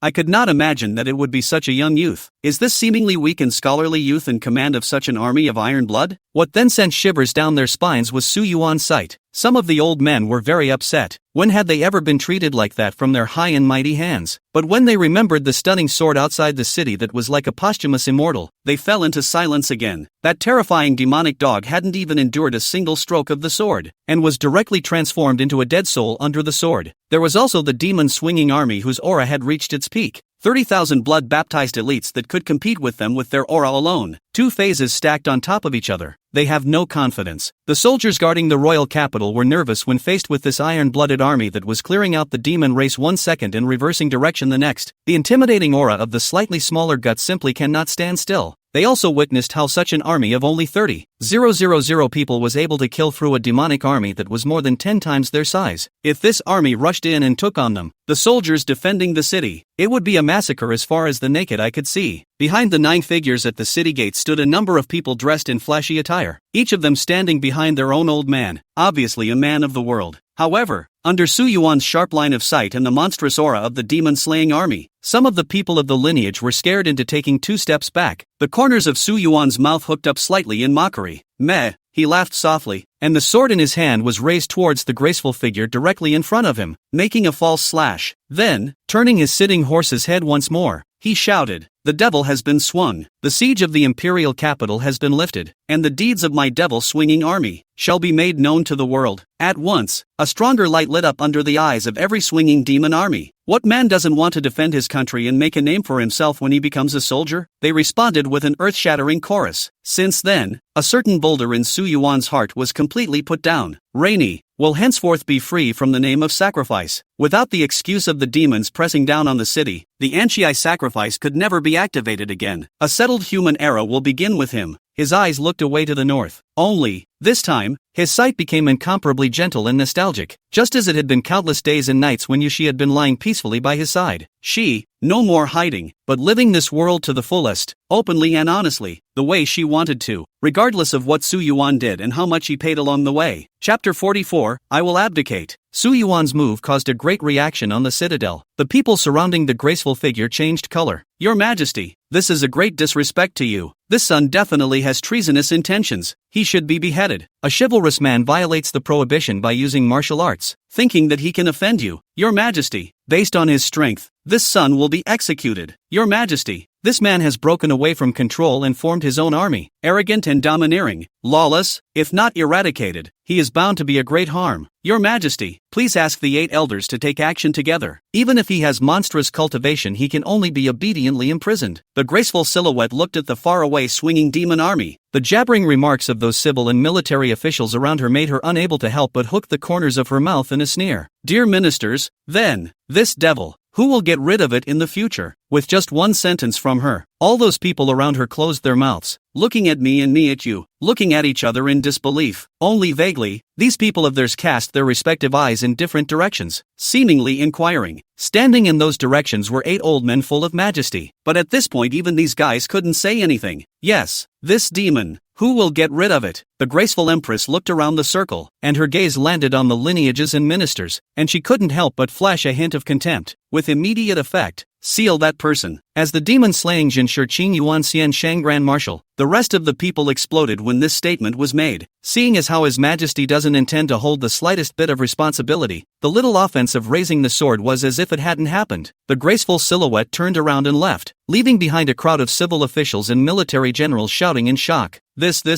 Your Majesty, please don't. This is clearly leading the wolves into the house. Your Majesty, you can be recruited, but you cannot grant such a high pardon. That person is completely wolfish, and his ambition will only grow bigger and bigger. Your Majesty, What if the man refuses to be ordained? Only a light sentence came from the graceful figure that was getting farther and farther away. He will. The queen was surrounded by women dressed in grey robes, and one of the grey-robed women closest to the queen saw away from the worldly families and the group of ministers on the city gates and said in a low voice, "A bunch of short-sighted people." The queen is also not annoyed. Faintly said, "They are not all short-sighted. They are just puppets of the lineage. They all want me to directly confront with that army and that person." This shows that those few old men don't have a bottom in their hearts either. She couldn't help but smile at the thought. The closest grey-robed woman asked, "Then, Majesty, what is to be done with this army?" Empress Yuan nodded her head and said, "How else can we dispose of it? That person is a good hand of young strategy, leading an army of swashbuckling devils but not committing any offense against the imperial capital. It is simply a stone that kills 3 birds with 1 stone. For one thing, only 1 heart to destroy the devil, just under this banner, enough to make the world return to the heart. From this moment on, the world's momentum will converge on him alone. Whoever is against him is to risk the world's disbelief. Secondly, that person's strength is deep and unmeasured. The devil dog are but a sword. I don't know the depth, and even under the command of the army each has the ability to kill the devil. 30,000 troops can be routed millions of devil army. His existence is a deterrent that no one dares to move." The grey-robed woman beside her frowned. "Your Majesty, I still feel that it is not right. If he really has the strength to kill the devil dog with 1 sword, why?" The queen laughed. "Why don't you do it to us right? So that's a deterrent located in the darkness. Who dares to be the first one to go up and touch that person's scales before there's an outcry? Indeed, there are only 2 results of touching. That person is nothing but a paper tiger. Nothing happens, or the whole clan of the person who touched it was exterminated. If it were you, would you dare to bet?" The grey-robed woman's eyes lit up, especially since it's supposed to be a mess within the imperial capital, and the 8 great families aren't all of the same mind. So who in the world is going to be sent out to be this headbanger? The 8 old guys could flip out over this alone. The queen nodded. This outlier may be a lucky one, but it may also be an unlucky one. But the result of the unlucky one is much heavier than the lucky one at first sight, and the loss is not worth the gain. The grey-robed woman couldn't help but praise. "This person is so smart. Obviously a first calf scholar-like, but I did not expect such a sophisticated plan." More crucial is, the Empress continued, "In the past, mortals were nothing more than playthings in the hands of the lineage, and could be discarded at any time. They didn't care, and it was useless to have as many mortals as possible, and the cohesive force could easily be suppressed by the lineage. But now there is a flag for the people to get rid of the devil of the unknown deterrent. They cannot move. It so happens that the momentum on the mortal's cohesion in his body, the momentum of the mortal's and his unfathomable strength, the 2 achievements each other. Alone to take one is not out of the way to solve the problem, but the 2 stacked on top of each other, that is really like the sky and the earth. No one cannot stop it." "And the third?" the grey-robed woman asked. At that moment, someone happened to report, "Your Majesty, the secret envoy has returned." A secret envoy, also in grey robes, came dustily to the queen, with a secret scroll in his hand, and said, "Your Majesty, His Highness Yushi has found it, and the rest of the things and so on are recorded in it." The queen opened the secret scroll and finished examining it carefully, then threw it to the grey-robed woman beside her. The grey-robed woman who was very close to the queen had only just opened the secret scroll when she saw a lifelike monochrome painting of 2 close people. One was a delicate, bright young girl, smiling coquettishly with her eyes full of the other person, but a bashful youth. The youth's body type is not stout, quite a bookish, but also has some from the inside and born of confidence and bashful. The face of this youth is clearly the one who led thousands of troops to stand in front of the gate of the imperial capital with their swords. The queen rather feel the world is unpredictable. Some trance said, "The third, is the Anshan sacrifice? This is afraid of his most central purpose, the devil approaching the imperial capital. The family blackmailed to promote Anshan sacrifice, but now outside the imperial capital of the devil, Anshan sacrifice is no longer necessary. Naturally, no need to ask for sacrifices. If any family insisted on pushing forward the Anshan festival, even a 3-year-old could see the problem. Someone was colluding with the demons. At that time, not only him, but the rest of the lineages will have to crusade against the person who pushes forward the Anshan sacrifice to clear the air. And even I can use this name to suppress the person who pushes forward the Anshan sacrifice, and no lineage will dare to object." The grey-robed woman with a close relationship suddenly realized, "A good 1 stone 3 birds. This calculation is truly an unresolved young plot." The Empress said, "From now on, the situation has changed greatly and will be different from the past. Within the imperial dynasty,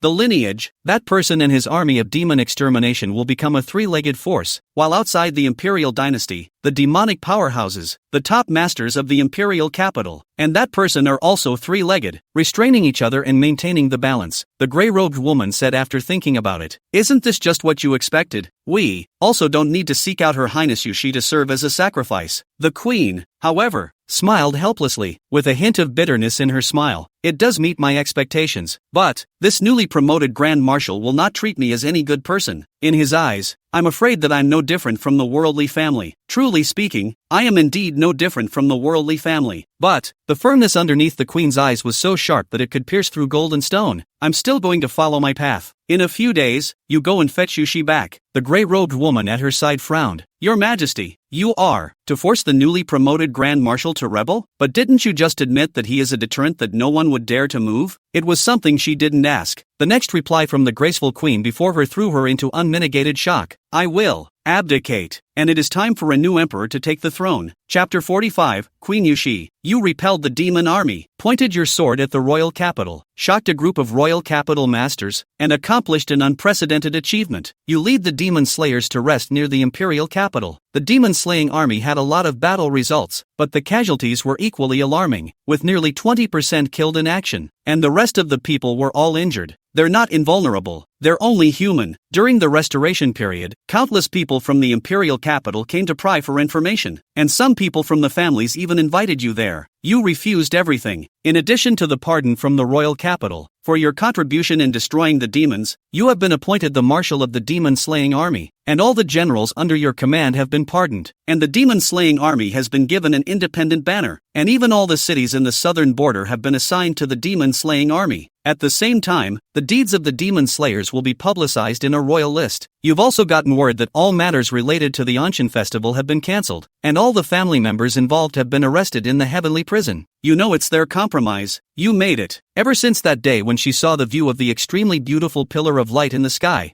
Yushi had been having a recurring dream. In the dream, she was still the same as when she was a child, and followed the not-so-tall but very reassuring back in front of her and asked, "What is your name?" The figure in front of him replied, "Call me Mr. Magic Sword," over and over again, but she never believed it. "But it always feels like you don't look like a demon. Real demons are scary." She said so. Then, the figure in front of him would stop. "Slowly turn your head backward," and she tilted her head, trying to see the face. Under the flare of the sun, she did get a good look at the face, but the face was as hideous as a dry corpse, and it was clearly the devil's face. She stood frozen in place, forgetting to even breathe, just staring in awe. In the next instant, a fissure appeared under the feet of the figure in front of him, and the fissure was deep and dark, just like a boundless abyss. That demon face just dropped in. By the time she reacted, all she could do was lie on the edge of the abyss and cry out into it. She shouted over and over again, but no matter how much she shouted, she got no response. Whenever she woke up from a dream, she was overwhelmed by an endless sense of powerlessness. She can't do anything. All she could do was hug herself tight and cower in the corner. There was another jingle in her clenched palm, a soft, thin sound, but she didn't dare look, because that would just remind her over and over again of the fact that Mr. Magic Sword was gone. All she could do was cower in a corner, listening to the occasional bell, and fall into a dazed sleep in the cold night before being awakened again. She couldn't get out of the cycle until the next day's sunrise came through the window. The rising sunlight fell on her face, which was crystalline with a hint of trance-like haggardness, a hint of discouraging coldness. The woman at the door suddenly broke in. "Creak, there's news from Yuan City." The woman's face was ecstatic. Rainy's face also gained a few more moments. "I heard that there is an army of unparalleled valor called the Demon-Slaying Army. This army is so powerful that it fought all the way north to the imperial capital and killed the demon hordes." Royal capital. When she heard the word again after so many years,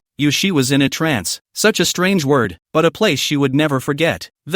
And then what? She asked in a weak whisper. "I've heard that the demon swingers seem to have passed through Yuan, so maybe they saved the people." Those words did give Rainy new hope. Swingers. She chanted the words quietly. For some reason, those two words caused a ripple in the bottom of her heart, causing a hangover to rise. It was as if, in the dark, it had something to do with her. Just then, there was a knock on the door from outside. When the woman opened the door, what met her eyes was an incredibly lavish ceremonial caravan, and at the front, a woman in a gray robe. The gray-robed woman's brow was dry and solemn, and behind her were several teams of armored soldiers. The gray-robed woman ignored the woman and went straight to the house. Rainey raised her eyes only to see someone she couldn't have expected. When the gray-robed woman saw Yushi's haggard appearance, she was both heartbroken and relieved. The girl who was once there had now grown into a delicate young woman. "Your Highness," she shouted. This cry of "Your Highness" directly dragged Yushi back to the time of that one and only Anshin ritual. She has accepted everything, but then someone breaks everything she was supposed to accept. It was the gray-robed waitress in front of her that carried her away from that set destiny. It also led her to meet the man who changed her life. Mr. Magic Sword,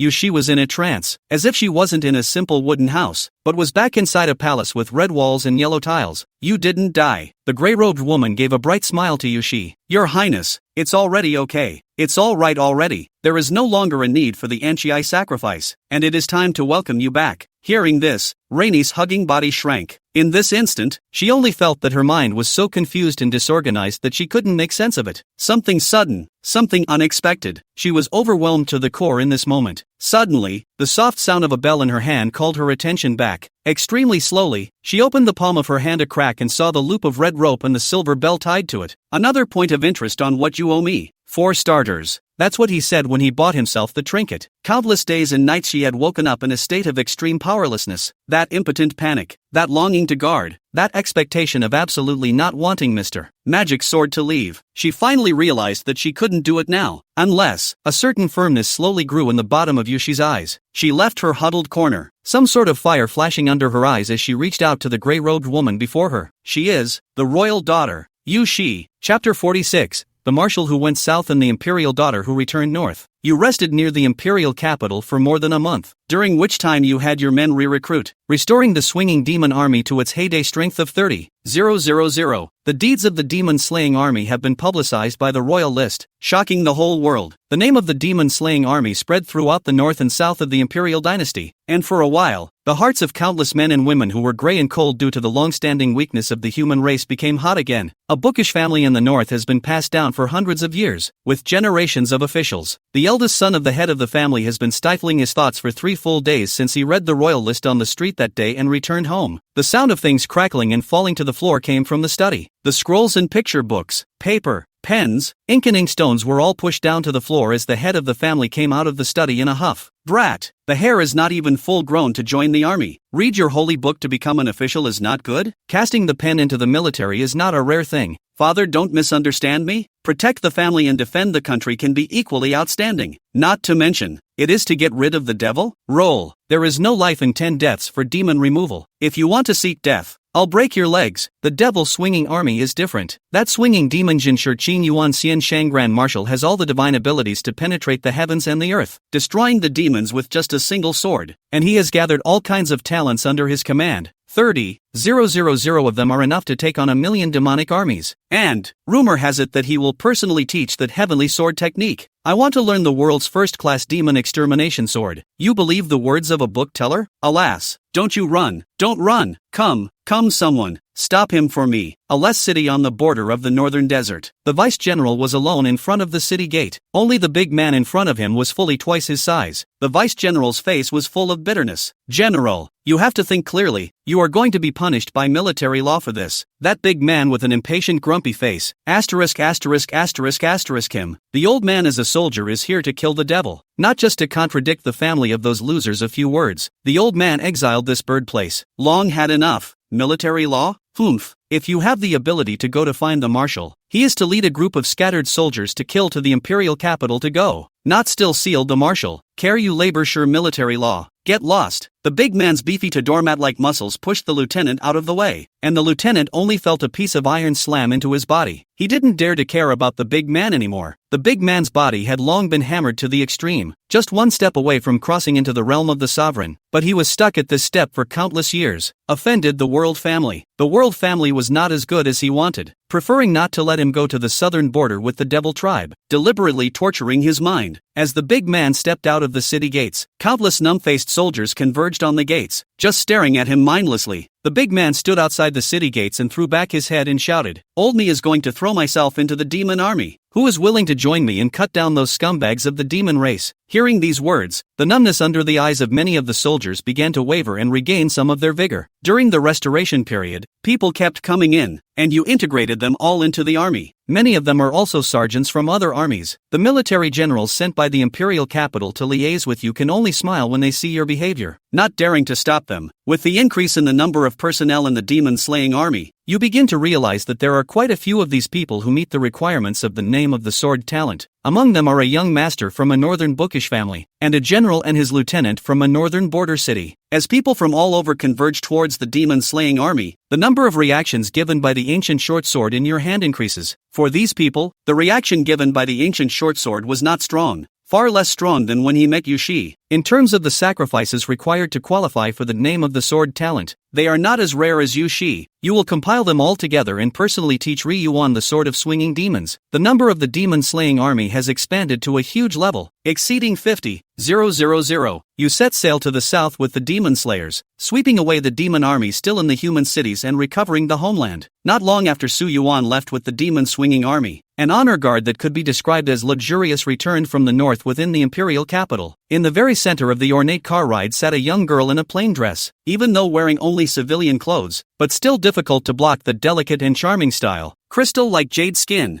natural delicate features, autumn water-like eyes randomly turn around can charm an unknown number of people. One couldn't help but wonder if this was the heavenly emperor's most dainty and beloved youngest daughter who had come down to earth. If it weren't for that tight little face, it would be the perfect image of a spoiled princess. Yushi looked at the imperial capital's gate that was getting closer and closer. The magnificent city wall and the heavenly gate used to be so out of reach in her eyes. The only time I touched it was when I was being cheered by countless people on their way to the devil's mouth. Those long ago memories came back to the back of my eyes. The graceful figure in her memory didn't even look at herself, ruthlessly announcing her fate. The civil and military ministers surveyed her gleefully, as if they were not looking at a person, but at a thing to be exchanged. The expression of that stealing and exchanging, as if by sending away this thing in front of them, they would be able to get to enjoy endless glory and wealth. The men of the world's word nodded at her, not in approval, but in satisfaction. She could only accept it without sorrow or joy, cannot do the slightest resistance to this established destiny. Now that I think about it, I was just overwhelmed to the point of numbness by the feeling of powerlessness at the time.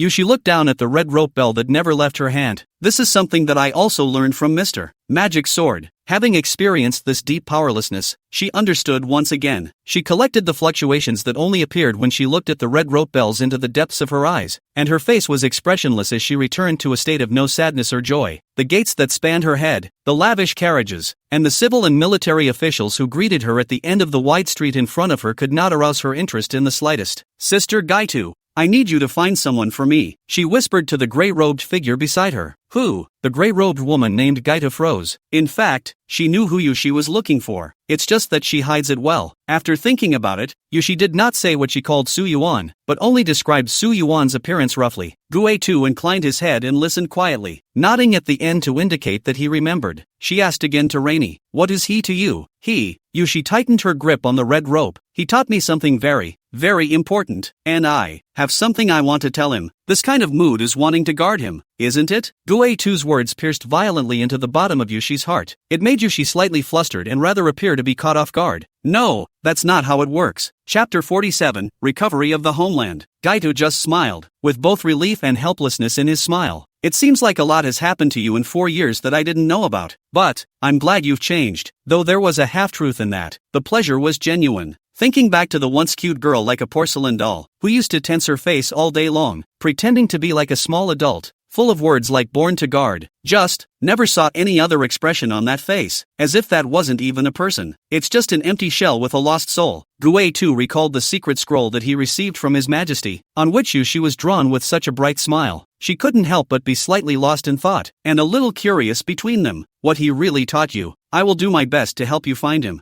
Gue too assured Yushi so. She didn't tell Yushi that just a short while ago, a large army outside the city had moved south, and the commander-in-chief of that army, a month ago, killed under the imperial capital for her, and one man and one sword declared war on the top war power of this world. He hardened himself and split the sky from the lifeless gap. The luxurious car ride was about to drive through the wide green stone street. At the end of the street, there were the civil and military officials and the people of the family who greeted them, and after these, there were the red-walled and yellow-tiled palaces. The gates of the palace were open and waiting for their party. The heart of the returning figure understood. His Majesty's secret envoys have removed all seals of approval regarding that Grand Marshal. Just enter that door. His Highness Rainey will never know anything more about that man. Until... She looked at the civil and military officials at her feet, especially those of the lineage, and a nameless fire quietly sprang up under her eyes. She wants to hold something in her hands, even if it cost her anything to do so. Sister Gaitu, do you think I can become like my mother? Guitu nodded with unquestioning certainty. Will do. You lead 50,000 demon slayers south. The demonic powerhouses strangled outside the imperial capital. The demonic clear gas and pills obtained from the blood sacrifices can barely cover the original 30,000 troops, and the remaining 20,000 demonic troops need to be followed up and bestowed. Your army of 30,000 will be invincible for at least half a month. You swept toward every city that fell by the demons and killed all the demons in it. Some of the strongest demons who escaped from the battle of the imperial capital were bumped into by you, but they were not a match for your sword. There are a few generals under your command who have practiced the family's techniques. You will teach these techniques to the whole army, so that they can forge and cultivate their bodies according to the most suitable techniques. Although these feats are not enough to break through the threshold of the fourth order and reach the level of a grandmaster, but as long as they can break through the first order, they are a great help. You followed the route of the demon army and recaptured the two major cities of Mosan and Linshao, as well as many small and medium-sized cities along the way. There's only one big city left in front of us, Guang'an City. Guang'an City is the largest city in the south and a major transportation hub. Controlling Guang'an City will allow you to control the entire southern border of the dynasty. Marshal, more than half of the city's homeland has been recovered, but right now there is another difficulty. Commander Zhao reported the following situation to Su Yuan. Now that the number of swinging demon army is increasing, the difficulty of management is even more difficult. Good thing the Zhao commander and that old commander with white hair have decades of experience in leading the army, and share a lot of difficult things for Su Yuan. The land in the city was all contaminated by demonic blood into demonic soil. Except for the soldiers of the demon-slaying army who were given the Dan pills, the people were never able to come back, and it will take at least 100 years for this demonic soil to slowly return to its original form. Commander Zhao's face was filled with worry. If we recapture the city's people but can't move them over, it won't mean much at all, and we won't even be able to restore the past border defenses. If we go south again, we will be a lone army, inserting ourselves into the hinterland of the demon race. Su Yuan listened quietly without much change on his face. Commander Zhao also knew that the way Su Yuan's mind considered things was very different from his, and he didn't dare to disturb Su Yuan, so he could only wait. He remembered something else at that moment. Marshal, half a month, another half has passed. He was referring to the departure from the royal capital until now. This meant that the swinging demon clear chi in the swing demon army soldiers was about to reach its expiration date again, and the order to go south, given by Su Yuan, still hasn't been lifted. The demon swingers were still moving forward. Commander Zhao knew deep down that they no longer had enough blood sacrifice offerings. Even if we don't take into account the extra 20,000 swinging demon army, the original 30,000 swing demon army all had the Dan pills on them, and merely needed to be regifted with swinging demon cleansing chi. But that was also a full 30,000 channels of demon slaying clear chi. It's a blood sacrifice of 30,000 people at a time. Apart from the demonic powerhouses killed in the battle of the imperial capital that barely filled the gap from the last time. In addition, it was feared that there would be no more such good opportunities. Su Yuan still only bowed his head in contemplation and said after a long time, "Fight your way to cantonment, then stop at cantonment." Hearing this order, Commander Zhao instantly breathed a sigh of relief. What he was afraid of was that Su Yuan would still maintain the order to go south, at which time the demon-swinging army would break headlong into the unknown depths of the demon hinterland, surrounded by an endless ocean of demons. In the end, probably no one survived to come back except for Su Yuan. Wait until we reach Guang'an City, and start solving the problem of the magic soil first. Commander Zhao smiled from the bottom of his heart when he heard Su Yuan do so. Yes, Just as Commander Zhao was about to leave, another figure entered. The old commander with gray hair. The old commander arched his hand at Su Yuan and reported, "Marshal, my subordinate has received news that the imperial capital side has sent a number of death row inmates in considerable numbers." These words caused Commander Zhao, who was ready to leave, to frown and couldn't help but look at Su Yuan, but he saw that there was no surprise on Su Yuan's face. Su Yuan nodded and stood up. "Go on, check it out." Commander Zhao and the old commander with white hair looked at each other before following. As Su Yuan came outside the military tent and stood on a high place to look in the direction of the imperial capital, he saw an army attached to the imperial capital escorting a continuous stream of death row inmates towards them. Commander Zhao was quite surprised.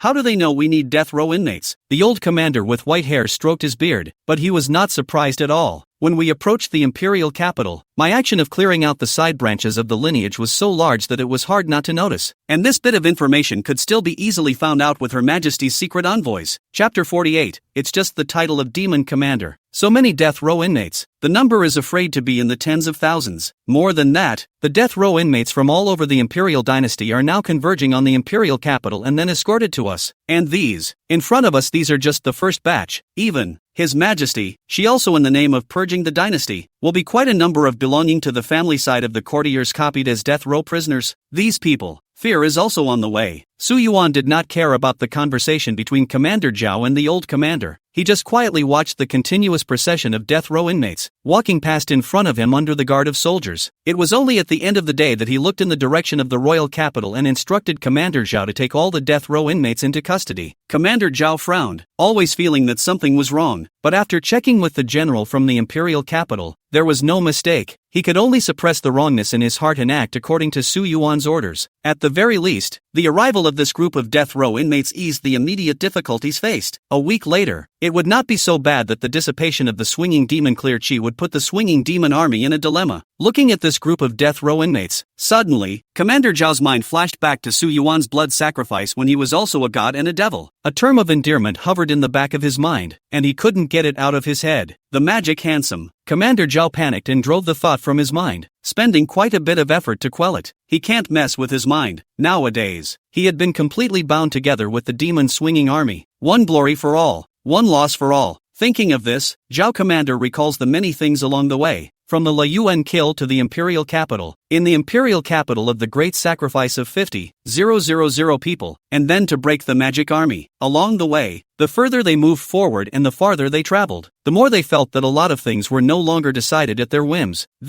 It has to be the swashbuckler army. There's no room for a step back. Consequences once the demon swingers disappear. Commander Zhao didn't dare to think about it. Therefore, the demon swinging army must still be the same one that has the ability to swing demons without any disadvantage. The demon slaying army. You led the demon army to Guang'an City. The strongest demons in the city have already retreated. The remaining demons are too weak to be attacked. The demon slayers broke 50,000 heavy cavalry outside the city with 10,000 light and heavy cavalry. The rest of the demon swingers poured into the city along the long collapsed walls, decimating the demons in every corner. Guang'an Castle, the largest city on the southern border, was recovered. You are stationed in the city, working to repair the walls and some of the buildings. Su Yuan came to a special camp where all the people met the requirements of the talent in the name of the sword. He came here every day to teach the Yuan swinging demon sword sutra. The people in the camp had eagerly gathered around Su Yuan when they saw him, asking out the questions they had gotten from yesterday's sword learning. Even though some of them did not practice swordsmanship, they still learned one or two inspirations from the sword sutra created by Su Yuan and benefited greatly. For example, that pugnacious man whose strength had reached the peak of the third order and his lieutenant. The big man's name was Nie Jinglong. Although he couldn't use a sword, he was a fast learner and had an extremely high level of enlightenment. His lieutenant did know how to use a sword a little, but his talent was mediocre. So Nie Jinglong followed Su Yuan daily to learn, and then taught the vice general. A big man with a body as strong as an ox carrying a sword like an embroidery needle was so funny, but no one here dared to laugh at him. After all, his strength was top-notch when looking at the swinging demon army, without worldly feats and resources, but hard forging his body to the point where he was just one step short of crossing over into a zongshur. He was undoubtedly a one-in-a-million genius. Besides Nie Jinglong, there was also a scholar from a scholarly family named Yu Chuan. Although he had never touched swords, guns, swords and halberds, he was extremely quick to catch on and his comprehension was second only to Nie Jinglong. Su Yuan was just about to explain today's portion of the Yuan demon-slaying sword scripture when a black shadow appeared from the side and came straight at him. Bold thief! Nie Jinglong instantly bellowed out, the first to react and pounce on the black shadow. That black shadow arrived in front of Su Yuan in no more than an instant, raising his fist high and about to fall on him. But Su Yuan just sight-locked him and stood loftily in place himself. Just as the fist descended on Su Yuan's face, Nie Jinglong vigorously slammed this black shadow out with even greater speed, with the dust flying up. Everyone then reacted as a large number of swinging demon army generals rushed this way with their soldiers. Nie Jinglong carried a limp silhouette back to Su Yuan and threw the silhouette on the ground. Martial, this person's body tendons and bones are like gold and iron. He is already a perfect Hotian, only one step short of entering the innate. This kind of assassin, apart from the Shihua, can no longer find the second force that can be sent out. Su Yuan nodded in understanding, whether it was just now or now. The expression on his face had not changed since the beginning. Countless pairs of eyes in the surroundings were fixed on Su Yuan, and such a gesture made them believe that even if Nie Jinglong did not make a move, Su Yuan would be able to kill the assassin with a wave of his hand. The first three steps of the body-forging martial artist's forging, the latter day, the innate, is to hammer themselves until they cross into the clan master can communicate with the sky and the earth, stepping in the air. In a world where martial arts were withering away and lineages reigned supreme, a second-ranked assassin was undoubtedly too valuable to be true. The assassin whose bones had been broken by Nie Jinglong lay on the ground unable to move and could only laugh miserably. The assassin, a young man who didn't look too old, spoke up. I am indeed a member of the lineage, but I was not sent by the main lineage. I am a side branch descendant. Do you know how I felt when I returned home only to learn that most of my entire family had been killed? The assassin gritted his teeth. I mixed into the death row, only to personally avenge my family and behead you, this demon marshal. When these words came out, the surrounding generals were shaken and stormed out. Bold, how can you dishonor the name of the marshal? Marshal, this assassin is full of ridiculous words. He should be killed on the spot. The title of demon marshal, although the entire swinging demon army knew about it, no one had ever dared to bring it up in front of Su Yuan. But Su Yuan smiled when he heard this title instead. He waved his hand, signaling the people around him to be at ease. Su Yuan stared at the assassin's eyes and said, all the people I killed were people who deserved to die. They deserve to die. If you want to harbor them, you are nothing more than the same person as them. A flicker of struggling pain passed through the assassin's eyes as he growled.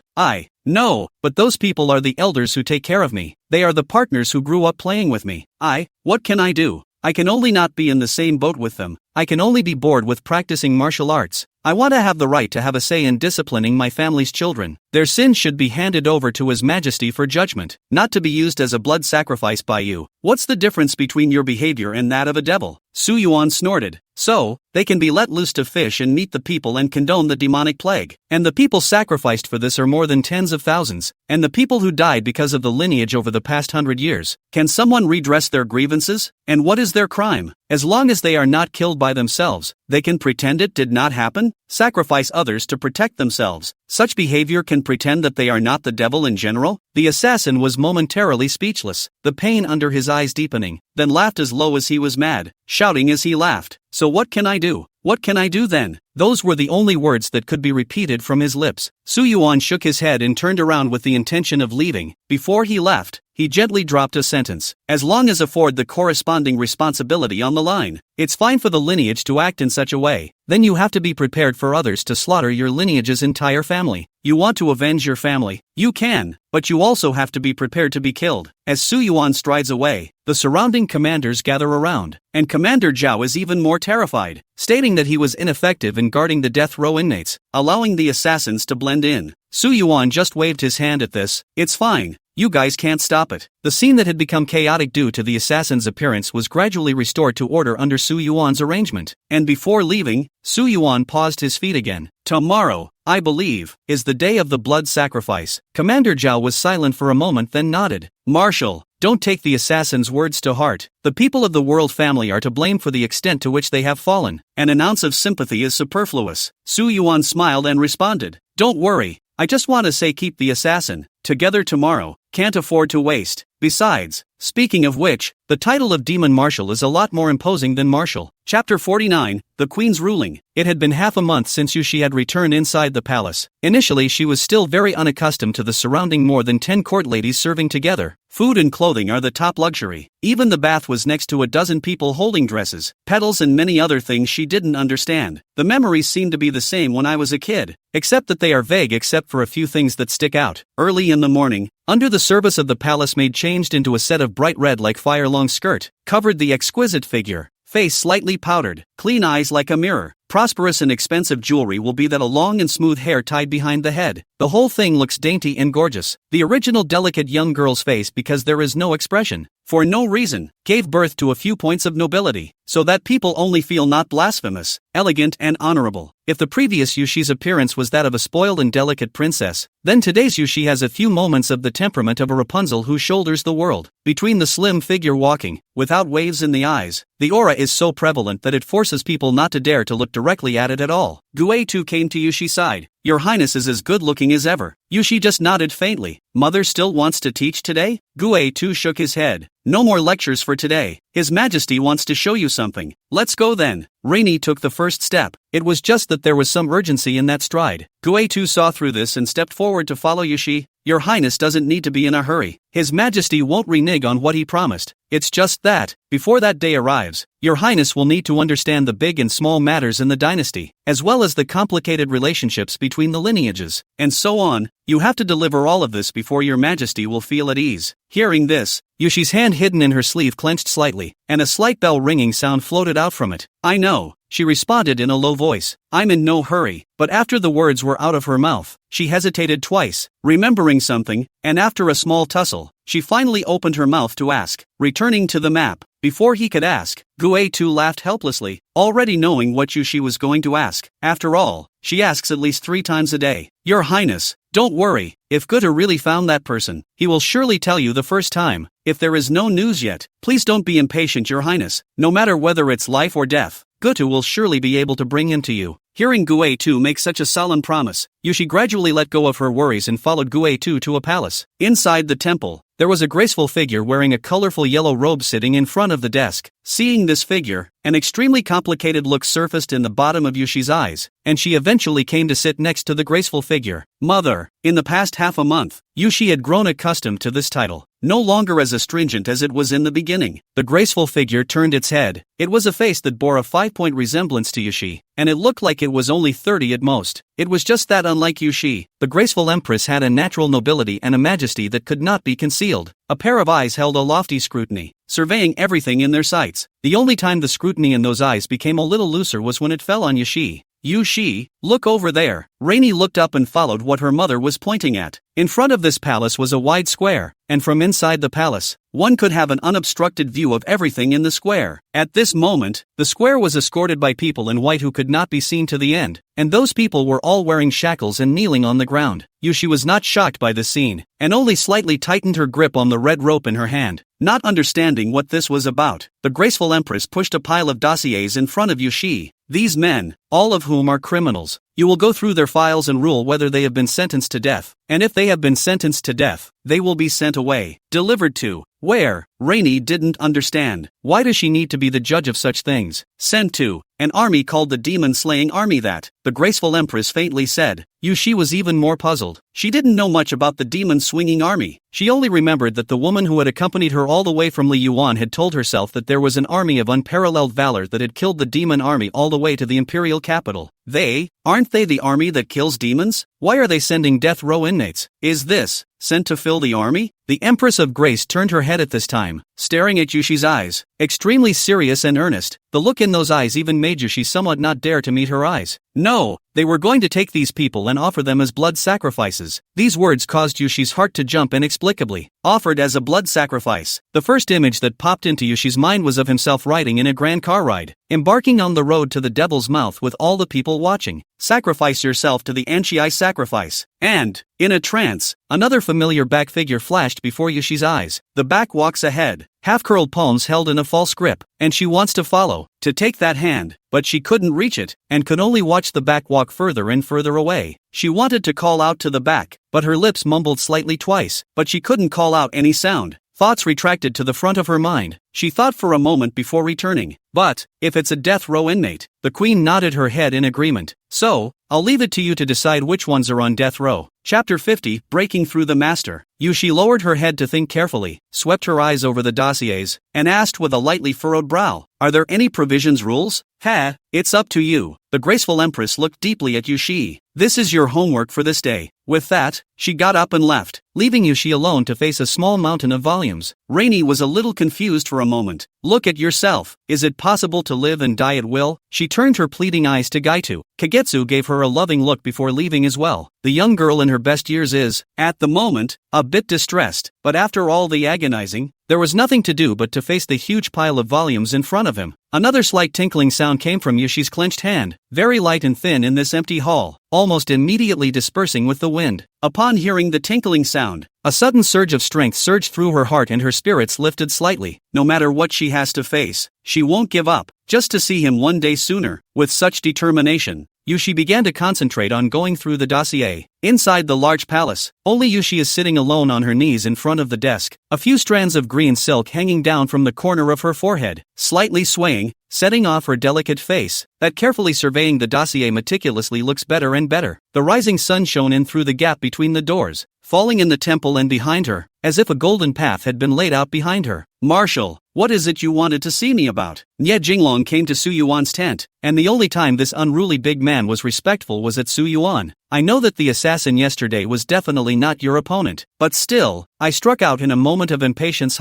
Don't be offended." Su Yuan shook his head. "That's not why I came to you." Nye Jinglong's face squared up and he slapped his chest. "If you have something to command me, I, Nye Jinglong, will definitely not say a word of no." "You want to break through to the sovereign?" Nye Jinglong was shaken. "Want? How can one not want to? Breaking through to Sovereign Master is the second greatest long-cherished wish of my life. In order to break through to the Sovereign Master, I've thought about it day and night, but I've never been able to find a way to do it. It's just that close." Su Yuan couldn't help but smile when he heard his straightforward words. "What's the number one long-cherished wish? Then of course it's killing demons." Su Yuan burst out laughing, but after laughing, he stared seriously at Nye Jinglong's face and said word by word, "If I had a way to help you break through." Not waiting for Su Yuan to finish, Nye Jinglong's eyes blossomed with an incomparable light, and he violently stood up, his stout body almost toppling through the military tent. "Marshal, as long as I can make a breakthrough, even if I have to die tomorrow, I'm willing, no matter what the cost. If I can make a breakthrough that day, I'll kill the demon hinterland that night to find the demon lord to fight one-on-one, so that would be worth dying for." Su Yuan was silent for a moment and looked at the strong man in front of him. "It's not so bad that you will die tomorrow. Besides, even if you break through the sovereign, you still can't beat the demon lord." Nye Jinglong just hammed and hawed. "It's one thing to fight or not to fight." Su Yuan pulled out the ancient short sword and crossed it in front of him, looking at Nye Jinglong.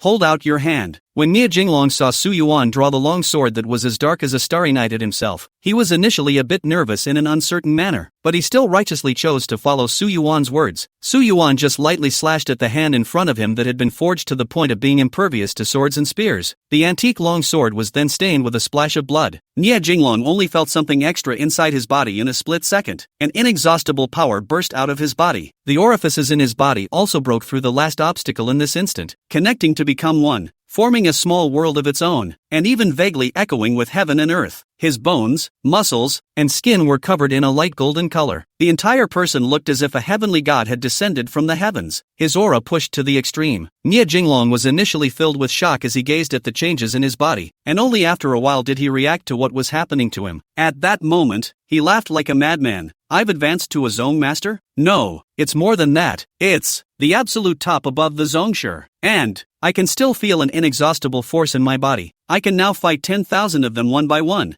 Su Yuan quietly surveyed the changes in Nie Jinglong. This was the first time he had used the in the name of the sword talent to bestow divine abilities. In contrast, the big man in front of him became a sacrifice to the sword in his hand. Su Yuan could feel that Nie Jinglong had established a connection with the ancient short sword that transcended everything, and he realized from this connection, short sword was extracting something from Nie Jinglong. It was an extremely blurred line that was constantly emerging from places Nie Jinglong couldn't see in his body, surging towards the sword, and the short sword came to absorb it all. Eventually, Su Yuan realized that all the lines had been sucked away by the short sword, leaving only a single blurry line connecting Nie Jinglong and the short sword. Su Yuan frowned at this strange scenario for a moment. In addition, he realized that he needed to wait until after the death of the sacrifice if he wanted to get feedback on the bestowal of divine powers. After death, Su Yuan subconsciously tightened his grip on the hilt of his sword. The Nie Jinglong in front of him had gained the avatar, but Su Yuan's body was still empty, except for the demonic power of the demon-slaying talent. But Su Yuan was inexplicably relieved again. Good thing it doesn't have to die tomorrow. He could feel the exuberant vitality within Nie Jinglong's body. At this, he laughed silently. Nie Jinglong, on the other hand, was still immersed in the ecstasy of making a breakthrough and obtaining a divine ability. Nie Jinglong was the one who gave the strongest reaction from the short sword out of all the people who met the requirements, and the changes that appeared in his body were already enough to surprise Su Yuan. The divine power given is equal to the rarity of the sacrifice itself. The avatar bestowed on Nie Jinglong. Su Yuan thought about it and named it innate divine power. Nie Jinglong, who had obtained the avatar, was happy for a while before he remembered to thank Su Yuan. He bowed solemnly to Su Yuan with eyes full of reverence. Many thanks, Marshal. Su Yuan waved his hand and simply asked Nie Jinglong to go get the others. Nie Jinglong ran out joyfully, and the next second, from the sky came Nie Jinglong's bold and loud laughter, which went all the way from the north gate to the south gate of Guang'an City, and then several consecutive round trips. The demon-swinging army soldiers heard laughter coming from the air and thought that it was the worldly patriarch coming. Some of the generals are as good as dead, but after seeing the iconic burly body of the figure in the air, each one of them showed a happy face. It's General Nie. He's broken through to the sovereign. We have a sovereign too. The entire swinging demon army was suddenly immersed in the euphoria brought about by Nie Jinglong's breakthrough. Chapter 51, Settling the Magic Earth. You have decided to grant the avatar to anyone who responds to the short sword. After Nie Jinglong, and Yuan, a scholarly disciple, received the second most divine powers after Nie Jinglong, he was able to conjure up a pair of instinctive pairs of swords, and his strength jumped to the point where he was second only to Nie Jinglong, one of the few offerings that crossed over to the third order in one step. These men were organized by you into different teams, each leading an army of swashbucklers. In the evening of that day, the time limit for the demon army's demon slayers to clear the air has expired, and you open the blood sacrifice again. Marshal, it's ready. The old commander with gray hair clasped his fists. This, fully 30,000 people. Su Yuan just nodded and took a step to the top of the city wall. Beyond the city walls, on the demonic soil that was blackened by demonic blood, large pits had been dug.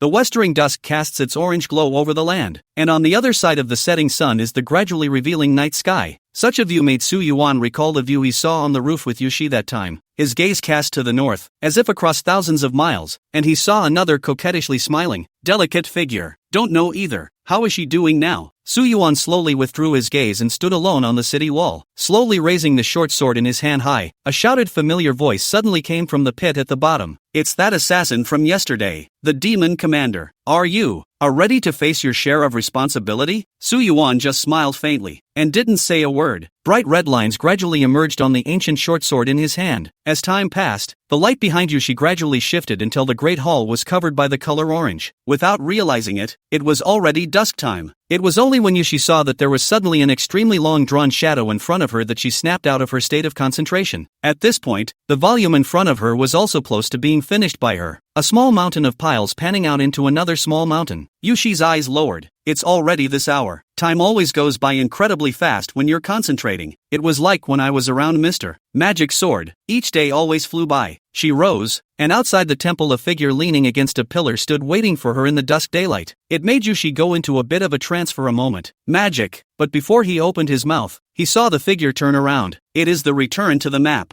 Yushi immediately shut her mouth, seeing Gue too come to herself with a smile. Your Highness, you're hungry. His Majesty ordered us not to disturb you until you come out. Here, this is a snack made by the Imperial Kitchen. Gue too brought a box of snacks from behind his back. Looking at the snacks held up in front of him, Yushi's eyes were in another trance. Your Highness, is everything all right? It was then that Yushi shook her head and took the snack. It's fine. I'm just a little tired. Gu too smiled heartily. After all, dealing with political affairs for a day, the average person would have to rest for 3 or 4 days to slow down. But it is. Your Highness is somewhat similar to His Majesty once upon a time. Once you get into it, it's as if you won't get tired. Often sitting like this in the temple all day long, sitting all day the next day and still being able to continue with vigor and vigor. Yushi could only smile as her eyes looked around and saw the dusk sun setting in the west of the sky reflecting the clouds like fire. With a twinkle in her eye, she pointed to the high eaves of the palace. Guy too, can we go up there? It's a small thing. Your Highness, don't move. Gu too supported Yushi with just a gentle leap and landed on the roof. The breeze blew through, and Yushi looked at the setting sun sinking in the west. Close to the setting sun were the flaming clouds, while on the other side of the sky, it was already covered by the night sky. Such a sky caused her to drift off again. Gu too, who was beside her, opened the box with the snacks for her and asked at the same time, Your Highness, how does the day feel? Yushi was stunned.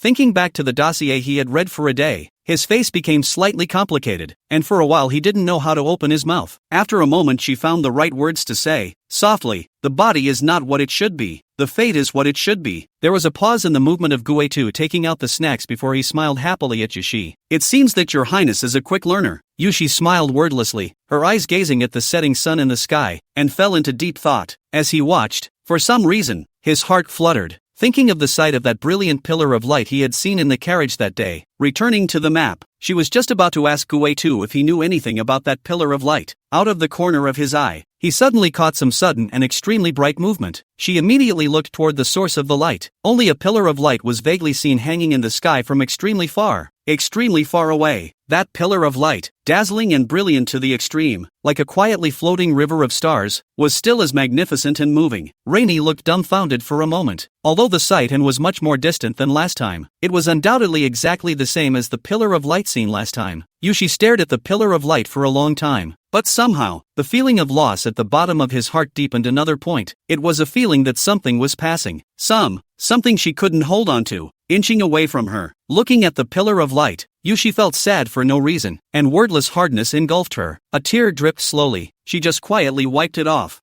What's going on here? She murmured to herself, but no one could answer her, only a muffled voice on the wind. She couldn't hear what the hell it was. You've maintained the demon army. After occupying Guang'an City, you started to solve the problem of the magic soil. At the same time, you split the demon-slaying army into several units and sent them to recapture the southern border cities outside of Guang'an City. Each unit is made up of experienced generals and gifted men. And you're sitting on your own in Guang'an. The demon-slaying army is divided into several groups and the good news is coming one after another. One border city is recovered. Meanwhile, progress has been made on the issue of the magic earth. It has been found that the blood of soldiers who have been given the pill can remove some of the effects of the demonic soil. If the blood of the soldiers is in large enough quantities, the effects of the demonic soil can be completely eliminated and restored to what it was at the beginning. In that case, you order that the demonic soil in Guang'an City be eliminated first and the city be restored to its original state. Chapter 52. Escape from the palace and return to Yuan. The land of Guang'an City was restored to its original state after tens of thousands of soldiers sacrificed their blood in the city. In the following time, the frontier cities under the rule of the demon-swinging army were restored to their original appearance one by one, and the reconstruction work was steadily progressing. The demon-slaying army has built a strong defense against the demons on the southern border. The entire demon-slaying army is dispersed in various cities, stationed on one side and rotated every half a month. I don't know where I got the news, but there began to be fleeing exiles returning to these frontier cities. Not only death row inmates were sent from the royal capital, but also the people who moved here. Mass migration begins. For the next 6 months at least, the entire dynasty is in a state of turmoil. Heavy taxes and harsh donations, laboring the people to hurt the money, and for a time, the people's grievances, and the wailing of the people all over the world is continuous. Returning to the map, as soon as Yushi opened her mouth, Gu too knew why she was here. She continued to repeat what she had said a million times, just in a different set of ways. Your Highness, when the Yuan and the demonic plague and the few people who survived have not asked the results. As for other places, even if we want to search for people, that is a needle in a haystack. Cannot be in a hurry, can only take their time to come. But I didn't expect Rainy to shake her head uncharacteristically. I didn't come to ask that. Yushi's black hair was extremely ably tied behind her head, and the monochrome power suit that clung to her body perfectly reflected her exquisite curves. Her face was expressionless, but a stupid light bubbled in her eyes. Sneaking out of the palace. Gue too was stunned. Your Highness, if you have anything you want, order us, just do it. No need to. But then what Yushi said shocked Gue too into a cold sweat. Let's, go to Rihara, Yushi said with extreme certainty, with a vague look of anticipation in her demeanor. Gue too secretly said that it was bad. Although the bottom of his heart was turning over huge waves, on the surface he still said calmly, Your Highness, something like going out of the palace must be done by His Majesty's decree. Otherwise, something happens on the road. None of us can afford the responsibility. Yushi glanced at Gue too unhappily. I'm responsible for what happens. I'm not here to discuss this with you. We're leaving now. After saying that, Yushi pulled Gue too towards a small path within the palace. In the past half a year or so, she had completely mapped out everything within the palace. She'd also figured out a path that would maximize her ability to avoid her mother's eyes. Gue too was pulled by Yushi and could not get away for a while, so he could only let her lead him towards the path. The path was sparsely traveled, and I didn't encounter any obstruction at all along the way until I came to a spacious palace gate, guarded by forbidden troops 3 layers inside and 3 layers outside. Upon seeing Yushi, the forbidden soldiers guarding the palace gate saluted, but the moment Yushi stepped 1 foot into the palace gate, the forbidden army stopped her again. Your Highness, you can't go out at will without His Majesty's decree. The outside is not as stable as you think. The forbidden army lieutenant didn't dare to look directly at Yushi and could only bow his head. Yushi looked around at the surrounding forbidden army. Her face became waveless, unable to see through what she was thinking inside, and her pair of eyes were even like ice mirrors. Even the aura had completely changed, vaguely exuding nobility and majesty. If I didn't carry my mother's decree, how would this princess have left the palace? Her voice was extremely flat, and the aura of a higher power was on display. What do you say, Gue too? Rainy turned her head to question Gue too, quietly blinking half an eye at Gue too. After Gue too's heart was torn for a small moment, he finally couldn't help but sigh in his heart. Yes, there was no way she would betray Yushi at a time like this. When the lieutenant saw that Gue too, a big shot beside the empress, was nodding his head. In his heart, although he already believed in 7 points, he was still a little uneasy, frowning and asking his men to confirm it. Seeing one of the forbidden soldiers leave at an extremely fast speed, for a moment, both Yushi and Gue too's hearts were in their throats. As time passed by, Yushi's heart became more and more uneasy, and there was a hint of stubbornness on her expressionless face. No, let Gue too take her and force her way in. But just then, the forbidden soldier returned. He nodded to the lieutenant. The lieutenant immediately smiled and stepped aside, no longer blocking the way. For a moment, Gaita fell into a confused trance, and Yushi subconsciously walked out of the palace gate in dismay. Through the deep palace walls, she saw the sunlight outside, and the crowds of people coming and going on the verdant streets in the distance. She felt a pang of unreality, but the sense of unreality was quickly replaced by an overwhelming sense of urgency in the heart. She stared in one direction, and that direction, the southwest. Out there on the frontier, there's a little town called Rebirth. Your Highness, you won't be able to walk far with nothing prepared. Why don't I take you on a day's excursion in the imperial capital and return at night? Gute's brow, furrowed with confusion, restretched and quickly realized what was going on and changed what he was saying. But to her surprise, Yushi turned her head to stare at her again. That delicate face took on a light smile, and a hint of cunning flashed in her eyes. Gue too's scalp went numb at the sight. Not knowing what was going on in that little head of Yushi's, Gue too, you should know many places where you can quietly resupply, and the task of preparing for the long journey is yours. Gue too wanted to cry. Half a day later, a carriage mixed in with the caravan slipped out of the city. Guang'an City. Commander Zhao handed over the new batch of lists to Su Yuan. Marshal, the resettlement of the new batch of people has been completed. Su Yuan nodded and received the list to one side. Commander Zhao hesitated and then still said, Marshal, there is still a steady stream of people moving in the direction of the imperial capital. Should we accept them as they are? Collect. Why not? Su Yuan didn't even lift his head. Otherwise, what's the point of having a dead city? But this is obviously their young conspiracy. So many cities, so many people. Our military power is dispersed, completely held back. If we want to push forward further, are lacking enough troops. Since it's a young conspiracy, we can only proceed first. After all, receiving the population will do us more good than harm. For them, the best outcome is to maintain the balance. Anyway, the demonic tide was blocked by us, and they don't have to face the demonic tide, now that we're completely rooted in the southern border, and the people of the city are all built from scratch. They're most happy to see it. There is another thing. There is still no way to dispel the demonic soil of Yuan. The the demonic soil under the action of that black crow. The blood of the ordinary demon-slaying army soldiers is simply useless. I know, Lai Yuan Chang, give it up. Hearing this, Commander Zhao nodded his head knowing what to do. Just before he left, he couldn't help but use his afterglow to glance at Su Yuan's face that was half hidden in the darkness. The face, still as it was several years ago, hadn't changed a bit. Only, vaguely, there were hints of bright red lines appearing at first. In these half a year, in order to maintain the demon-slaying army, there was a blood sacrifice every half a month, and when stacked up, there were already hundreds of thousands of deceased souls who died under Su Yuan's hands. Chapter 53, Are They Demons? After half a day of running around, the carriage that left the imperial capital arrived at the nearest small city. Seeing that it was nearing evening, Gaita drove his carriage and picked an inn. Your Highness, I'll feed the horses. He said he was feeding the horses, but Ketu's figure always disappeared without a trace, and he didn't know where he had gone. Rainy knew this all too well. She didn't point it out either. Might as well say it was just what she wanted. On the first floor of the inn, Yushi found a seat and sat down, even though she was underdressed, wearing only a plain dress and a gray face, but that awe-inspiring aura was too dazzling to be covered up. Long hair hanging under the loose robe, covering the delicate figure, but moving between the steps still seemed many people froze. Such a clean-cut girl must be a great beauty when dressed up. The temperament is unusual. It is estimated that it is a big family. Maybe it is the family of the world. These days, it is better not to mess around. Be careful that the next one to catch is you. After a few mutterings, all of them withdrew their gazes again. Behind Rainy happened to be another table of guests. They whispered, and between their words they talked about the demon-swinging army. And all of a sudden, Yushi pricked up her ears and listened word by word. Speaking of arresting people, this swinging demon army is simply no different from the demons. My next door up and down 18 mouths. Last month all were moved away. This away what news has disappeared. So far do not know how. It is. Yes, it's said that the city occupied by the demons has been recaptured. But can we live in that hellish place? It's just changing excuses to ask for people. Who knows what happens when people go over there?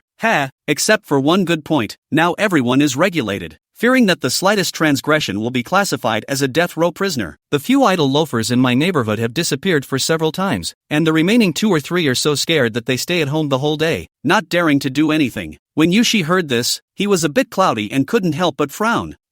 What's happening again? Didn't the demon slayers drive the demons away? Why? Everyone seems to be afraid of them. Suddenly, a violent shout came from the inn. Good boy, stealing to your grandfather's head. Then there was a young plea for mercy. The plea kept repeating the phrase, don't report it to the police. But the inn happened to pass by a team of officials. Hearing the movement in the inn, the leader's eyes lit up. Immediately, this team of officials rushed in to pull out the thief. Dare to steal? Come with us. The thief couldn't help but scream miserably. I'm not going, I'm just stealing. I'm not on death row. I'm not on death row. The leader coldly grunted. Is it a trip with me to know? There are the adults of the demon-swinging army to rule. Who knows you only did this one thing? Take away. Yushi gently frowned seeing this team of officials pulling the thief away. The remaining people in the inn were coy for a while, not daring to speak loudly. Vaguely, Yushi understood. She sat straight at the table, staring at it, out of her mind and wondering what she was thinking. Even Guitu didn't feel it when he sat across the table. Your Highness, what's on your mind? Yushi lifted her eyes speechlessly, still slightly disoriented underneath them as she asked Guitu. Getu, what do you know about the demon swingers? What do you know about them? Are really grabbing people everywhere to serve as death row prisoners? Guitu stared at Yushi's eyes seriously for a long time. Your Highness, do you really want to know? Rainy nodded slowly. She didn't actually know why she cared so much about the swingers. It's just that whenever I hear those words, I can't help but feel my heart flutter. Want to know about them? Maybe. He's in the swashbuckler army. Getu's lips were tightly closed, and in the end, she let out a long breath that seemed to be a sigh, and opened her mouth. The demon slayers, indeed, need human blood sacrifices. Many, a lot. A few simple words were like the last straw that broke Yushi's back as she asked in disbelief. Why? They're not killing demons. Yes, they are demon killers, but they need blood sacrifices just as much. Rainy couldn't help but lower her sight. She was in a daze. Her mind was in turmoil. The speechlessness continued for a long time, until finally Rainy asked one last question. Are they, then, demons? When Guitu looked at Yushi's downcast appearance, there was a trace of intolerance in his eyes, but it was quickly covered by firmness. That's a question that needs to be confirmed by your highness yourself. After half a month's time, Guitu brought Yushi back to the former Lixian city. Yushi stumbled towards the ruins of Yuan city. Guitu led his horse and looked at Yushi's back from afar. Although Yushi had long known that Yuan city had been destroyed by the demonic plague, when she really saw it, she realized what her heart really felt. The ruins in front of them looked unfamiliar to Yushi's eyes.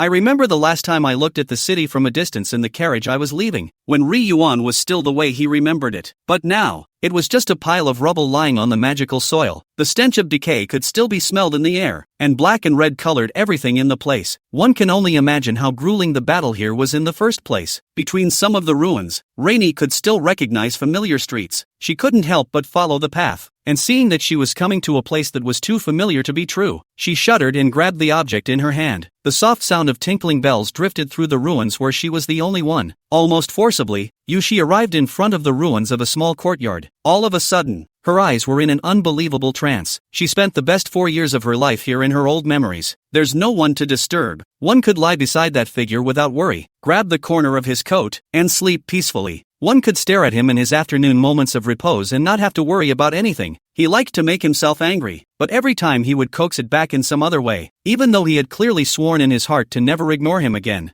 A flash of the past flashed clearly, but today, the small courtyard is in ruins, a wreck. She herself was no longer the dainty and slightly haughty young girl she had been. The figure was nowhere to be found. Yushi stood in front of the small courtyard, suppressing her sobs. "You, where the hell are?" Chapter 54, Succession of the Queen's Daughter. Gue too wordlessly guarded behind Yushi, and Yushi stood frozen by the ruins of the small courtyard for a long time before slowly turning around. Only, when Gaita looked at her again, all he saw was a pair of godless eyes without any emotional coloring. "Your Highness," Gue too called out softly. Yushi shook her head. "I'm fine, let's go back." A few moments later, sitting on the carriage, Yushi couldn't help but look at the increasingly distant ruins of Yuan City, as when she was once forcibly taken away. Only, nowadays she no longer expects anything from this small town. Rainy took one last look at the ruins that were dipping into the darkness after sunset and turned back to close her eyes. When he opened them again, all the emotions under his eyes disappeared, leaving only mirror-like eyes that were free of sadness and joy. The only sound that comes out of the wind is the sound of jingling bells, not knowing whether they are ringing because the carriage is shaking or because their owner is holding them tightly. When this vehicle carrying the only royal heiress of the imperial dynasty returned to the imperial capital, Yushi had already disappeared for a full month, but the palace was as calm as if it hadn't happened at all. Only, that imperial daughter, who was honored beyond measure in everyone's eyes, became more and more hardworking, and more silence. She no longer kept pursuing the question that Gaita had asked a million times. She followed closely behind the graceful figure that towered over her, taking everything she saw and heard into her head. No matter how many tasks were given to her, she would simply complete them to near perfection without a word. Countless late nights, the lights in the royal daughter's quarters would be on until dawn. On the second day, when the court was in session, with 100 officials underneath, the royal daughter sat under the royal chair, replacing the graceful empress, and meticulously finished the many political affairs. Many political affairs were handled in such a way that even the most seasoned civil officials had to lament that they could not find a better way. And the satisfaction in the eyes of that graceful empress, looking at the heir to the throne, who was known to all in the dynasty, grew with each passing day. Another 6 months passed. It has been more than a year since the royal daughter returned to the palace. The young girl who had just entered the palace and was still formal and uneasy had undergone a radical change in her body. The young girl's face has not changed much, but only faded 3 points of youthfulness, and a few more points of the oppressive feeling of not being angry, so that people do not dare to underestimate that young face in the slightest. Even under the provision of luxurious ingredients in the palace, the skin becomes more and more hydrated and blown out. The body was so perfectly curved that there wasn't an ounce of excess. A long, brightly colored dress was draped behind her, and a wondrous gold hairpin created by the most skillful craftsmanship pulled her long hair into a bun. Just the simplest of glances back at her was enough to make the heart and mind choke. The only beautiful thing about those eyes was that they carried a perpetual attitude of indifference. It was as if nothing could pique her interest enough to make those eyes ripple, even the trickiest of political affairs. She was able to unravel the veins of it in a few words. In the face of the different opinions of the ministers underneath, she could suppress the other party with a single look, refute them in a clear and organized manner, and stand on the upper hand, and no one had ever been able to get an advantage from her. Even if there is a bold presumption and this heir to the imperial dynasty to argue, in the pair of profound as a deep pool of eyes, cannot help but heartbeat drums, cannot guess in front of the heart of the imperial daughter in the end is how to think. But I didn't want to. But on this day, a minister proposed. Before an imperial daughter ascends to the throne, she picks a prince consort for her, leaving behind an heir so that there will be no accidents due to pregnancy and childbirth after she ascends to the throne. At the end, the minister also proposed, Li's son, Li Xianyi, just turned 20, not too far from your age, is a good candidate. As soon as the words fell, the entire court hall was quiet to the point of dripping. The family and the throne above the one, always is the surface and, secretly, Who does not know what kind of heart-surging? Although the lineage does not occupy an official position, the lineage has a special status, and there is anyone in this hall who does not have a lineage behind them, but no one has ever dared to talk like that. This Li, crazy? Yushi did not hear the voice coming from the person sitting behind him on the throne, so those pool-like eyes moved to the face of the minister who said this. Then she made a move that seemed beyond amazing to everyone, only to see Yushi's eyes slightly lowered, her face expressionless as she spoke in the most bland tone. This princess heart belongs to her. There is no need to mention this matter again. She looked as if she wasn't talking about herself, as if it had absolutely nothing to do with her. Incredibly calm, but the content caused the entire court hall to explode.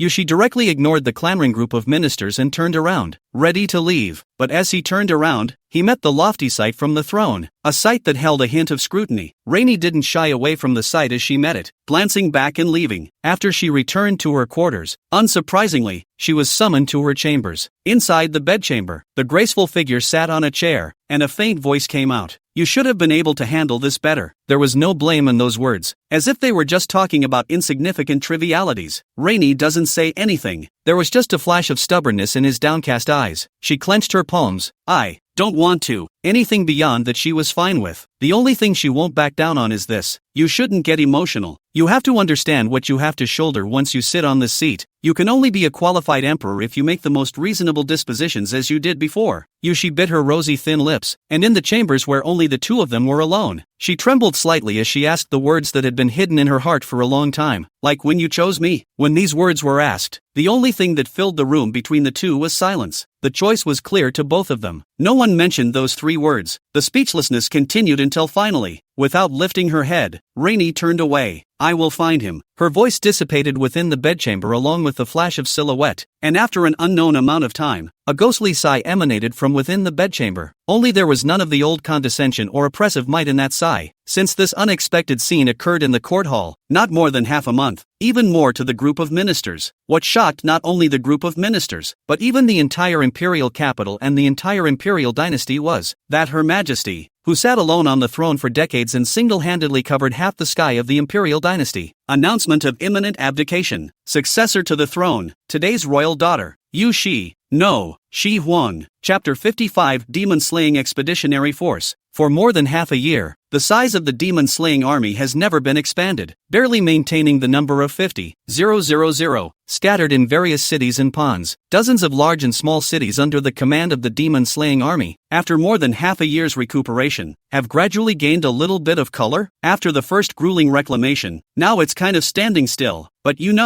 can't just keep going like this. It's just treating the symptoms, not the cause. So you began to plan your first expedition against the demons. Commander Zhao and the old commander whose beard was getting grayer and grayer had a casual conversation. Outside, there seems to be some buzz. I've heard some of it from people who moved here. The mouth is unable to control. Let them say it. This is only the past year's time. It is not so bad that even the demonic plague has forgotten. Humph, if there is no swashbuckling army, now the demonic plague has swept through the entire imperial dynasty north and south. The good scar forgets the pain. Commander Zhao only had a bitter smile for the old commander who always had a tough attitude. The marshal said that he would form an expeditionary force to penetrate the demon race's hinterland. Actually, right, Commander Zhao was a bit hesitant. I think it's already fine to maintain the status quo. After all, the demons haven't dared to invade the borders for a full year. The old commander deliberated and said, what the marshal is considering, after all, is different from us. Since the marshal's mind is made up, then we can only follow. Perhaps if someone goes and says something, in case the marshal changes his mind? Normally, there are so many things no one dares to mention to the marshal. Then you go? The old commander squinted at Commander Zhao and said. Just then, a figure too stout to be normal landed in front of the two. Nye Jinglong grinned when he saw the two of them. The marshal said that he would go on an expedition against the demon race, so he can finally go into battle and kill demons. This year has just been about guarding and defending the city. This force has all been wasted. Seeing Nye Jinglong like this, Commander Zhao once again let out a bitter smile. General Nye is like this as well, so it seems there's no need for me to touch the marshal's mold. What do you mean? Nye Jinglong followed the two men, walking and chatting, and came to wait outside a large military tent. It wasn't long before a figure in armor as deep as obsidian walked out of the tent. Everyone shouted marshal in unison when they saw the figure in armor. It was just that most people didn't dare to look at the figure's face. Just above the armor, what appeared was a face crisscrossed with red lines. Underneath the red lines, one could still see that it was Su Yuan's youthful face that hadn't changed for several years. Su Yuan led many generals to the city gate building, below which were neatly mounted armored soldiers. Seeing Su Yuan's figure, most of these armorers had long since gotten used to it, but there were still some of them who could not help but repeatedly look at Su Yuan's face. In the face of these hidden sights, Su Yuan didn't feel anything and smiled without caring. Then the first expedition of the swingers was announced. Before he left, Su Yuan thought about it and still let Nie Jinglong stay stationed in Guang'an City. Nie Jinglong immediately quit. Marshal, I joined the demon-slaying army to kill demons, but it's been a year and I haven't even seen a shadow of a demon. I really can't stand it anymore. Su Yuan shook his head. Guang'an City is not like the empty city it once was. Nowadays the city not only has the demon-slaying army, but also many people, as well as supplies to be supplied to dozens of cities in the southern border. Once Guang'an City is lost, the trouble will be even greater. Marshal, it's fine to let the two of them stay. Nie Jinglong pointed at Commander Zhao, an old commander. Humph, then what if we encounter someone at the Zhongshu level who comes to cause trouble? The old commander sneered and countered as well. After all, General Nie is one of our few warriors above the level of a Zhongshu. Staying in the city, the town is more powerful. Who knows what accidents will happen in the city when the marshal leaves? There's never a shortage of eyes and ears from all sides. Commander Zhao laughed. In the end, it was Su Yuan who spoke. How do you think you'd fare against a demonic powerhouse like Demon Dog? Nie Jinglong hesitated and reluctantly said, can't fight. Su Yuan nodded. So you stay in the city, this time, not with the expeditionary force for now, and on the next expedition, you will be allowed to take the lead again. Having received Su Yuan's promise, Nie Jinglong's eyes lit up. Good, Marshal, it's a deal. You will maximize the allocation of the troops that Guang'an City has today, leaving a small number of soldiers to defend the city. Nie Jinglong, as the second highest strength of the demon-slaying army, stays in Guang'an City. You personally lead 10,000 light and heavy cavalry toward the demon hinterland. In your opinion, Nie Jinglong's strength is not up and down, a bit chicken ribs, the other is. You're sensing something. You have a feeling. The 10,000 cavalry under your leadership have made great progress. You don't want to achieve much in your first expedition. You want to find out the terrain of the demon hinterland and the realities of the strongest demon. Even if that demon lord shows up, you want to see how great the demon lord really is. For the first 200 miles, you encountered no obstacles and only a very few demons. These demons will be crushed under the hooves of the cavalry without your help. Gradually, you began to encounter demonic forces, but then the army will run like flies when they meet you, but they can't outrun the cavalry, encountering one or two demonic powerhouses from time to time, but when they see you, they run away like ghosts. An army of 10,000 cavalrymen float unimpeded, penetrating hundreds of miles in a single day. But little by little, you realize something's wrong. Based on your knowledge of the demons, you find that the magic land all the way over is not without demonic entrenchment. The demonic energy there is deep and there is obviously a huge number of demons there. Only, it's as if they disappeared in a hurry, leaving only the magical earth that once proved their existence. Encountering demons along the way, the direction of advancement is not the border of the imperial dynasty, but toward the demonic hinterland. You realize the demons are deliberately luring you forward. You order to turn around and go back to Guang'an immediately, but when you rushed back with 10,000 cavalry, you found Guang'an City surrounded by the demon army. Nie Jinglong stood alone in the tide of demons outside the city, blocking many demonic powerhouses. Nie Jinglong faced 5 or 6 demonic races whose aura was no less than his own, and there wasn't a single bit of fear on his face. Instead, his eyes were filled with wariness. Damn, the marshal is really skillful. You demon race can't beat the marshal, so you start playing with the art of war? In the face of Nie Jinglong's provocation, these demon race powerhouses only laughed coldly. Just as Nie Jinglong stormed up there to tear these demons into pieces, an extra dark cloud suddenly appeared in the sky. A large, mountain-like black hand poked out from it, grabbing at Nie Jinglong.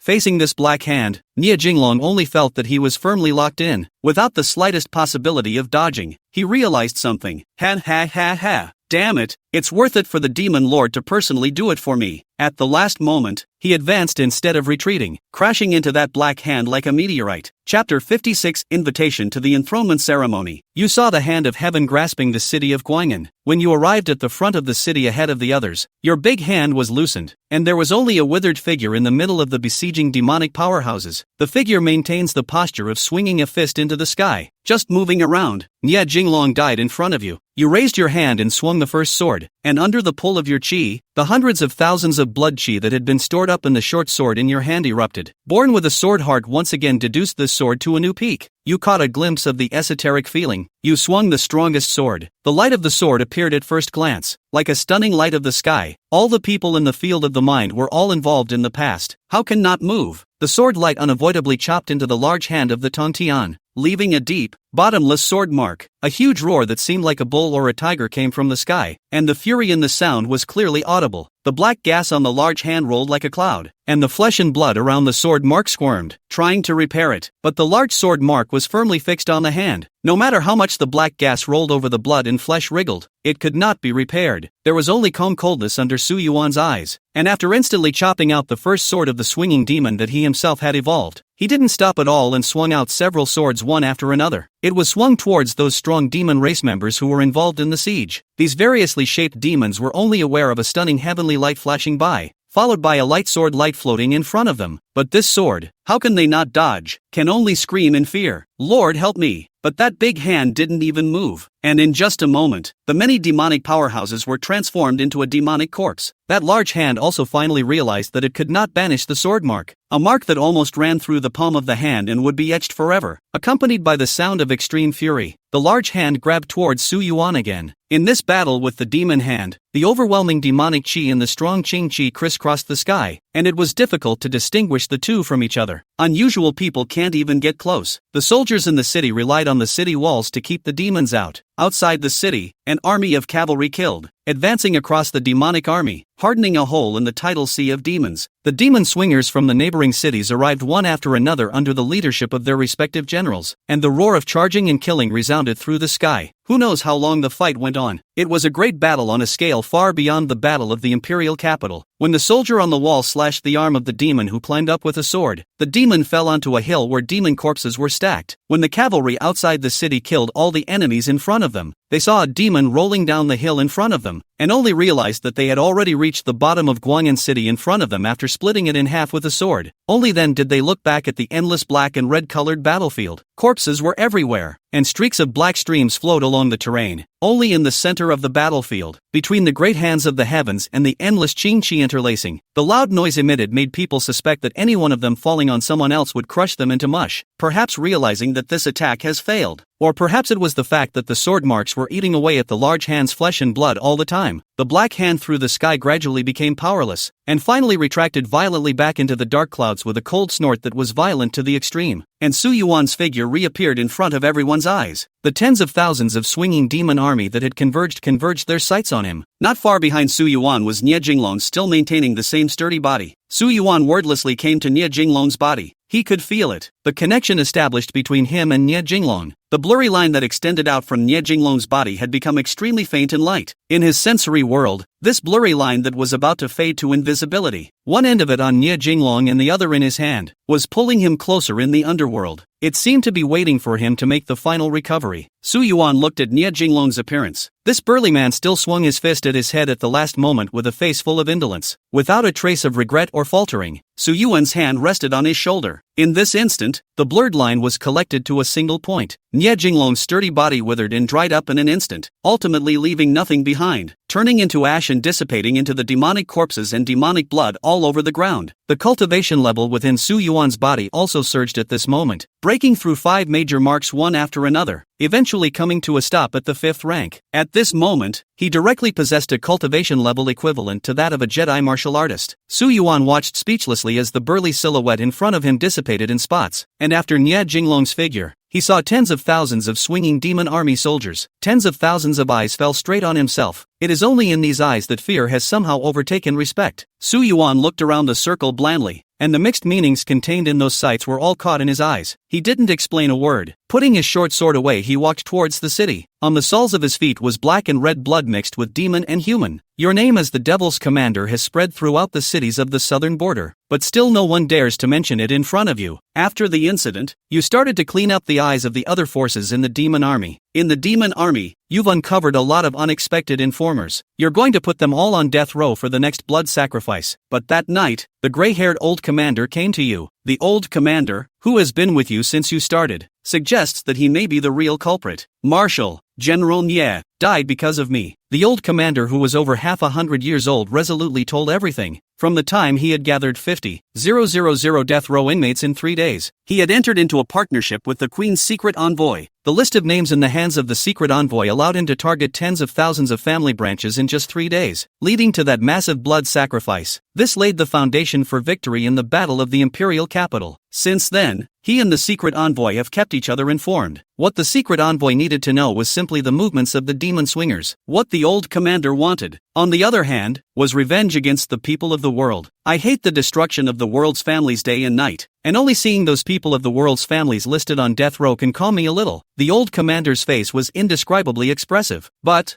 I didn't think they could do something like collude with the demon lord, even besieging Guangyan City to force General Nye to die. I had thought that it was only the lineage that. Su Yuan just sat quietly, his face hidden in the shadow of the candle flame could not be seen. It was only after a long time that he spoke. Since you have made your choice, you are bound to be ready to face the consequences. Whether he chose to work with the Queen's secret envoys, or whether he chose to come to him and confess it all. The old commander laughed softly, let out a long breath, and said frankly, at the marshal's disposal. The fact that the old commander was listed on death row caused a great shock in the demon-swinging army, and a large group of generals came to plead for mercy. Su Yuan silenced all the different voices. Commander Zhao broke in front of Su Yuan to plead for mercy. Marshal, there must be a misunderstanding in this matter. I believe he definitely did not do anything to betray you. This siege by the demon army is mostly the result of collusion by the people of the lineage. Su Yuan was silent for a while before saying, before the expedition, not many people know the news, close to the day before departure, before notifying the generals that. Moreover, after knowing the news, one must also be able to transmit the news back to the imperial capital in a very short period of time. Commander Zhao understood what Su Yuan meant. His face turned white. In this situation, he knew that it was impossible for Su Yuan to misjudge. The Queen's secret envoy has been in control of the entire dynasty for dozens of years. Unless, of course, the world family had used a patriarch to be the one to deliver the message. Zhao Commander had a face of intolerance. He and the old commander too were jointly watched how the swinging demon army grew. All the way, what they suffered. From the city broke and defeated the army's generals to the swinging demon army to kill the demons to recover their homeland. All of this is something that only those of them can empathize with. He understood why the old commander had made such a move, but he also knew that Su Yuan's decision had been made and could no longer be changed. At the time of the blood sacrifice, the old commander walked in on his own accord. The generals of the demon-slaying army silently watched the usual blood sacrifice, a scene that is performed once every half a month. But this time,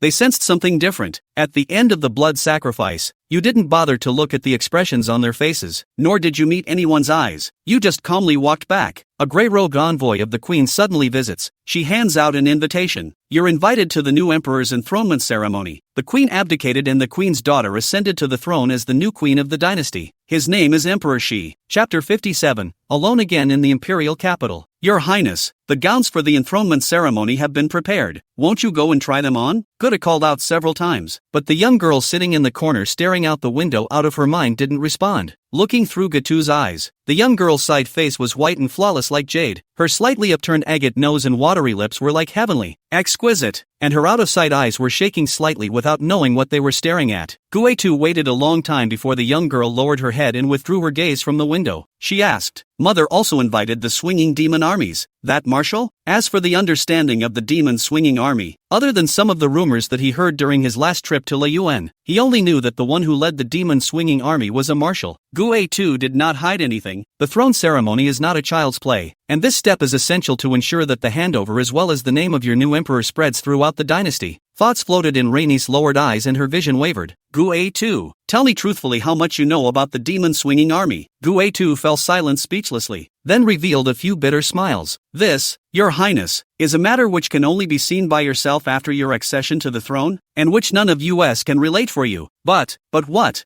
She immediately turned her head to look at Guetu. One thing I can tell you is that the marshal, the world calls the demon marshal. The moment she heard the words demon commander, Yushi's breathing almost stopped, but then her mind recalled the last time on the road. The officials arrested the death row prisoners. Those death row prisoners were taken for blood sacrifice. She told herself, it won't be, Mr. Magic Sword wouldn't do something like that. But the inexplicable tugging and concern at the bottom of her heart made her have a very strong expectation of meeting this demon commander. She was restless and expectant at the same time. Magic Sword, Magic Handsome, Magic Sword, Magic Sword. There is only a one-word difference between the two. To be sure, she had to see with her own two eyes. The word emperor caught your attention. You have decided to accept the invitation to go to the royal capital to attend the enthronement ceremony of the new emperor. It's just that, before the trip, you made other preparations. When Su Yuan saw the magnificent city walls of the imperial capital again, he only saw that the walls were all covered with big red lanterns, and people were coming and going inside and outside the city gates. The official road then began to be decorated with lights and colors, and the entire imperial capital was enveloped in the atmosphere of a grand ceremony. Su Yuan did not bring anyone else with him and came to the imperial capital alone. As he walked down the official road towards the imperial capital, people passing by cast astonished glances at him. Su Yuan was alone, riding a tall black stallion and wearing obsidian dark armor with intricate patterns, a bright red cloak billowing behind this tightly fitted armor. But that wasn't the most surprising to those around us. What surprised them even more was that Su Yuan's face was wearing a dark silver-colored iron mask, which was engraved with intricate patterns that appeared to be the face of a wild beast with a green face and fangs, yet had the form of a human face. The people on the road turned their heads to make way when they heard the deep hoofbeats, and a line of sight containing different meanings glanced at Su Yuan. Su Yuan did not care about the sights of the people around him. His gaze was placed on the gate of the imperial capital since the beginning. The eyes passed through the tall city gates, and along the wide green stone brick avenue along the central axis of the imperial capital. One could vaguely see the view of the imperial palace in the farthest distance. Su Yuan's high-profile whereabouts had long been rumored within the imperial capital, and there were people at the city gates greeting him early on. As the sound of the horses' hooves got closer and closer, the greeting party was both nervous and expectant, finally getting to see this rumored demon commander up close. But when that dark figure that looked like a phantom was really close, they realized that hearing about it and actually facing it were two different things. Although it was only one person, the oppressive feeling and the solemnity of a long time on the battlefield pressed down on them, making them almost breathless. It was as if he alone stood there as an army, with the blandness between his leisurely steps. The imperial capital was as if it was his home backyard, especially when the sight came into contact with the iron face on his face. Everyone's hearts were beating wildly. What stood in front of him was more like some kind of inhuman existence, cold, dark, devouring people, as long as one more glance was needed to fall into the endless darkness of the abyss. Before the minister at the head of the group could get his men to perform some grand welcome ceremony as planned, he saw Su Yuan ignoring them and approaching the city gates. The minister smiled sarcastically, but still came up and tried to remind Su Yuan to dismount and enter the city, but he was stopped by the military general on one side. The military general cast a warning look at the minister in charge of etiquette and told him, "Don't go up and make a fool of yourself at this time, or else, with this demon marshal's nature he won't spoil anyone." This general has watched the entire battle of the imperial capital from the city wall, and has seen with his own eyes how the demon commander killed the demon dogs, and led 30,000 troops to break the millions of demon tides. And finally, he stood up in front of the queen and the 8 great families, and made the action of chopping off the head with a sword. The minister gulped and could only lead his party to catch up with Su Yuan and follow behind. Su Yuan rode a tall black horse in the center of the wide verdant stone avenue, followed by a group of people. Such a battle that the street cast their eyes. Most of the people in the imperial capital live in affluence and are far away from war. The numbness of the frontier people is rarely seen on their faces. Su Yuan's iron face looked around and landed on the people on either side who had consciously made way for the empty path. The middle avenue, empty, leads straight to the palace. A thought arose in Su Yuan's heart for no apparent reason. Wasn't Yu Shi, back then, also sent to the devil's mouth from this path? Chapter 58, Banquet in the Temple. The news of the demon marshal's appearance in the imperial capital quickly spread. Anyone with a little knowledge of the situation knows what the word demon commander means. That night, the queen, who had not yet abdicated, announced a grand dinner party to which celebrities were invited. Among them, the devil's marshal was at the top of the list of invitations, and even the people from the 8 great families were under the devil's marshal. The location of the banquet was inside the palace.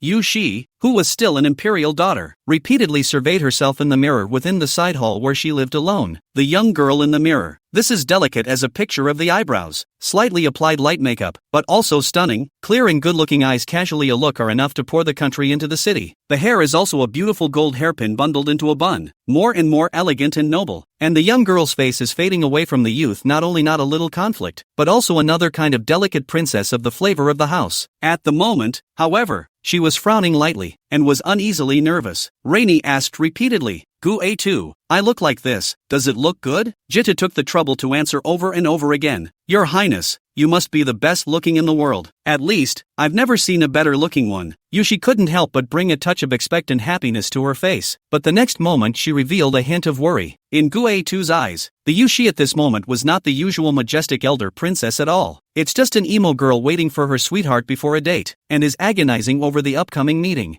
Yushi stood up, a red dress waterfall-like stretching out. Red dress on the complicated pattern decoration all the way from the shoulder to the waist and then to the ankle. Tight fit, slender figure without any missing, all set off, and tender white face, white jade neck and collarbone and the big red set off more and more dazzling. She lifted the hem of her skirt and spun around, and for a moment, the full hall was like a delicate red flower in full bloom, so that people couldn't take their eyes off of it. Yushi lowered her eyes, not knowing what came to her mind, shame unconsciously welling up on her face as she looked at the unfolded skirt over and over again. I'm like this, would he like it if it was him? Guitu wordlessly clenched his hands behind his back, and was silent for a while before giving a smile to Yushi. Will do, Your Highness. And Yushi, who was immersed in nervous anticipation, didn't notice the difference in Guitu in the slightest. Your Highness, you seem to like the red dress. Upon hearing Gaitu's question, Yushi froze out of breath for a moment. Yeah, she always seems to gravitate towards red bodices. Even she herself hadn't noticed this, just subconsciously choosing this bright color. As for why, another red wedding dress appeared in front of Yushi's eyes, and her eyes were filled with longing. That's the wedding I attended before parting ways with Mr. Magic Sword. The young girl about her age in her wedding dress was being led by the teenager, Mr. Magic Sword, who was sitting to one side of her. He said to himself that he would have a chance to wear it later. Rainy felt, perhaps that's when. The young girl who got the answer smiled brightly. That smile, like 10,000 flowers blooming, like the first sunrise of the firstborn, bright to all beings upside down, just simply like it. The wide hall was filled with tables and cases, and the dignified figures of all parties were seated according to the order of their seats, chatting with each other about some irrelevant gossip, until a red silhouette came from the front of the hall. At that moment, all sounds of conversation all but disappeared. Even the sound of breathing vanished without a trace. Everyone's heart only had one single stunning thought. Their eyes moved with that red silhouette. They couldn't move away. That red silhouette didn't care about the many lines of sight in the hall, but just came to the second seat on the top and sat down. The area around Yushi was already full, except for the opposite seat across the hall that was still empty. The people in the arena have long heard that the beauty of the imperial daughter Yushi is peerless. Even the sons of the world family are enchanted, and the son of the Li family has even released a wild rumor that he wants to be the emperor's son-in-law. But the only way to know how far this beauty goes is to see it with your own eyes. They also all understood why the Li family's son was able to release that kind of wild talk. As the imperial daughter took her seat, these stunning sights were only reluctantly withdrawn. Again, with the entrance of a graceful figure, everyone in the arena rose to greet them. Behind the graceful figure, there were also 8 young faces that followed the queen to the temple. After the queen sat in the center of the throne, these 8 people were each divided into 8 directions to sit down. The surrounding people immediately came to the front of these people to show their goodwill. Mouth, a son of the world called. The queen looked around the room, eventually stopping at the first empty seat on her right. Did the invitation to the banquet reach the marshal? Did he receive it himself? The queen asked lightly. Your Majesty. The marshal did receive it, just didn't give a reply. Immediately, someone came to the queen's side and replied. The queen nodded. Since this demon marshal doesn't want to come, forget it. Just as she opened her mouth and was about to announce the beginning of the banquet, a figure covered in pitch black walked out of the palace gates in the distance. Swinging demon Jinshi Qing Yuan Xian Shang Grand Marshal arrives.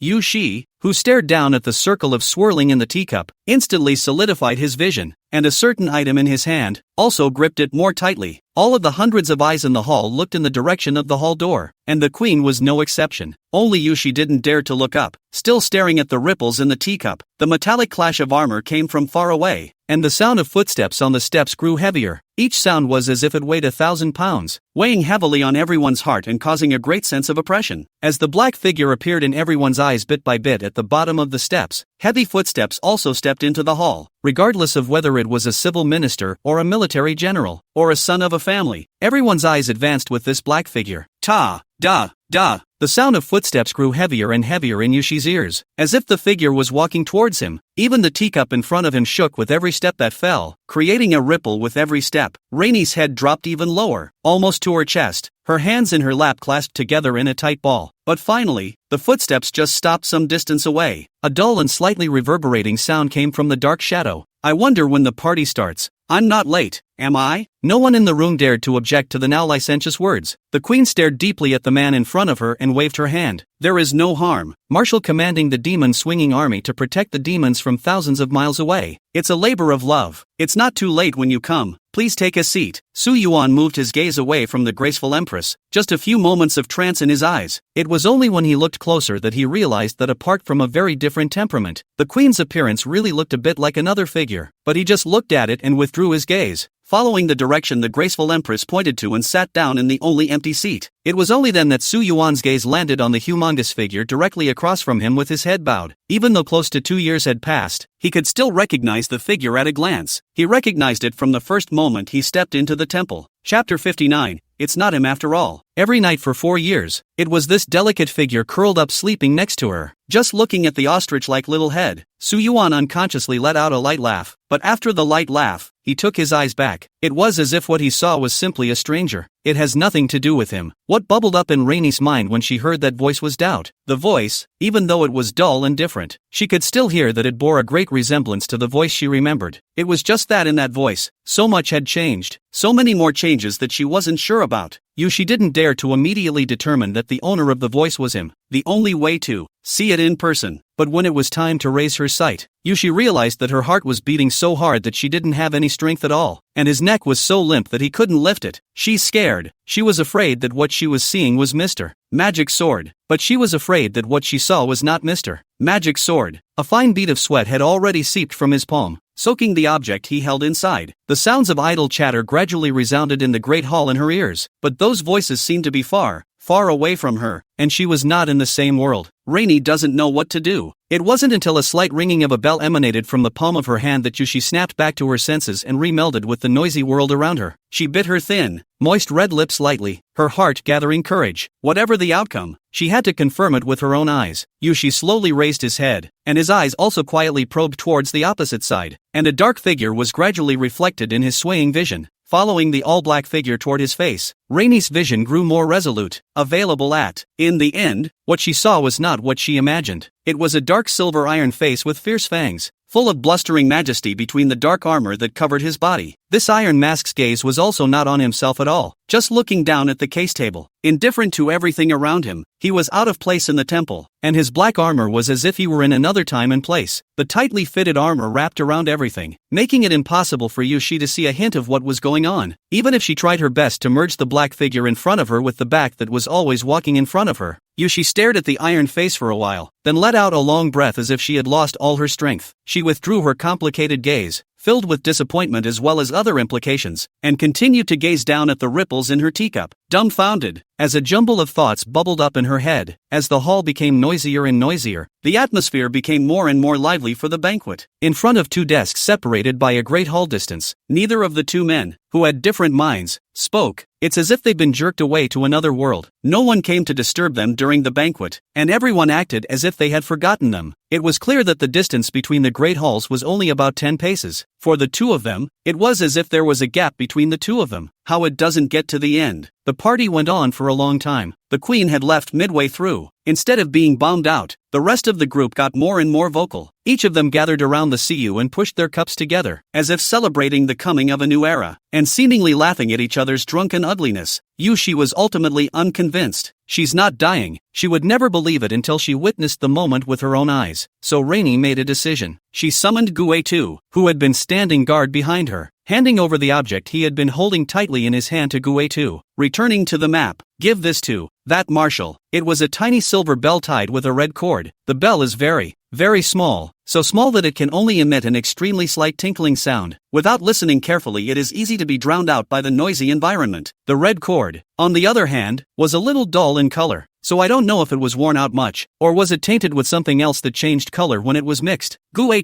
was quite surprised. This thing Yushi always hid in her hand as the most precious treasure, never willing to leave even for a moment. Even if she were to trade the most precious treasures in the world, Her Highness Yushi would never let go. Your Highness. Gue was about to open his mouth, but only called out a name before giving up again. She took this slightly rough piece of jewelry and came to Su Yuan. Marshal, His Highness has asked me to give you something. Su Yuan slightly raised his head, but instead of looking at the jingling sight coming from the opposite side, he looked at this woman clad in gray robes, taking an all too familiar object from her. At the first sight of this bell tied with a red rope, Su Yuan's face under the iron mask laughed silently. In that smile, there was remembrance, helplessness, and a hint of relief. Then, Su Yuan just looked at it before dropping it on the edge of the case table. It was as if the action was just throwing an insignificant object. Yushi's originally gleaming eyes instantly became incredibly dull and lost all light. She was as helpless as a child who had done something wrong, and everything she had dressed up for had become useless in this moment. She clutched at her empty palms, but nothing was caught. What should have been there? It's gone. Your Highness, I'm going to put. Gu-A-Tu frowned as he tried to return to Su Yuan again to get his things back, but Yushi grabbed the corner of Gu-A-Tu's coat and wouldn't let her pass. The surrounding area suddenly cajoled as a son of a worldly family got up and walked towards Yushi. That's the Li family's son. The Li family's son was a good-looking man, his eyes gleaming at Yushi, and his mouth called out to His Highness. But he didn't get a single response. Rainey didn't even lift her head to look at him. The surrounding uproar caused an incomparable embarrassment to appear on the son's face, and in the end, it was only when Gu-A-Tu stepped in that he was able to give this Li family's son a step down. When Gu-A-Tu turned around, he heard Yushi's low voice, "Return to the map. Let's go back." Yushi tugged at the corner of Gu-A-Tu's coat, like a wounded beast. Gu-A-Tu unforgivingly helped Yushi up and his figure disappeared behind the temple, and Su Yuan wordlessly loosened the hand that was resting on the scabbard at his waist. With the desk covering them, no one noticed Su Yuan's movements. The feast lasted until dawn. When the first hint of morning sunlight passed into the temple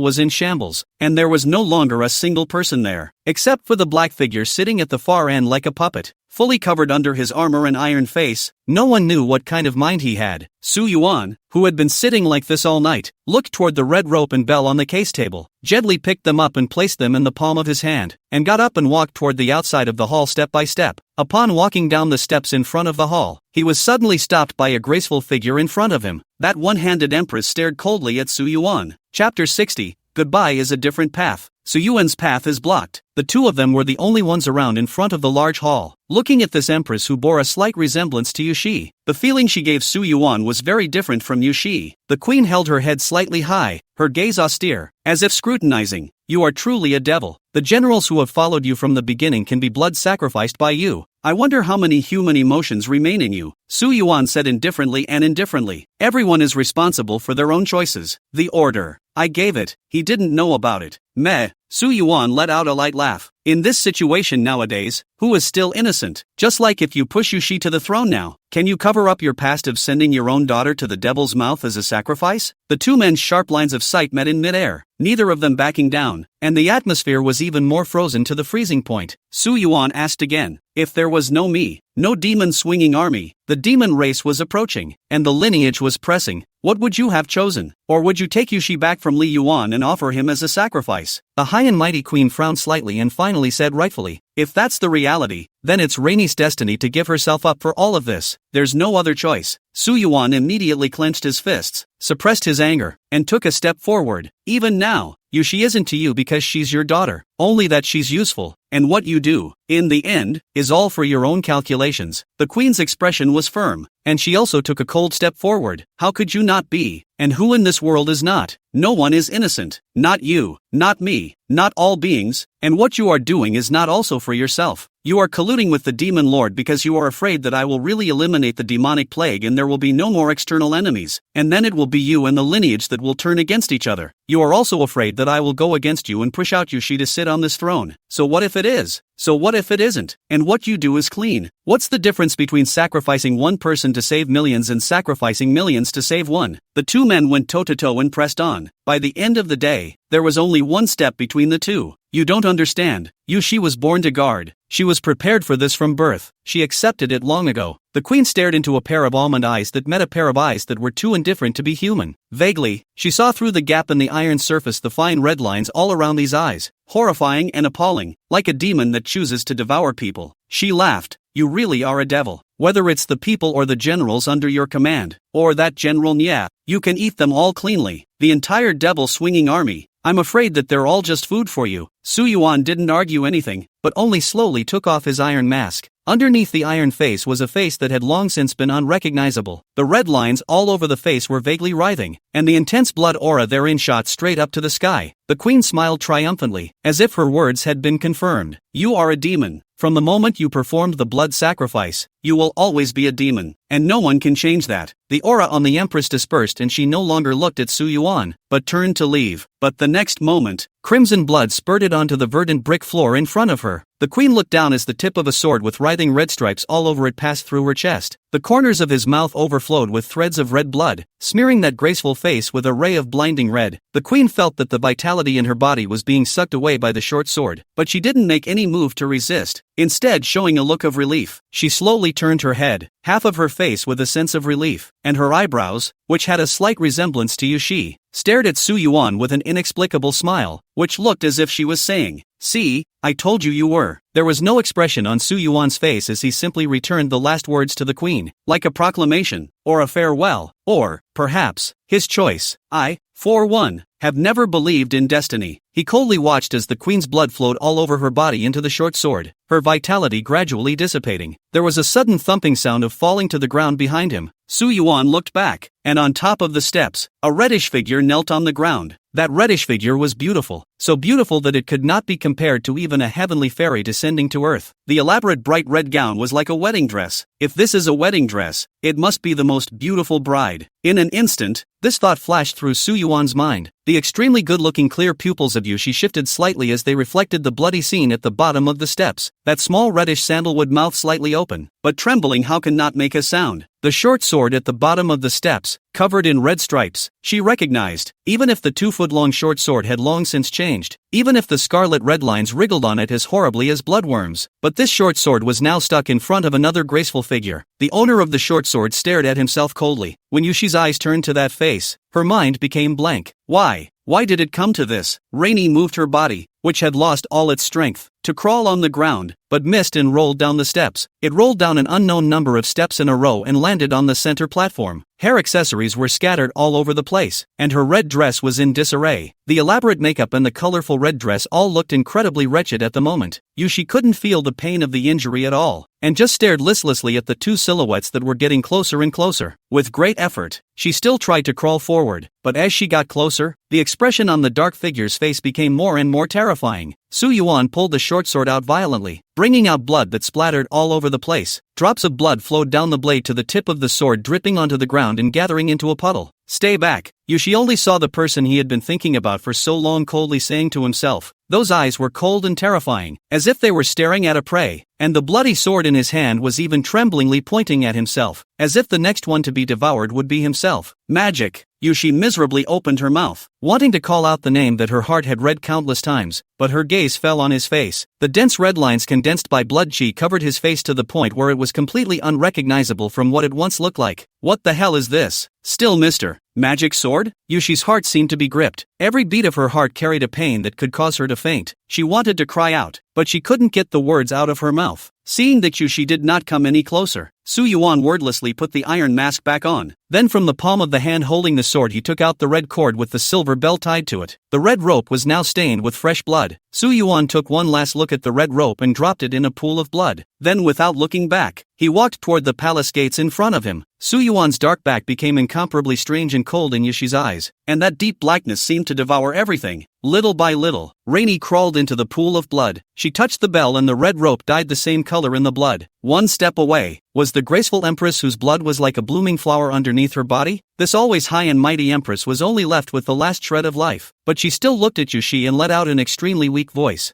Yushi, he is the devil. You, see that? Rainy subconsciously wanted to shake her head, but when she touched the queen's gaze that she didn't know what it meant, she was stunned again. The majesty in that sight was gone, so soft that Yushi couldn't believe it. Just this kind of tenderness that was both determined and inexplicably apologetic. You, looking for him, is long gone. Chapter 61. A young girl confused again. You're heading out of the palace with your sword. Wayward guards stare at the blood on your body in disbelief. No one dares to come up until the last gate out of the palace. The guards stopped you stiffly, but the next moment an order came from inside the palace. Let him go. You're out of the palace. You've left the royal capital, moving toward the southern border where you should be. Soon after, news that shocked the world came out of the palace. Available at. Yushi sat speechlessly at the edge of the bed, her eyes still lifeless. Her half-open red lips seemed to have words that she wanted to pour out, but after she opened her mouth, she couldn't say anything. She didn't know how she had gotten here from the front of the temple. On the bed couch, there lay a figure that was withered to the point of being unrecognizable. The surrounding area was filled with the cluttered footsteps of the imperial physicians, but even with all their efforts they were unable to save the dying figure on the bed. The vitality within the withered silhouette was already exhausted, only that it still had its last breath to hold on. Rainey's hand was suddenly grabbed by a hand so wrinkled that it was like skin draped over a skeleton, and something slid from it into Rainey's palm. Continuity. Above all, as long as you live, everything still has a chance, even if, sacrificing everything else, at the expense of everything else.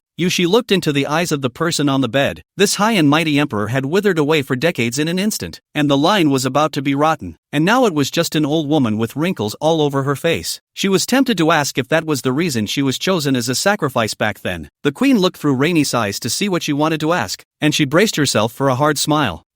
But now, maybe yes, maybe no, I also don't know. This queen slowly closed her eyes, and at the last moment before she closed her eyes, she didn't know what she remembered, and the color of her eyes became incomparably softer. This soft look caused Yushi to go into a trance for a moment, as if she had returned to a long, long time ago, when this empress had also looked at her in her arms like this. I'm not asking for your forgiveness, it's just that he's right. Everyone has to take responsibility for their own choices. Responsible. He is, I am, and so are you. When the queen's last words slowly drifted away from the edge of the bed, the queen's hand that was tightly gripping Yushi also gradually dropped, no longer having a trace of strength available at. Yushi lost her mind again and lowered her head, not knowing for whom exactly she was grieving helplessly. Available. But I can't tell the difference. The majestic and merciless empress towering over her before her eyes gradually overlapped with the woman with a doting, soft smile on her face. It's clearly not the same, but it's clearly the same person. Also, the back of the person who walked in front of him that was incredibly reassuring, and the dark back of the person who coldly turned away without a trace of mercy. The same overlapped into one another. That was clearly the same person. But why is it very different? Yushi looked towards the thing that the queen handed over to her before she died. It was a polished crystalline stone, transparent like amber, with a sphere sealed inside that appeared to have the shape of a phoenix. The whole stone looks more like a phoenix eye. Yushi could feel that it contained an incomparably powerful force. She could wave her hand and draw it out whenever she wanted. It had always been held in the queen's hand, but she hadn't left it to Yushi until this moment. Yushi realized something, and all of a sudden, her gaze became incredibly complicated. Perhaps, by using this phoenix eye she would be able to live, or even rewrite the situation, and it would be Mr. Demon Sword who would die. But then, the queen will still be the enforcer of continuity, and she will continue to sacrifice everything else. This, too, includes himself. Tears dripped slowly. Drop after drop fell on the phoenix eyes. Why? You're all like this. What's real and what's not? You guys, why can't you tell me?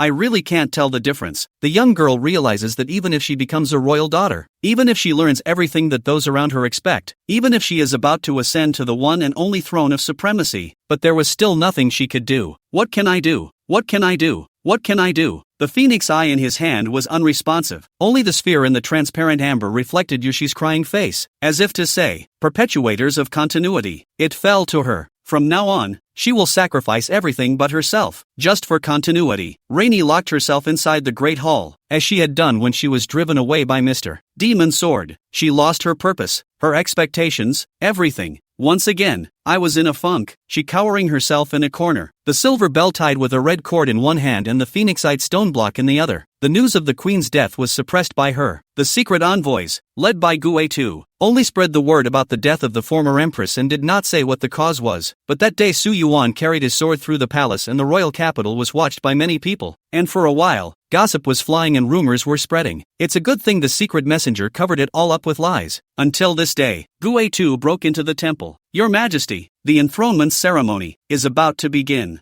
Yushi clenched the two objects in her hand. Got it. She stood up slowly, pushing the door open. The brilliant sunlight coming through the door stung her eyes a little for a moment. Feeling the warmth that he had not seen in a long time, standing in the highest hall in this world, something different was slowly born in the bottom of Yushi's heart. The hand she had raised in front of her to shield her from the sun slowly clawed its way toward the blinding sun. The square outside the temple gathered the forbidden army and civil officials and military generals who could not see the bottom. And at this moment, the great voices resounded in unison, shaking the heavens. See Emperor Shi. Chapter 62 The Thread of Destiny That Must Die. Back in Guang'an City, you'll be greeted by a growing tide of demons. the queen is dead. The demon lord seems to have lost some kind of relief, and has become more and more unrestrained. Though he was afraid of your amazing sword, he only pestered you every time he struck. In reality, the demon army is flooding the other border towns. You can't support them at the same time, and those who were sent out to guard the area perished one by one. Every time you repel the demon lord and arrive with your troops, all that awaits you is a corpse. You always reach out without words, and in the sight of countless soldiers of the swinging demon army, their last corpses gradually turn into ashes in your hands. As you recycle over and over again, your strength has broken through the 5th order of extinction and come to the 6th order of outlook. Marshal, most of the cities we recaptured have already suffered from the impact of the demonic tide and have all fallen. But fortunately, the people in the city have all withdrawn to a safe and sound city. Su Yuan, who wore an iron mask, listened to Commander Zhao's report speechlessly. Nowadays, the familiar faces around him were getting rarer and rarer. From the beginning of the swinging demon army's founding, the only one who was still in front of him was Commander Zhao. Marshal, are you still going to form an expeditionary force? In this recent period of time, the marshal had formed several expeditions, but each time, they had to return due to the demonic tide holding them back without any problems. Su Yuan didn't answer. Suddenly a high horn sounded outside the city. A dark cloud drifted from the sky. The demonic tide has come once more. Su Yuan got up, remembered something and asked, "Has Yu Chuan returned to Guang'an City?" Zhao commander hesitated for a moment, frowned. 3 days ago has informed General N to come back. According to reason should have arrived long ago, but until now there is no news. Su Yuan immediately walked out of the military tent and stepped into the air. The oncoming dark cloud stretched out an intact demonic hand, and a cold glint flashed across Su Yuan's eyes. Asterisk asterisk asterisk asterisk off. A stunning light emerged vaguely from his blade. Seeing Su Yuan making a move to use that overwhelming sword, this demonic hand did not hesitate to immediately retreat and withdraw into the dark clouds. As for Su Yuan, without his demonic hand to stop him, he put away his short sword and turned his eyes to step into the air in one direction. But he was still a step too late. A small city not far from Guang'an City, the demonic tide had completely flooded the area around the small town. In midair, a demonic hand that had taken away the sword mark shrank into the dark clouds. Su Yuan found Yu Chuan in front of the city gates. This scholarly son from a bookish family has now become a battle-hardened general. He fell to his knees in front of the city gates, holding his 2 swords. One more step behind them was the city gates. Su Yuan came to Yu Chuan. The gates are intact. As for Yu Chuan, he was bleeding from his 7 orifices. His entire body's meridians were broken by inches, and he was only holding on to his last breath. Seeing the footsteps in front of him, Yu Chuan wanted to look up but couldn't. But he knew who was coming, and all he could do was hoarsely pull out a few tones. "Yuan, Shuai, you are here." He was the last of all who were given. Su Yuan didn't say anything or question why he didn't listen to the transfer order. He just watched quietly, and Yu Chuan spoke to himself. "Lucky not to. The people of the city. The people of the city. Be well. You, speak to my father for me. His son has made a name for himself." Su Yuan didn't say anything, just took one step to Yu Chuan and slowly stretched out his hand. Yasuyukawa knew what to expect next, but there wasn't a trace of fear on his face. He lifted his head trembling with all his strength and saw Su Yuan's face. It was a ghastly face crisscrossed with writhing blood and red lines. Su Yuan's hand slowly rested on Yu Chuan's shoulder, and Yu Chuan said with a smile, "They all say you are a devil, but I've never. Do not regret joining the demon-swinging army." When the blurry line connecting Yu Chuan and the short sword's body retracted to a point, and Yu Chuan's vitality returned to 0, the cultivation within Su Yuan's body crossed a new peak at this moment, just a hair's breadth away from breaking through the 6th stage and reaching the 7th stage. Immortals and mortals can be distinguished as land immortals. Since then, all those who had been granted divine powers by Su Yuan had been transformed into Su Yuan's sacrifices. Over and over again, they come to the already dead ones to recycle. The conjecture in Su Yuan's mind was also confirmed over and over again. The countless fuzzy threads that flew out of their bodies when the avatar was bestowed, those were the threads of their destiny. Those threads of destiny were absorbed by him, leaving only the only thread of destiny attached. This only thread of destiny, it is a destiny that leads inevitably to death. The large main hall was filled with volumes. Inside are the secret histories of the last few decades that are not known. In the middle of these volumes, the young girl sitting, her face faded green. Gorgeous dress makes her body for no reason more than a few points of grace. This is a kind of uniquely belongs to the young girl emperor's grace. Clean and flawless. When Yushi ascended to the throne, the first thing she did was to personally find out everything she didn't know about the past. But as she looked further, the more complexity grew in her gaze, and the more chaotic the thoughts in her head became. There were many things that she had vaguely guessed, but you can only be sure the moment you see it with your own eyes.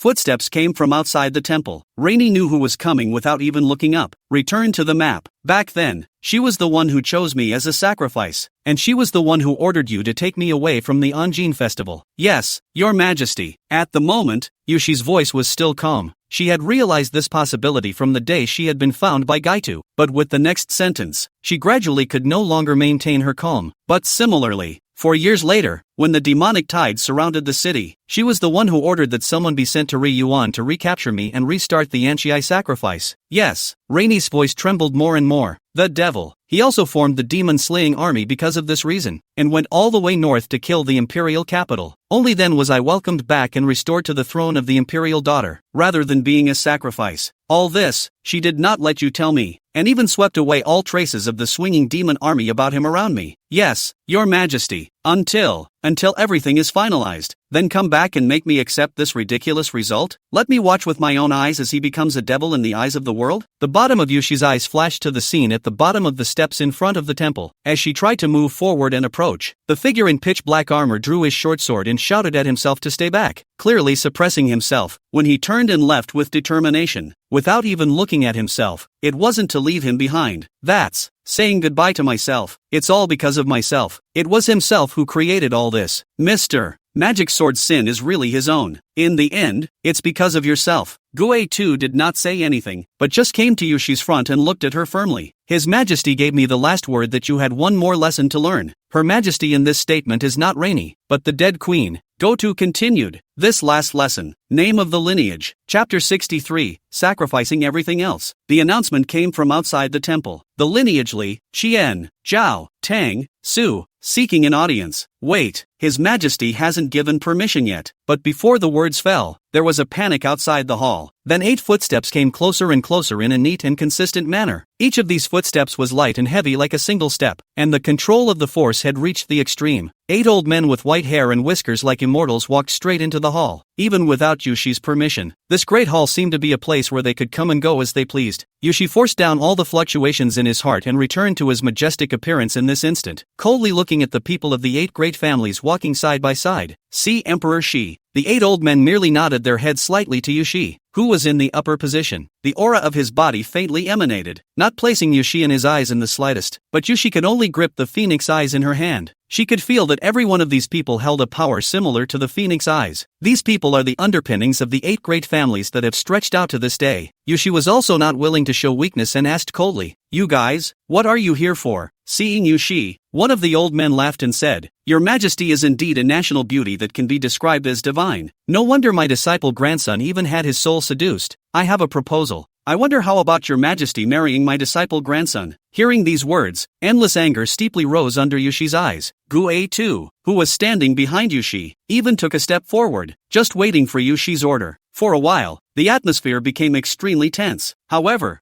Yushi waved his hand for Gue to not to move. She knew it well. These people, they are trying. See how she'll react to that. It was like a pack of hungry wolves surrounding her. As long as she showed some slight cracks, she would be pounced on and eaten clean by the pack. Yushi suppressed the anger in his heart and said coldly, "When this emperor did not ascend to the throne, it seems that a minister mentioned out a similar topic. Do you know what happened to him now?" "Oh, that's something we really don't know. How did it turn out?" On the first day of his ascension to the throne, a huge amount of gold and silver from an unknown source was found in his home, and the whole family was sent to the heavenly prison and listed on death row. Upon hearing Yushi's categorical reply, the several old men first stared blankly, glanced at each other, and laughed rather unexpectedly. It seemed to realize that the new emperor in front of him was not a weak and easy-to-bully lord, nor was he a dim lord with emotions. Since Emperor Shi is so wise, we will speak plainly. Your Majesty, you should know that the demon marshal, that thief, went so far as to assassinate and kill the late emperor in the palace. Such treacherous behavior needs to be crushed. I ask your Majesty to list the demon marshal as a demon that the world is fighting against, and to make it known to the world so that everyone can be put to death. At the same time, let the people of the demon-swinging army, let the people of the southern borderlands, and let the people of the world know that the late emperor who led the imperial dynasty to prosper for decades was killed by this devil, calling on the soldiers of the demon-swinging army to fight against the demon commander. If the soldiers of the demon swinging army do not listen. They are rebels, and we will take them down together. If we don't get rid of this devil for one day, it's hard for us to be at peace. It's hard for the people of the imperial capital to be at peace, and it's even more so for the people of the world. Hearing these people's words, 100 times 1,000 times more exuberant anger than just a moment ago bubbled up underneath Yushi's eyes. How she herself, being talked about by these people, she could tolerate, but only Mr. Magic Sword. How she couldn't stand it. She snapped to her feet, and under her eyes was anger and murderous intent that she couldn't hold back. They not only want to kill with a knife, they want to kill with a heart. Seeing Yushi's posture, as if he was about to strike the next moment, the 8 old men instead said indifferently, "Your Majesty, the late emperor may have left something behind for you, but you should also think it over and be sure that you want it at a time like this. For a demon who killed his own birth mother and slaughtered and blood sacrificed hundreds of thousands of people?" Rainey's heart pounded. A flicker of grief flashed under his eyes.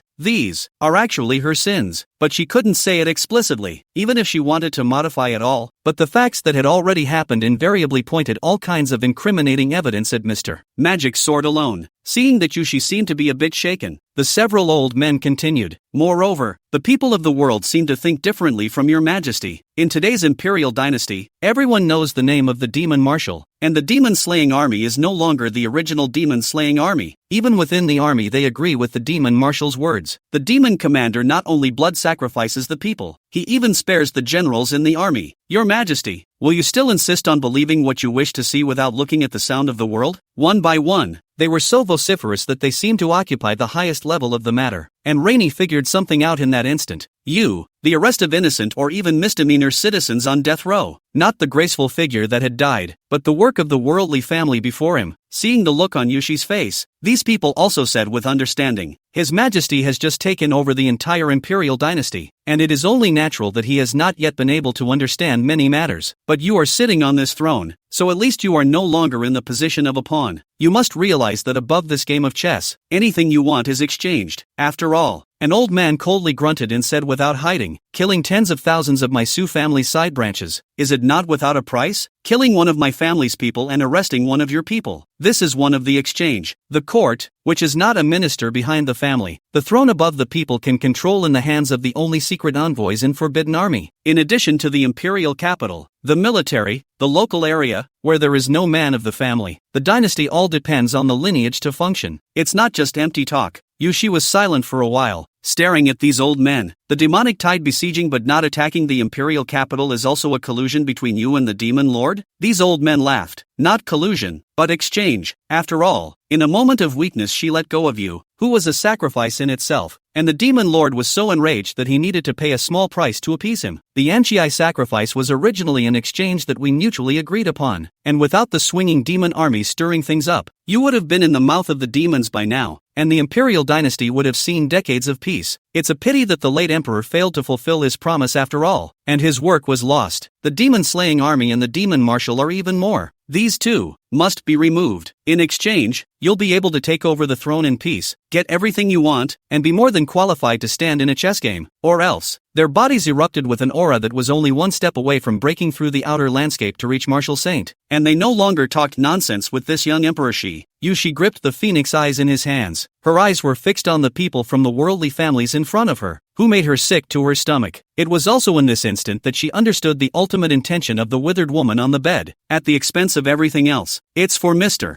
Magic Sword to go and fight to the death with the world family. This is something that no one can do. Only her. Chapter 64, It's Not Fair. The devil has become a devil. More so, in killing the female queen completely went to the opposite side of the imperial dynasty. As the current queen, Rainey can already make that one and only choice without fear. Rainey's lowered head understood the choice she needed to face, and the determined but apologetic look of tenderness of that graceful figure falling into a pool of blood. "You, looking for him, is long gone." The young queen finally understands the true meaning of everything, but everything, it was too late. The power holders of these lineages didn't care about this young emperor. She's silent speechlessness. Her attitude is irrelevant. Her thoughts are of no consequence. The only thing that matters is what she did. The devil's marshal was like that. The late emperor was like that. They, all of them, they knew that sooner or later the new empress before them would make the same choice as the last emperor. The great hall was incomparably silent. Rainey slowly raised her head. The powers that be of the world smiled at the new emperor who was about to make his choice. "If I don't want to. The power holders of these lineages were stunned for a split second, then frowned and were just about to say something when they heard a person dashing outside the hall. Your Majesty, the demon marshal he rebelled. He declared to the outside world that he killed the late emperor, and then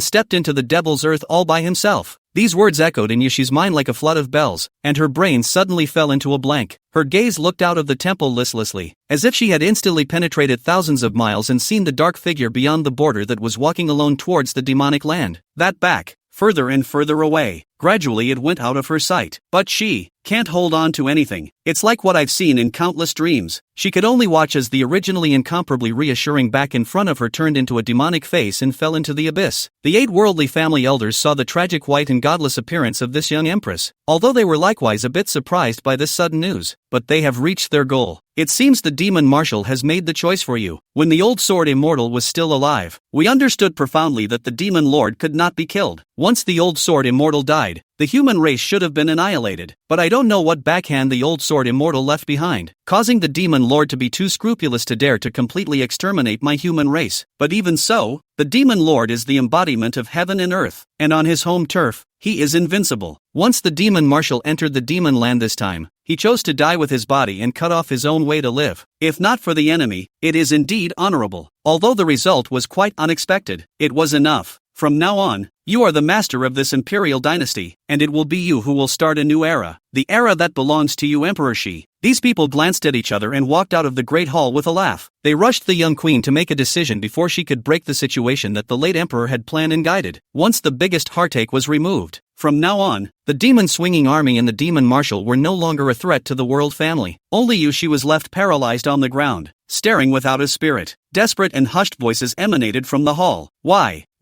Everything. It's all on your head alone. It's not fair. In front of Guang'an City, Su Yuan glanced back at the demon swinging army that he had single-handedly brought out. Aside from Commander Zhao, the rest were all incomparably unfamiliar faces. Under the attrition of one demonic tide after another, the initial swinging demon army no longer existed. From the sight of these unfamiliar faces, Su Yuan only saw fear, as if what stood in front of him was some kind of flooding beast. He laughed softly without caring, then turned his head to look north. Having become the queen of the dynasty, she already had the ability to guard herself. His mission as a demon marshal, it's over. Zhao Commander came forward with an incomparably complicated gaze it seems. Swinging demon army, what to do? Without you, we are still the swinging demon army? Su Yuan just shook his head. Your mission is also over. Why would you bother to claim such a thing? As long as you don't say it, everyone can still take it as. Su Yuan stopped Commander Zhao from continuing and just pulled out a booklet. Written on the cover were a few large, ancient words, Lai Yuan swinging demon sword scripture. He handed it over to Commander Zhao. This contains a record of the sword technique I have realized.